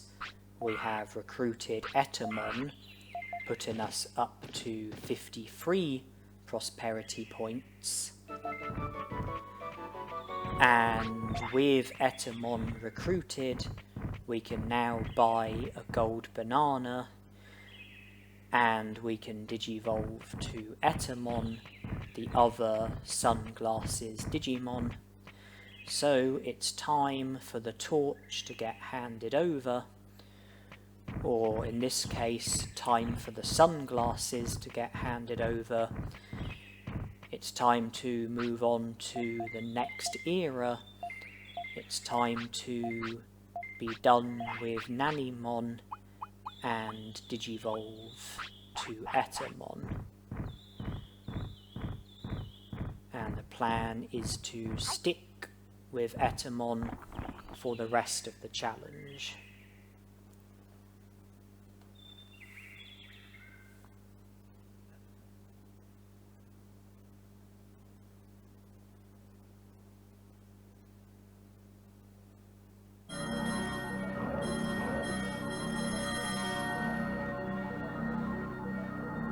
Etemon won't be able to use quick poop throw, but he will be able to use Megaton Punch. So I will be able to equip Megaton Punch. Etemon will be able to use Megaton Punch the same way that Nanimon could. So the fact that we learned Megaton Punch as Nanimon didn't just give us the ability to use Megaton Punch as Nanimon, but it also meant later having the ability to use Megaton Punch with Etemon. I sold the brain chips because they didn't seem to be useful in my eyes. I mean, we've already got the enabled technique, so I thought that we didn't really have anything extra to gain from making our brains even higher.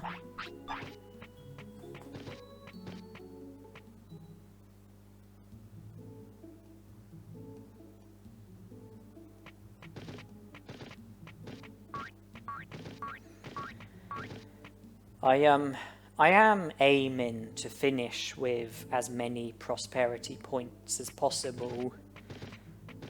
You know, that I've been clear about for some time. I don't want to give too much away, but I would like to say that 100 prosperity points is not possible. In this challenge, it is not going to be possible to get 100 prosperity points. Firstly, because we are not going to be able to have Numamon or Muncymon as our partner Digimon, and that means that Muncymon and Nanimon are both not going to be recruitable, because in order to be able to recruit Muncymon, you have to speak to the robot Digimon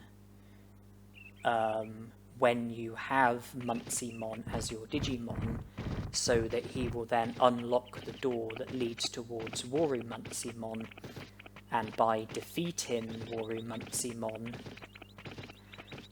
you can then recruit Muncymon, and also after that you can then encounter Nanimon at the Toy Town. You know, it's one of his locations, and if you don't encounter Nanimon at all of his locations, then you won't be able to recruit him. So that makes Muncymon and Nanimon non-recruitable. I can also tell you that Frigimon won't be recruitable, because in order to take the first step towards recruiting Frigimon, you have to go to Friesland with a Digimon who is vulnerable to cold weather. Okay, the 8th article is now there, along with all the other articles. You have to go to Friesland with a Digimon who is vulnerable to cold weather. You need the Digimon to become sick, and then you need Frigimon to rescue you. And then to see to the second part of Frigimon's recruitment, you have to return to Frigimon with a Digimon who can tolerate cold weather, speak to Frigimon, and he'll join the city afterwards. Now, there are 2 Digimon in this challenge who we are allowed to use,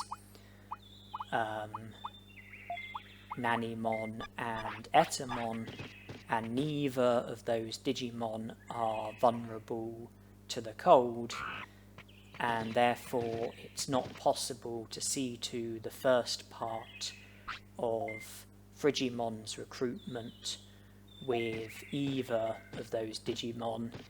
It would be possible to see to the second part of Frigimon's recruitment with those Digimon, but that's no good if you can't see to the first part first.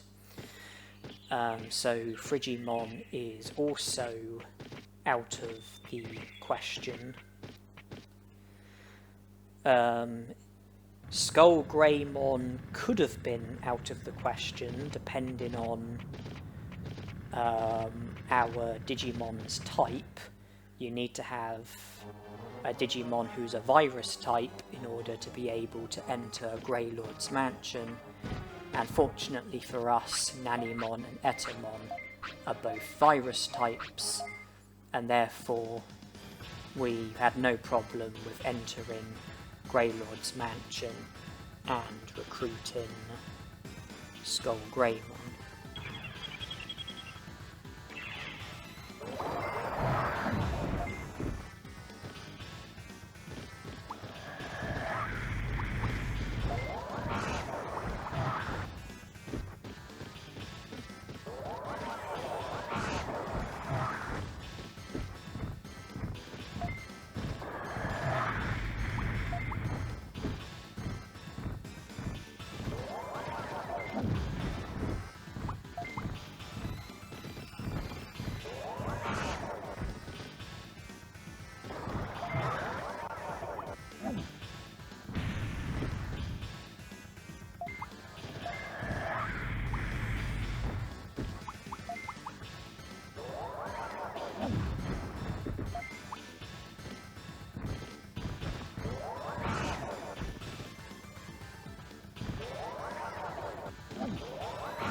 Due to the number of prosperity points that we've got, and the fact that we've recruited Miramon, we will be able to go to Leomon's ancestor's cave and collect Leomon's stone.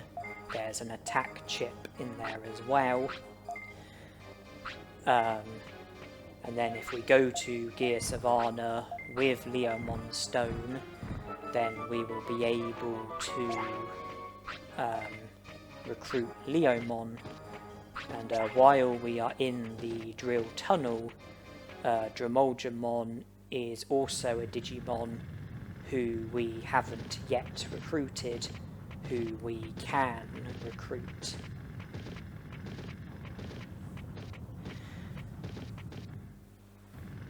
And I was saying about Greylord's mansion, also there's the Ice Sanctuary, where you can recruit Angemon, and you are meant to need to have a vaccine Digimon in order to be able to enter the Ice Sanctuary, which Nanimon and Etemon are not. because they are virus types. But fortunately, thanks to the Ice Sanctuary skip, which I explained earlier in this challenge, it is possible to enter the Ice Sanctuary with any Digimon. It is possible to enter the Ice Sanctuary with virus Digimon. It is possible to enter the Ice Sanctuary with Nanimon or Etemon, and therefore Angemon will be a recruitable Digimon. I've explained about not being able to recruit Muncymon or Nanimon or Frigimon. They account for 6 prosperity points, 3 for Muncymon, 1 for Nanimon, 2 for Frigimon. So that brings the possible total from 100 down to 94. And I don't want to say if 94 is the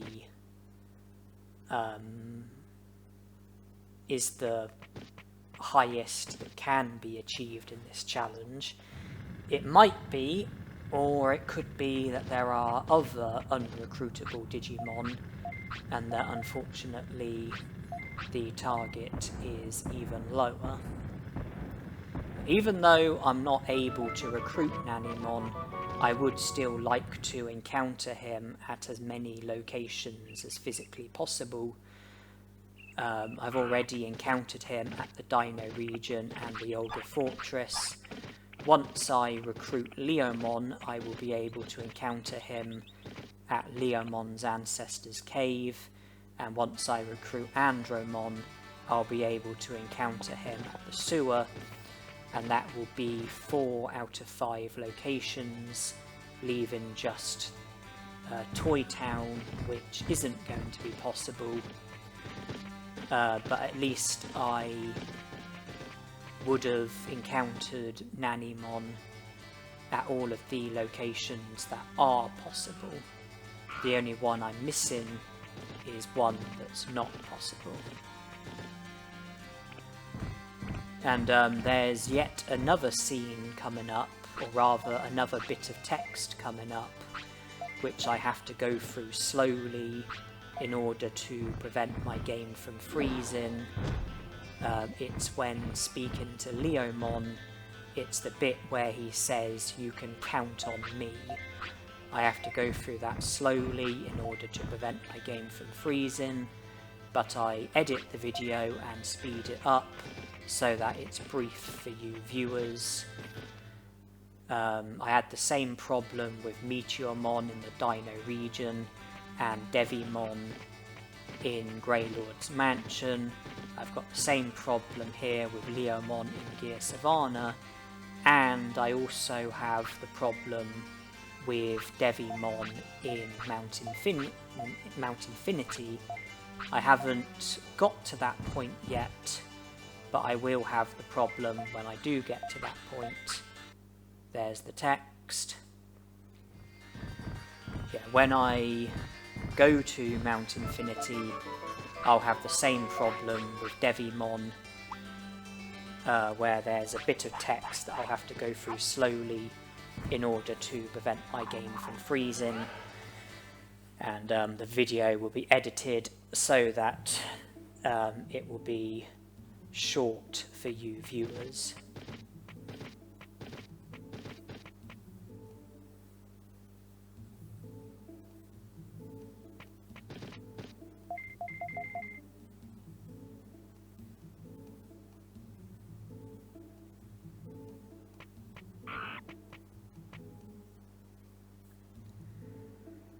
Yeah, those are the only 4 scenarios that I can think of where I have such a problem.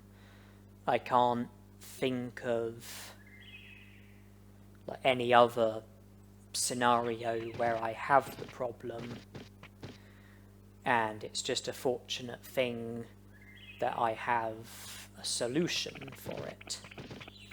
It's probably a glitch of some sort. I think this is the PAL version that I play on, and I think that the PAL version is subject to a number of annoying glitches, and maybe that's what it is. Maybe that's what it boils down to. If I was to just, mash through the text in the 4 examples, then there's a good chance that the game would freeze.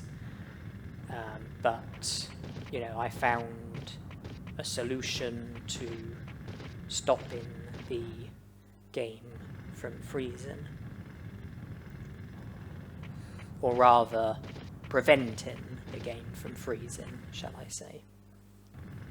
Because there have still been occasions where I've gone through the text slowly.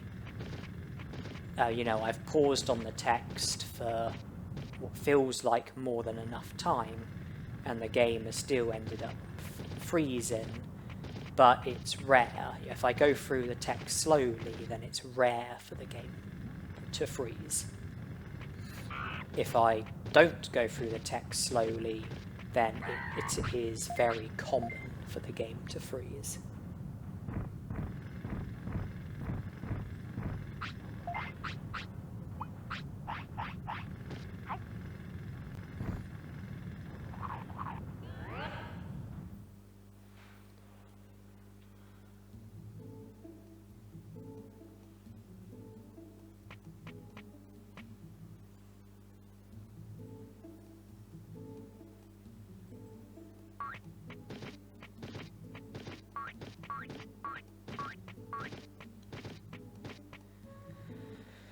Okay, now I'm heading back to Mount Panorama to recruit Vadermon and then attempt to get Mumemon to show up, the last of the annoying recruits. Although, in a way, I kind of feel like the most annoying recruit is Monochromon. For me, I feel like the Monochromon shop minigame is the most dreaded part of the game, and that Monochromon's recruit is the most dreaded recruit, the most annoying recruit, the most frustrating recruit.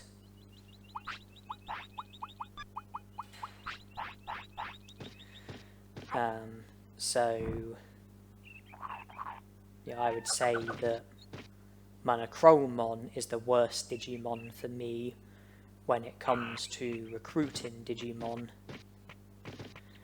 More so than Mumemon, Metal Mumemon, and Pixiemon.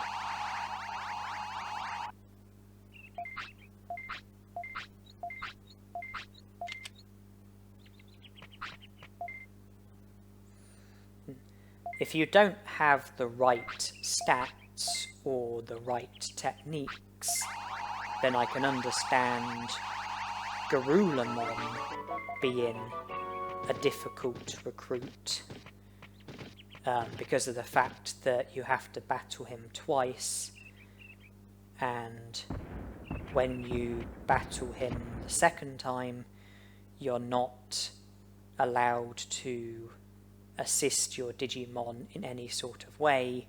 You're not allowed to use any items, you're not allowed to use finishes, you're not allowed to command your Digimon.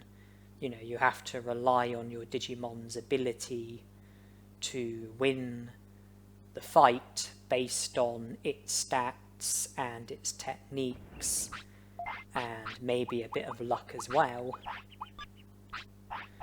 If you don't have the right stats or techniques, then I can understand Garulamon's recruit being a pain for some people. Mumemon has shown up. When I was younger, I had trouble with the second Garulamon battle, But that was mostly down to me being dreadful at the game and being a complete moron.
It's just, when I played the game, like many years ago as a child, I pretty much just trained HP and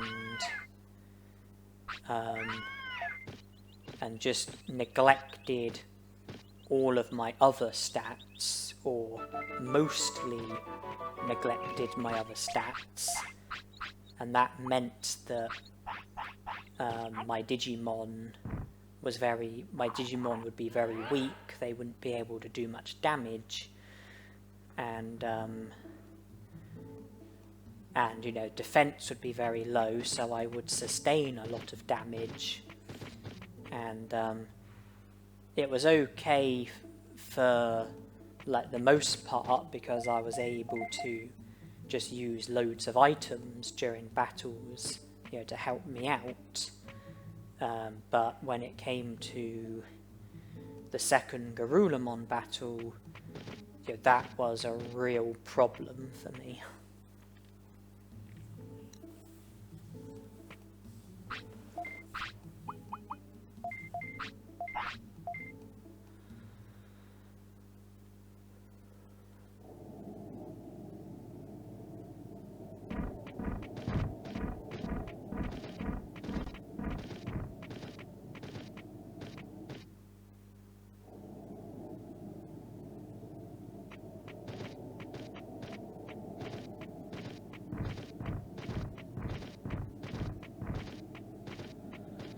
How about we go to the Ice Sanctuary now and recruit a certain white angel.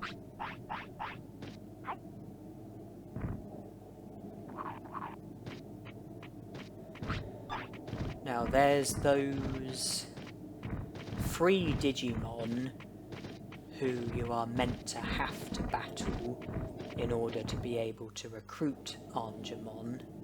And before I comment on them, I need to pull off the Ice Sanctuary skip.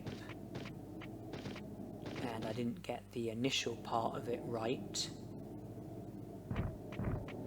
And already you can see what I mean when I say that this can be hit and miss for me. Got the first bit right.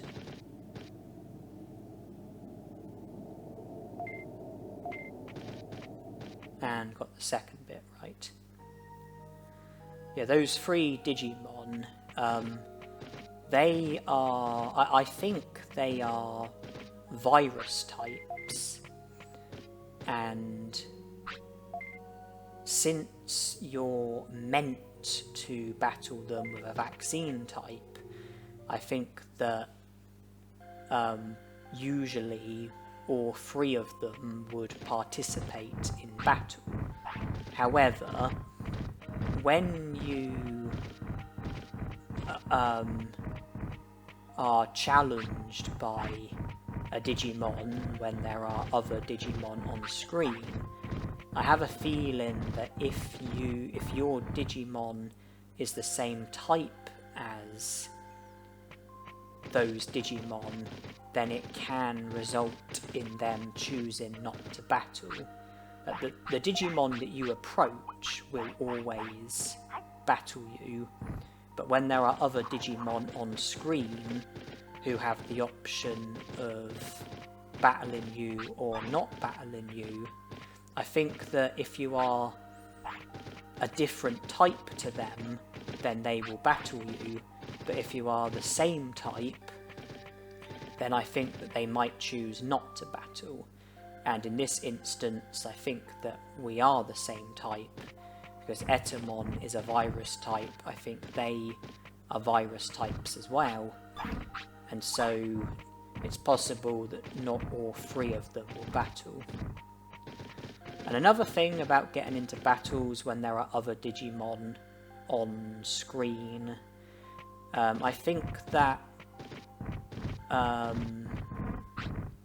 you can only battle 3 Digimon at once. So if there are more than 3 Digimon on screen, then I think that only 3 of them will battle. Only a maximum of 3 of them will battle.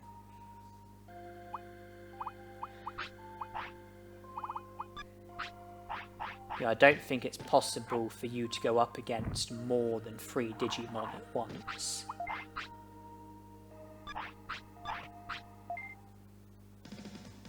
Ah, see what I was saying? Only one of them is choosing to fight me.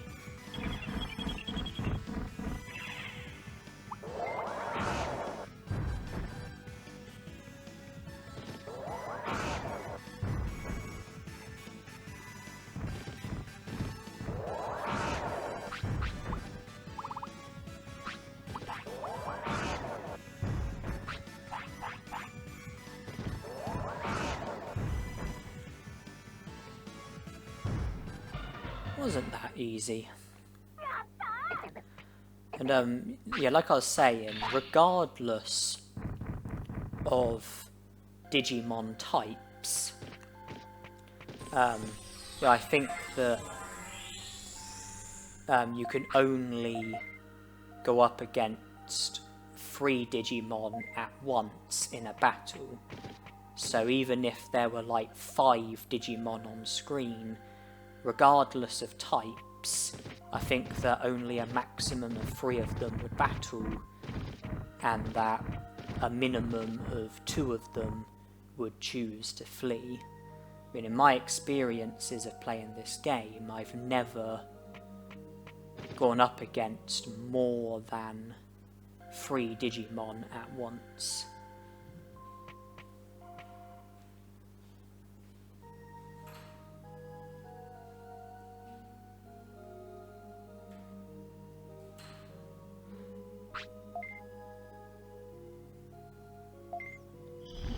Well, prior to the discovery of the Ice Sanctuary skip, Angemon is a Digimon who would not have been recruitable in a challenge like this, but thanks to the Ice Sanctuary skip, we have been able to recruit him. I don't know how long the Ice Sanctuary skip has been known for. I think we are talking years, but I don't know how many years. There have been a lot of handy discoveries made in this game, which has made certain bits of the game easier than it used to be. For example, Centarumon's recruit was a recruit that I used to dread because I didn't know, like, how to get through the Amida Forest effectively. I didn't know, like, what techniques to use. I didn't know how to go about it.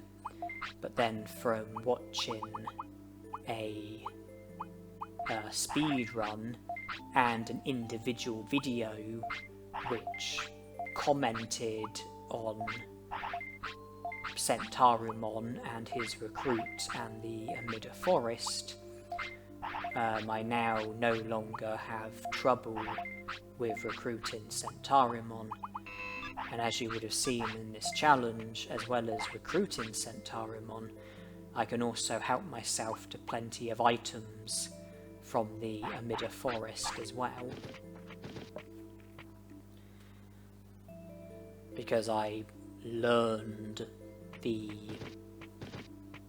methods from other people.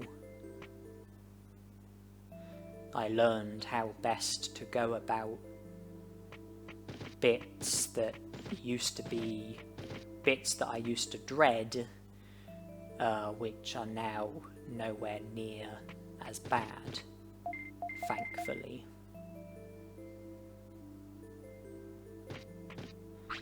And guess what? It's now time for Airdramon.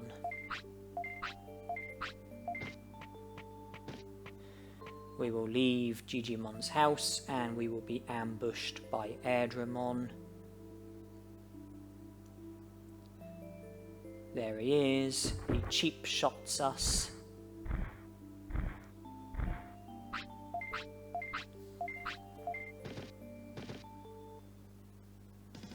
And now we get down to business.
Mount Infinity is now available to us.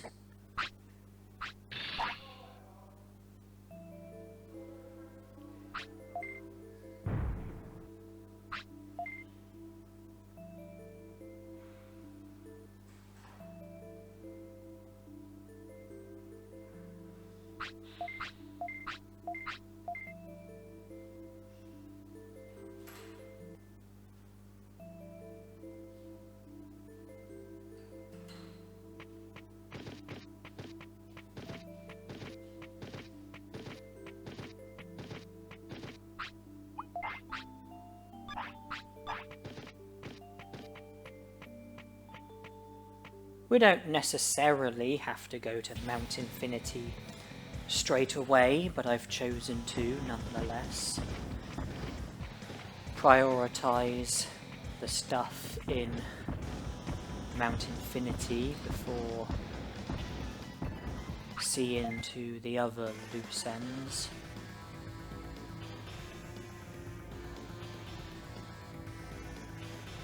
And in this battle, I don't necessarily need to be too offensive. You know, after all, these Digimon are very prone to doing very serious damage to each other.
As you could see, I just picked the defensive command to begin with, and the three Digimon ended up doing very serious damage to each other by hitting each other with their attacks. And then, well, two of them got defeated without me doing anything, and then the last remaining one was pretty low on HP, and I was able to finish him off without too many attacks.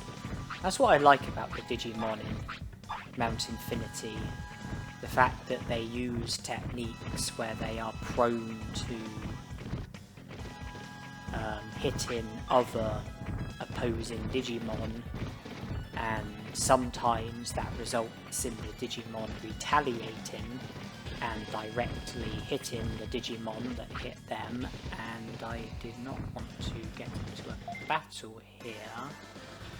But what I was saying about Digimon being prone to hitting each other, that will come in handy in this battle as well as the previous one.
Also, a good thing about being up against multiple targets when you have Etemon as your Digimon is that Etemon's finish hits every target. And obviously that came in handy in that battle. That battle I just got into was accidental, unintentional. The first battle... Oh, I don't like where this Pidomon is.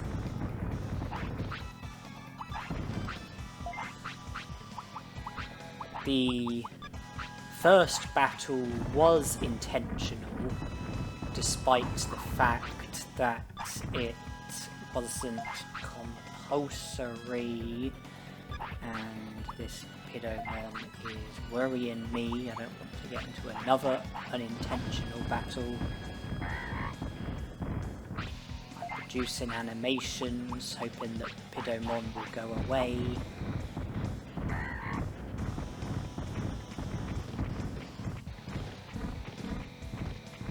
We made it, just about. Yeah, the first battle was not compulsory, but I chose to get into the battle nonetheless because I wanted to take out the Rockmon who was blocking the way to an item, a computer, an item within a computer. I like to... I've said before, I have a bit of OCD when it comes to seeing to all of the items, seeing to all of the computers. Like, I'm okay with, like, random items that you find on the ground. It's just when it's the computers, I do like to, loot all of them. So I got into the battle so that I was able to get to the computer and help myself to the item, even though it's not a particularly useful item, not a item that I particularly care about.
Don't run away, I want to use my finish against you.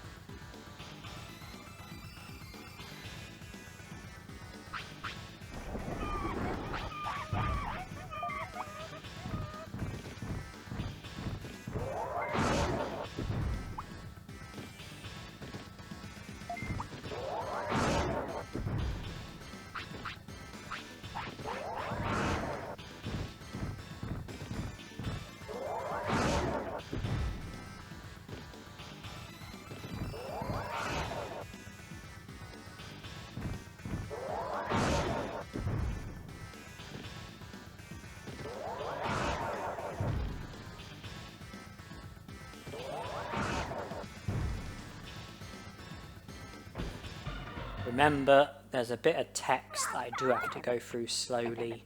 It's when he says about not wanting a ruler. There it is.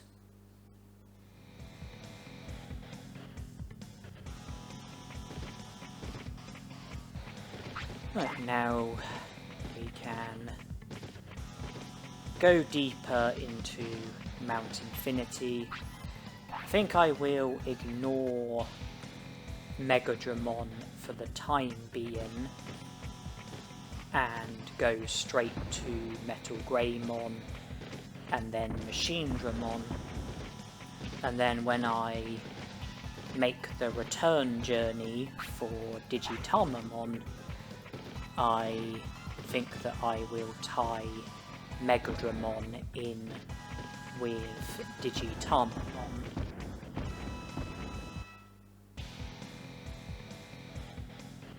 You know, this is our first visit to Mount Infinity, but we won't be done with it. We will need to make a second visit to Mount Infinity.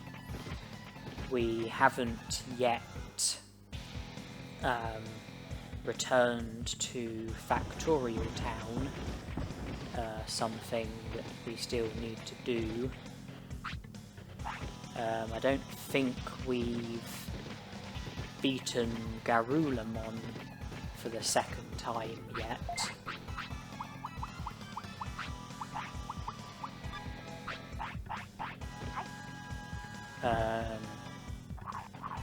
It's not day 15 yet, which means that Vegemon is out of the question for the time being, and since I'm relying on him for a super carrot, Moljamon is out of the question as well.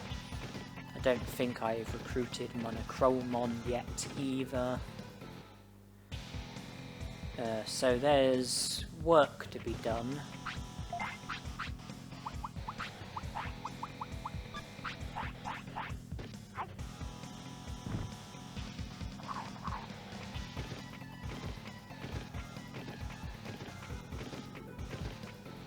We can only take things one step at a time. The next step is Metal Greymon.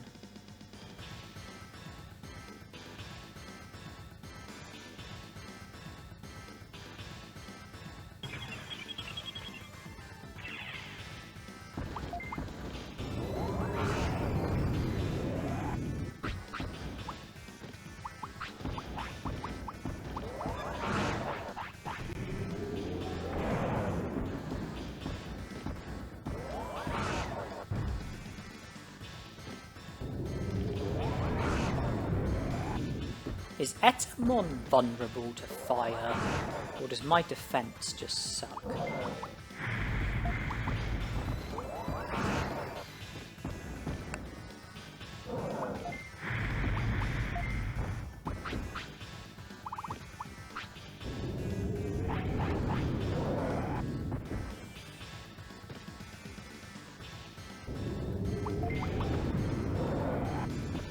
Really? I get paralyzed twice in a row?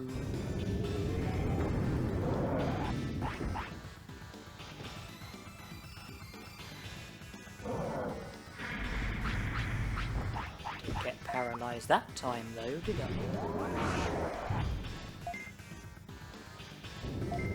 And I used to finish at the wrong time.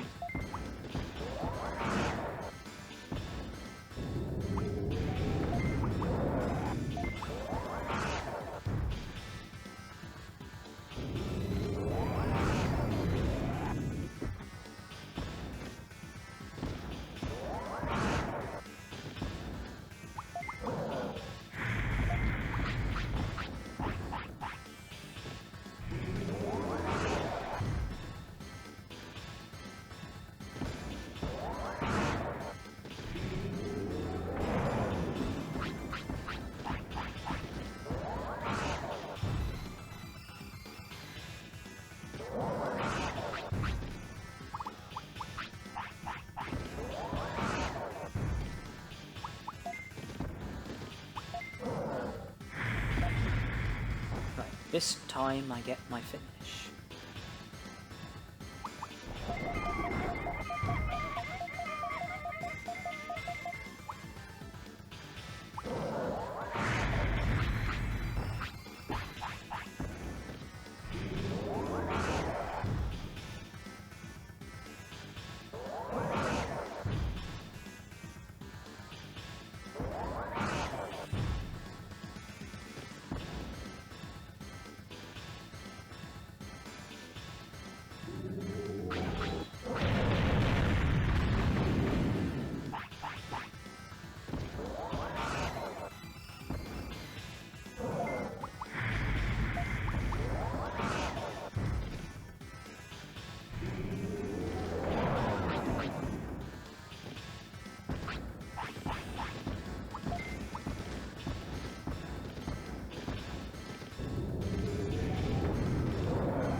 In the first season of Digimon, Metal Greymon proved himself to be superior to Etemon, and I have to say that that was very apparent in that battle. I'm not going to make any attempt to take any credit that isn't due. Metal Greymon did a lot better than I did in that battle. Metal Greymon did a lot more damage to me than what I did to him. If that had been a match in the arena tournament, then Metal Greymon would have won with ease.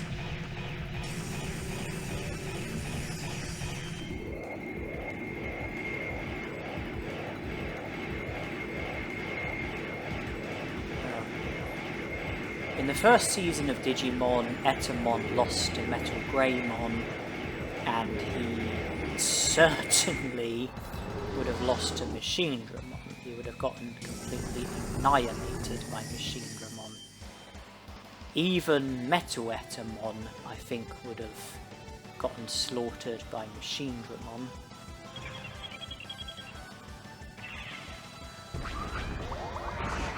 Detective Floppy saved me from status harm. And with this will make a small improvement to my stats.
seems that Etemon's terrible music is too much even for Machinedramon.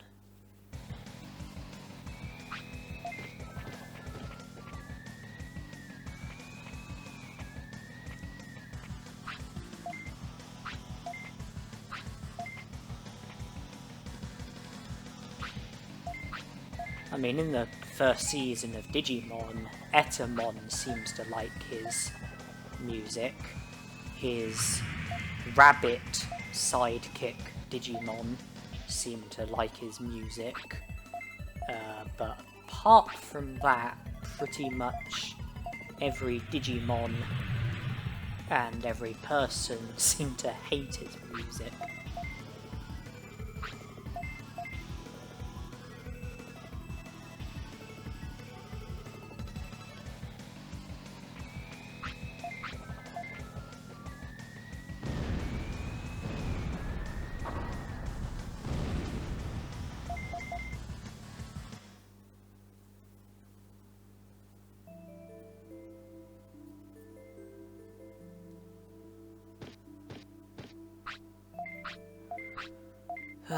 So this is where we have to say our goodbyes.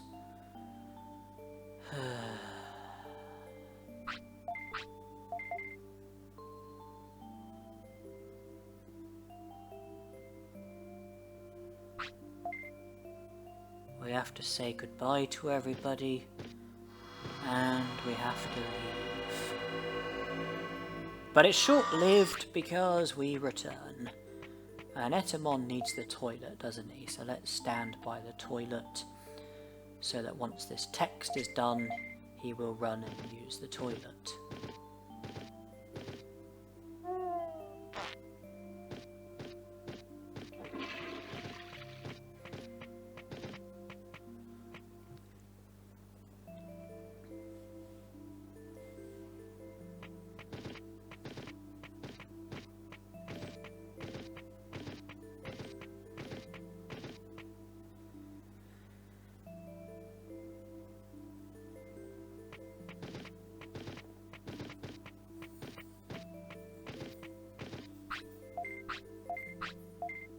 Seems to be a bit tired.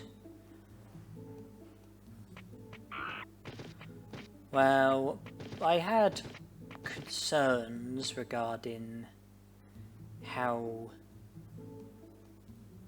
fatigue Etemon might have become, but it looks like tiredness really isn't a problem, because Centaurimon said we seem to be a bit tired, and that seemed to pretty much be as bad as it was regarding tiredness. Point I'm making is that it looks like we're probably quite a distance away from being at risk of the sweat bubble showing up.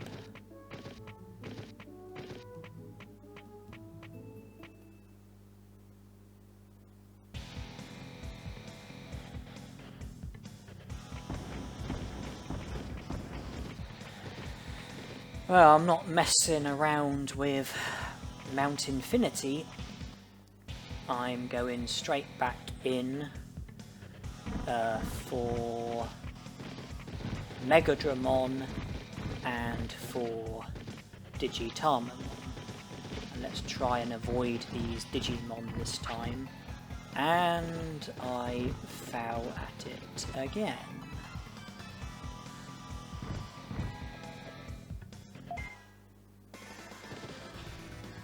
I was hoping to get all three Digimon on screen. You know what they're like at hitting each other with their attacks. But we're going to have to settle with just two opponents.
Looks like we are going to finish with a finish.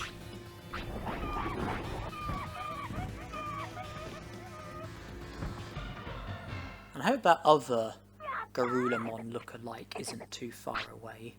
Oh, we learned Megalospark. That I did not see coming. And all of a sudden, I feel a whole lot differently about the fact that I accidentally got into that battle. Because now I have a technique which, as far as I'm concerned, is far superior to Megaton Punch. It is a much better technique when it comes to type advantages. I think that Megalospark is more prone to causing paralysis than Megaton Punch is. Megalospark doesn't have to be used from quite so close range as Megaton Punch does, and I think that Megaton Punch also I think that Megalospark is faster, better at interrupting, and harder to interrupt.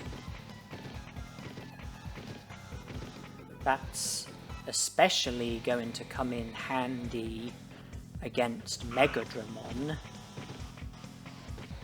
and I think it's going to come quite a bit in handy against Digitamon. There's Garulamon as well, if I'm right in thinking that I haven't recruited him yet. I don't think I have. Also, I don't think I've returned to Factorial Town yet and seen to Andromon and Guromon and Nanimon. The fact that I'm struggling to remember might be a sign that maybe my brain is turning to mush.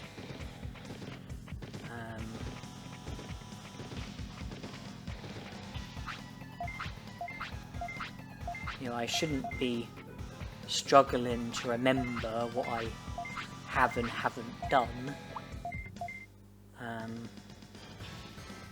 I think it might be saying something worrying about my brain, that I'm having difficulty with remembering things like this.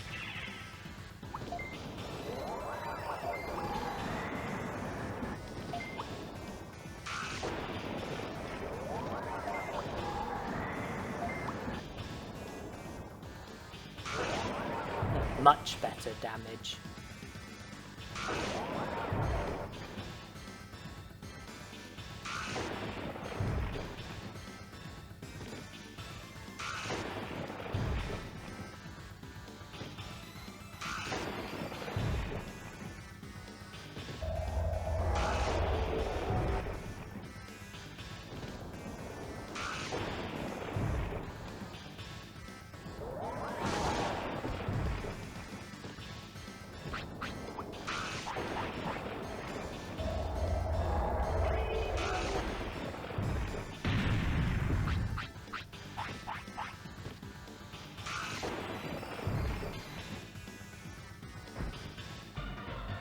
Now that I think about it, considering Etemon is capable of learning and using Megalospark, it is starting to occur to me that why did I not think to try and pursue those techniques? If I had gone to Greylord's mansion and challenged the Soulmons in there, then they both use Thunderbolt and Megalospark, and I could have learned those techniques and then I would have been in a much stronger position, because Thunderbolt and Megalospark are far preferable to Megaton Punch.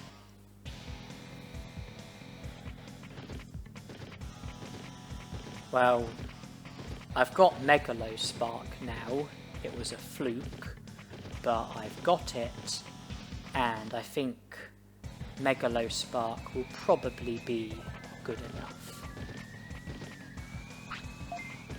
I also could have considered pursuing Warcry and Muscle Charge, but that didn't cross my mind either, and I think we're probably a bit too late into the challenge to be worrying about stuff like that now.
You narrowly survived.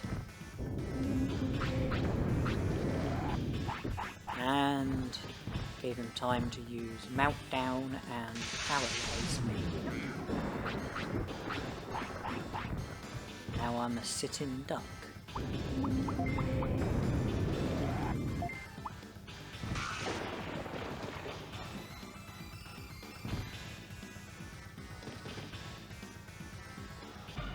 When I had Nanimon and I was talking about, you know, the risks of Digivolutions, the only possible risks were Digitamamon, well, the only theoretical risks were Digitamamon, Vadermon, and Sukamon. And I was just reflecting on that. And now the only theoretical risk is Sukamon, and I can assure you that we are not going to be Digivolving to Sukamon in this challenge. So as long as we can see to the rest of what we need to see to before fading away, we will be successful with this challenge. In fact, fading away is the only thing that could possibly go wrong. Like, the only thing that could possibly... well, the only thing that I can think of which has any realistic chance of causing this challenge to fail would be us fading away before seeing to the whole of the challenge, before recruiting all of the Digimon who we are able to recruit, because I can assure you that Sukamon is no threat, and as far as I can recall, there's no other Digimon that Etemon can Digivolve to.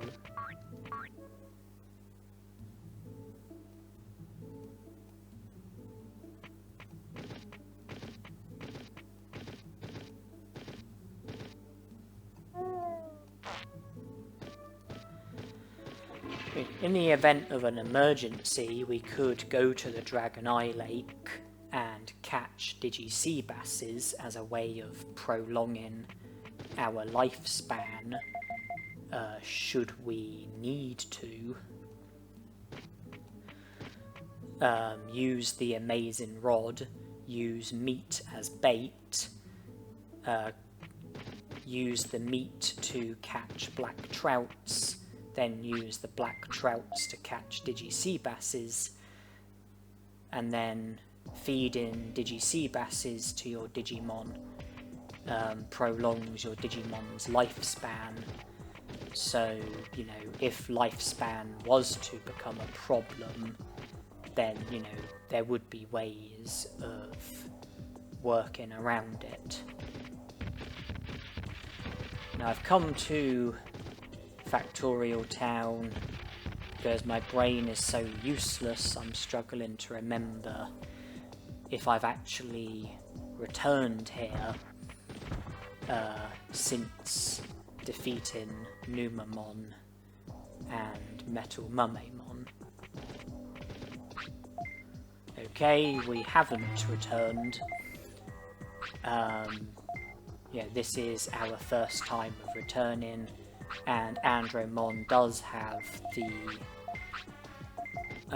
Andromon has recovered the data, he has now joined the city, and consequently we can now see to Nanimon and Guromon.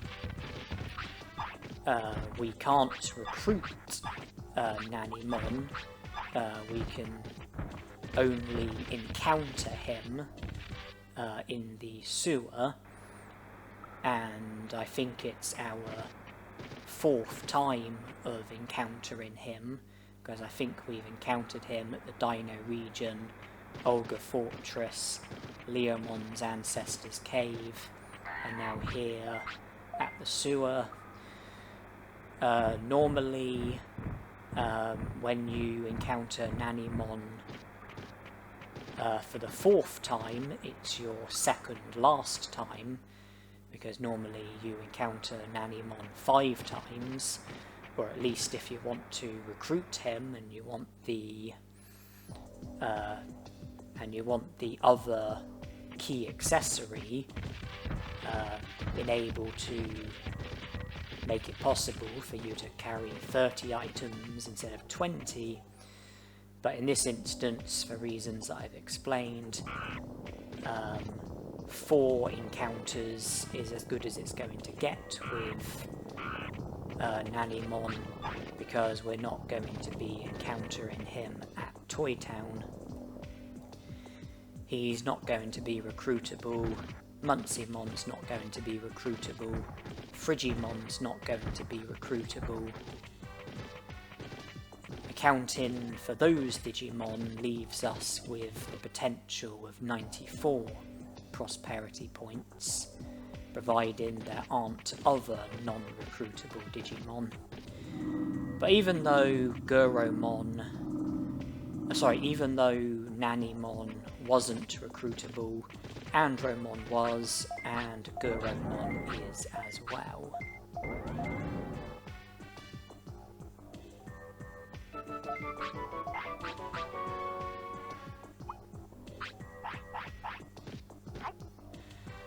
Okay, so now we are done with Factorial Town.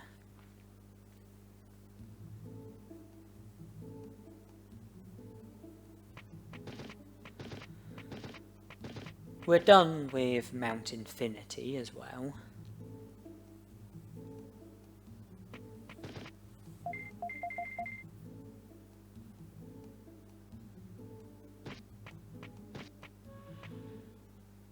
And if I'm right in thinking that we haven't recruited Garulamon yet, then it's not long until the time that Garulamon returns at, because I think Garulamon returns at 3 PM and is available for a number of hours. I can't remember how many hours. So if I'm right that we haven't yet had the rematch against Garulamon, then Garulamon would be an option in the near future. We're talking about an hour and a half away. But obviously you can battle Garulamon on any day. There's no urgency to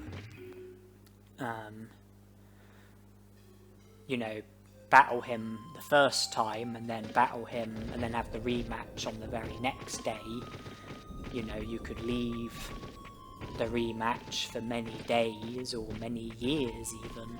You know, he'll always turn up during the same sort of time range on each day, and the opportunity will always be there.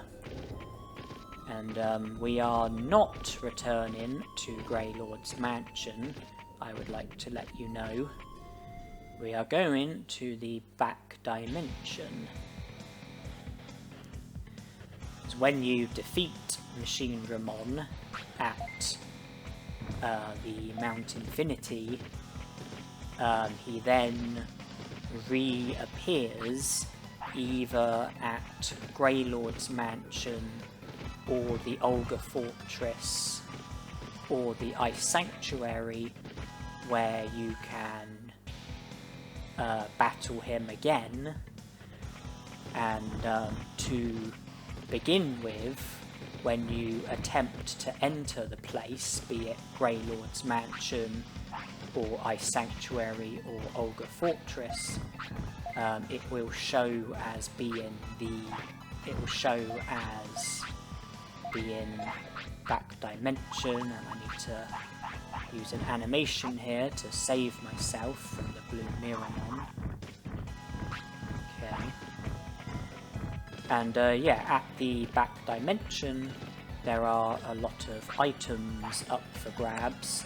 One of each item chip, plus a ray gun, which is a Digivolution item that makes you Digivolve to the ultimate Digimon, Vadermon.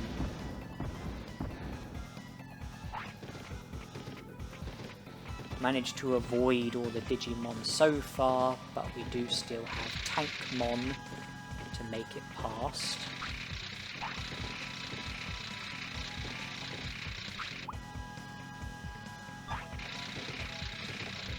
Okay. Now I would like to benefit from the item chips that I have collected from the back dimension.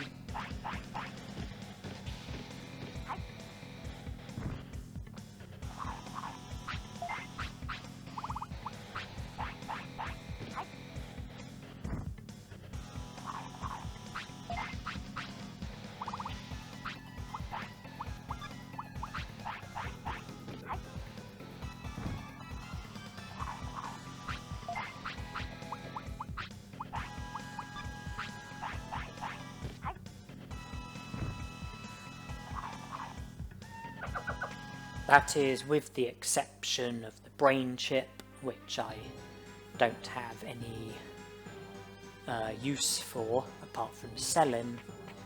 And even though I could have simply returned to the city and settled with the items that I had collected from the back dimension, I would like to defeat Machinedramon, because since learning Megalospark, this battle will now be a lot easier than it would have been.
believe me, if we had still been limited to Megaton Punch, then our attacks against Machine Dramon here at the back dimension would have been a lot weaker, and the battle itself would have been a lot more time consuming.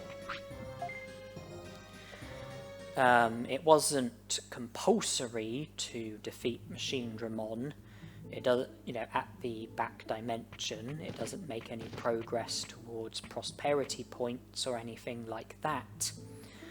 But by speaking to Digimon, we will be presented with a chain melon, which prolongs your Digimon's lifespan by a day, which is a particularly useful item to have, because I have demonstrated concerns regarding lifespan. We do have to live until day 15 in order to be able to recruit Vegemon and then Moldramon. And even though it took a bit of time to defeat Machine Dramon, we are still here in time for the Garulamon rematch.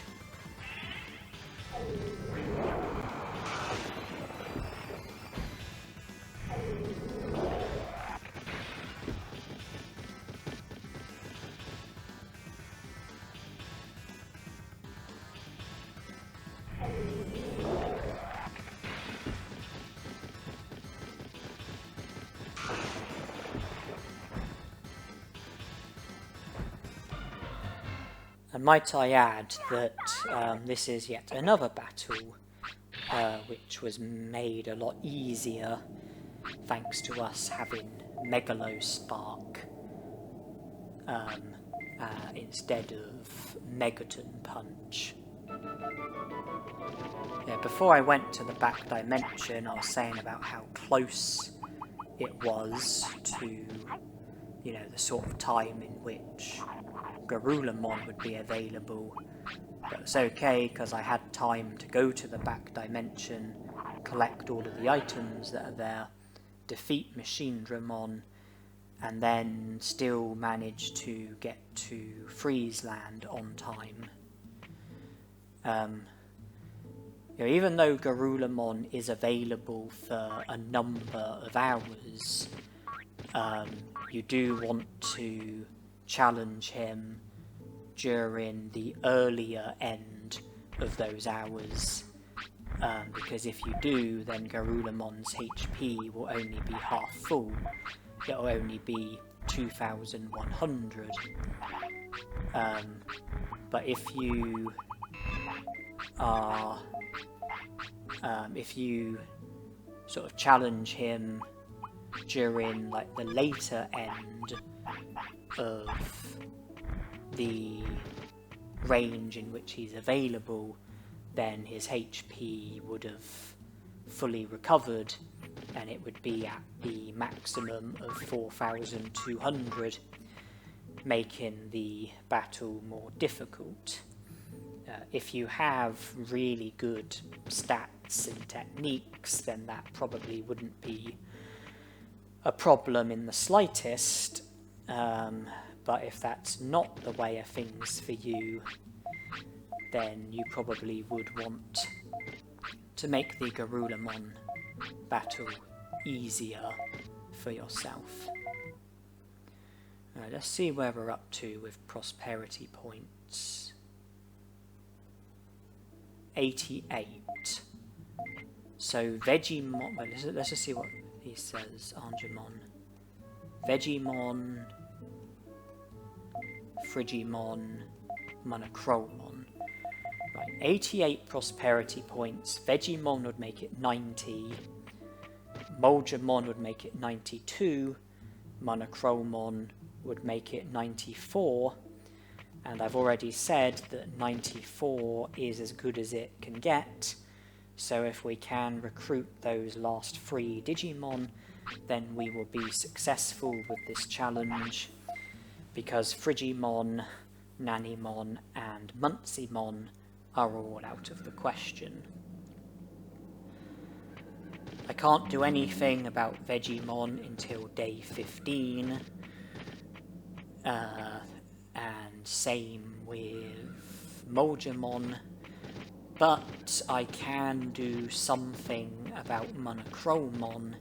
He is available here and now, so this is where my attempts to recruit Monochromon begin.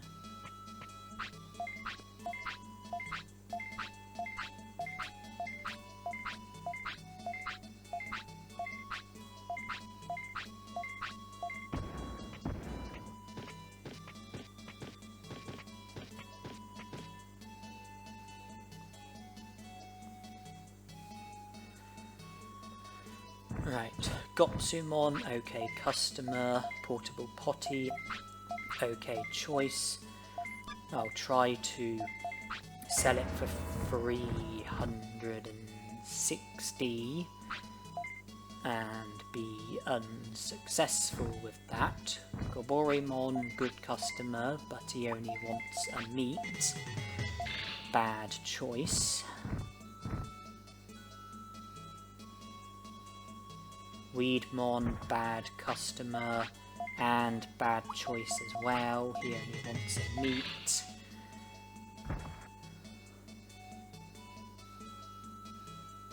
Goborimon, good customer, but again, it's just a meat.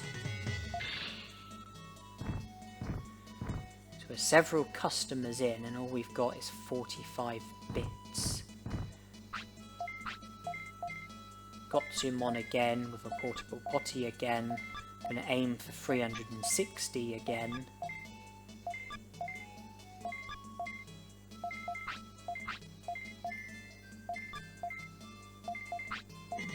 He agrees, and that puts us up to, what was it, 195? Is that what it was? And now we're back to meat.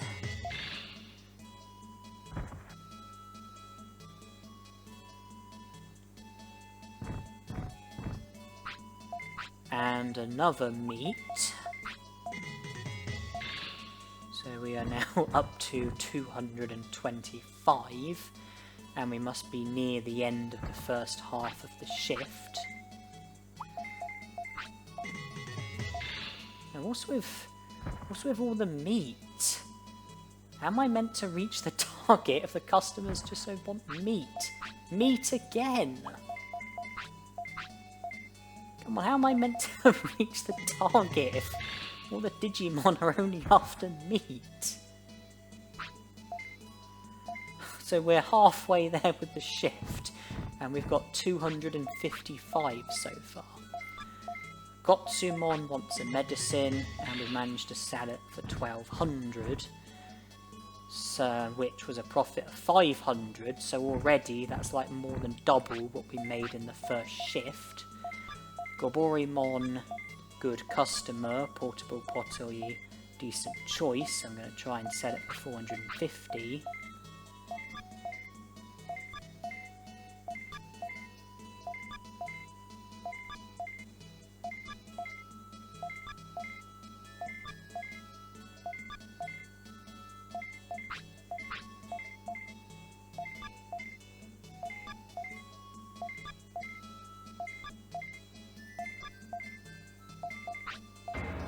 And for the second time, a customer storms off.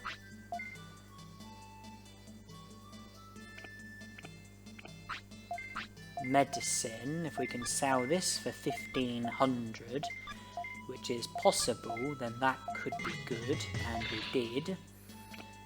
And now our profit is about halfway from where it needs to be.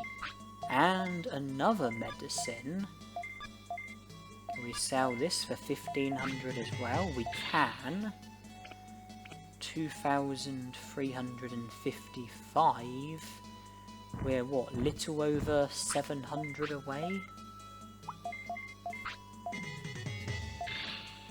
So all of a sudden, we're not a million miles off the pace. I want to try and sell this at the maximum, 450.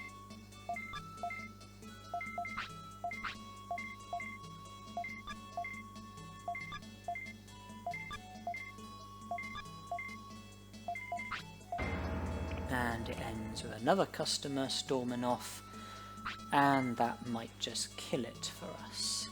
I think we've got 2 customers left and a medicine.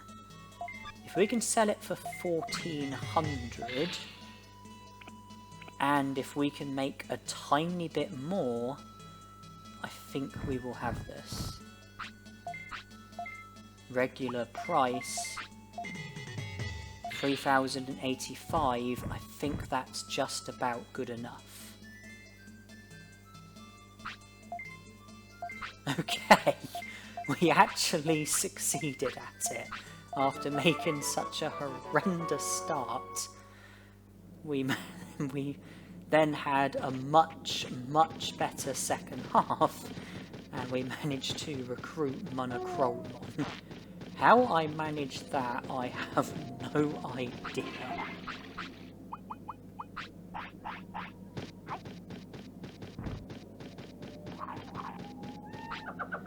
Etemon wanted to eat. I had a chain melon in my inventory. I was concerned about lifespan, so why not feed Etemon by giving him the chain melon? Seems like a sensible idea in my mind. Right, it's day 14. We are 1 day away from day 15. 1 day away from the rain plant becoming available.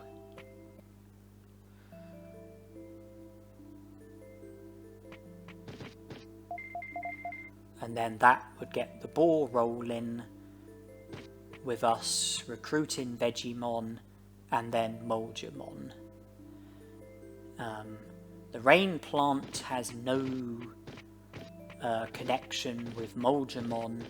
The rain plant is only connected to Digimon, but by recruiting Digimon we can get a super carrot, which is one of the last few remaining items that needs to be traded with the Moldramons. Well, we want day 15 to come by as quickly as possible, so we might as well sleep and pass a few hours.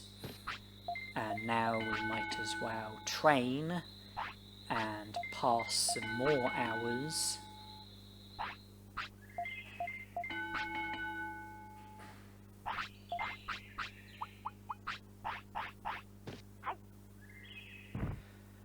Those prickly pears are pretty much just wasting space in my inventory, collecting dust in my inventory, so Etemon is more than welcome to those if he wants to eat.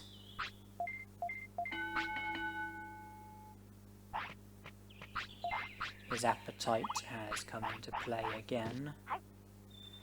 He does also need the toilet, and it might be a good idea to do some resting.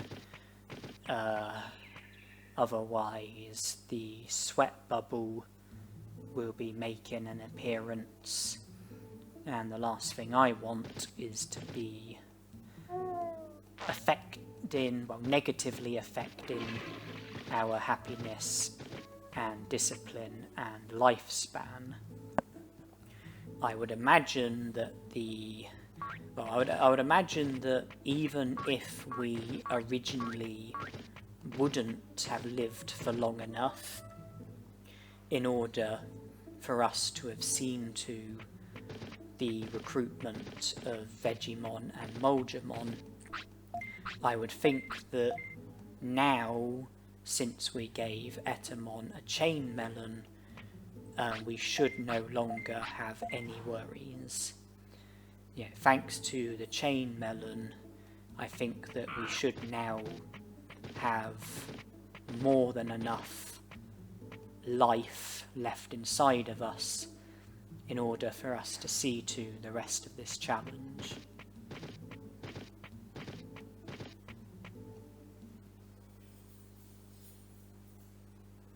Yeah, I would be surprised if we were to fade away before being able to recruit Vegemon and Moljamon. And they are the last two remaining Digimon, by the way. I don't care about my stats, I'm just training to pass the time. We run out of the food items that I was less interested in, so now we are starting to eat into our giant meats.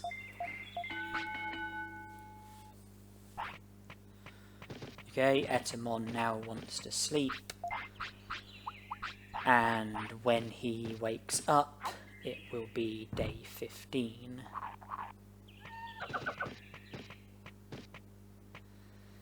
It will be 4 o'clock in the morning, day 15. There will be a rain plant next to Nanimon.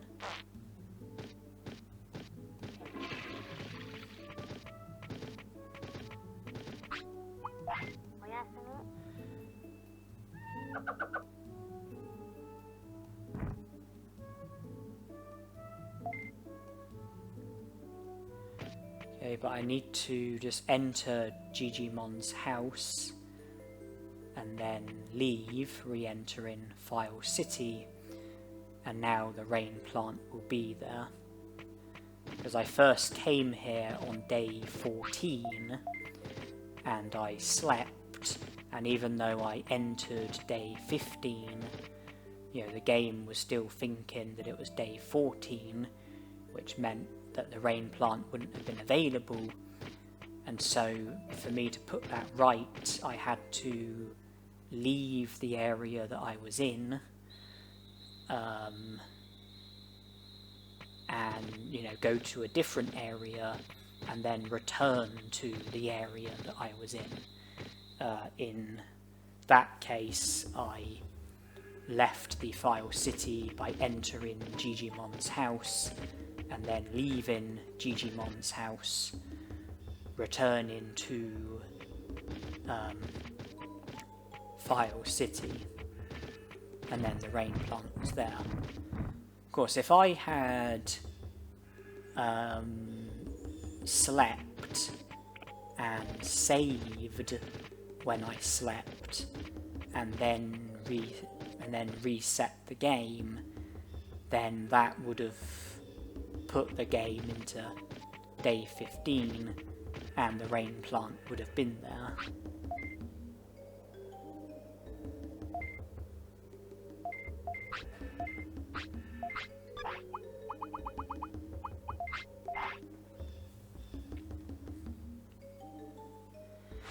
But it's been a little while since I've saved, because I just have worries about something going wrong, and if something was to go wrong, then I would want to be able to put it right.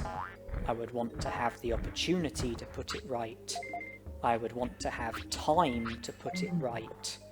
So by going like a day or two without saving, if something was to go wrong and this was to fail, then I would be able to reload, you know, wind back by a day or two, and then in that time, hopefully, I would be able to ensure that I would be able to be successful with the remainder of the game, you know, like change something, do something differently so that I don't end up with whatever problem it was that went wrong. like if I was to fade away like a few hours early, then, you know, that would be easy enough. Just, you know, go to the Dragon Eye Lake and catch some Digi Basses and then use them to prolong my lifespan, and then be able to see to the remainder of the game, the remainder of the challenge.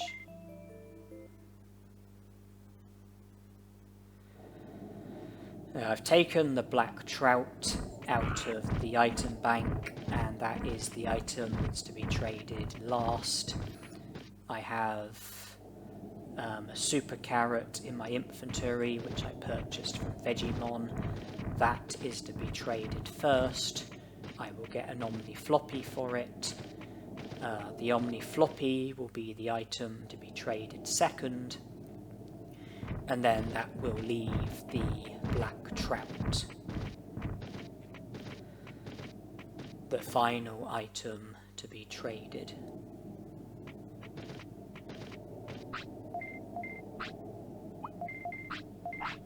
Right, that guy is all sorted. Digi Mushroom, Happy Mushroom, Super Carrot, all traded. Now we want the Moldramon who wants medium recoveries. The first Moldramon we wanted was the one who wanted Digi Mushrooms. Now the one who wants medium recoveries. Okay, that's him fully sorted. Digi Anchovy, medium recovery, Omni Floppy, all traded. Then we come to the last one, the one who wants black trouts. That's him sorted as well. High speed disc, giant meat, black trout, all traded. He has now joined the city. And I think that brings us to the end of the challenge. Because I think we were at 88 prosperity points before recruiting Monochromon, who would have brought it up to 90.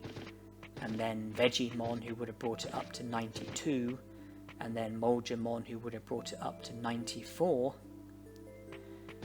leaving Frigimon, who can't be recruited, who would bring it up to 96, Muncymon, who can't be recruited, who would bring it up to 99, Nanimon, who can't be recruited, who would bring it up to 100.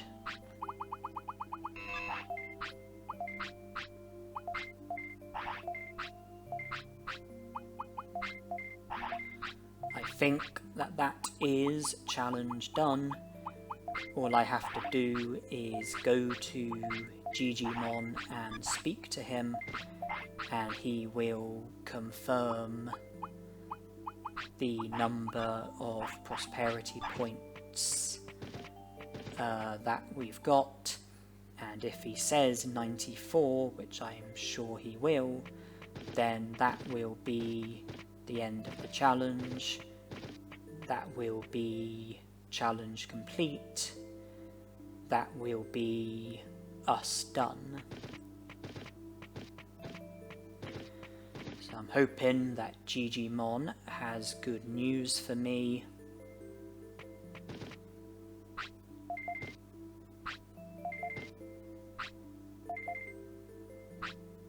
He does. 94 prosperity points it is. Angemon's only hint was on Frigimon, who can't be recruited.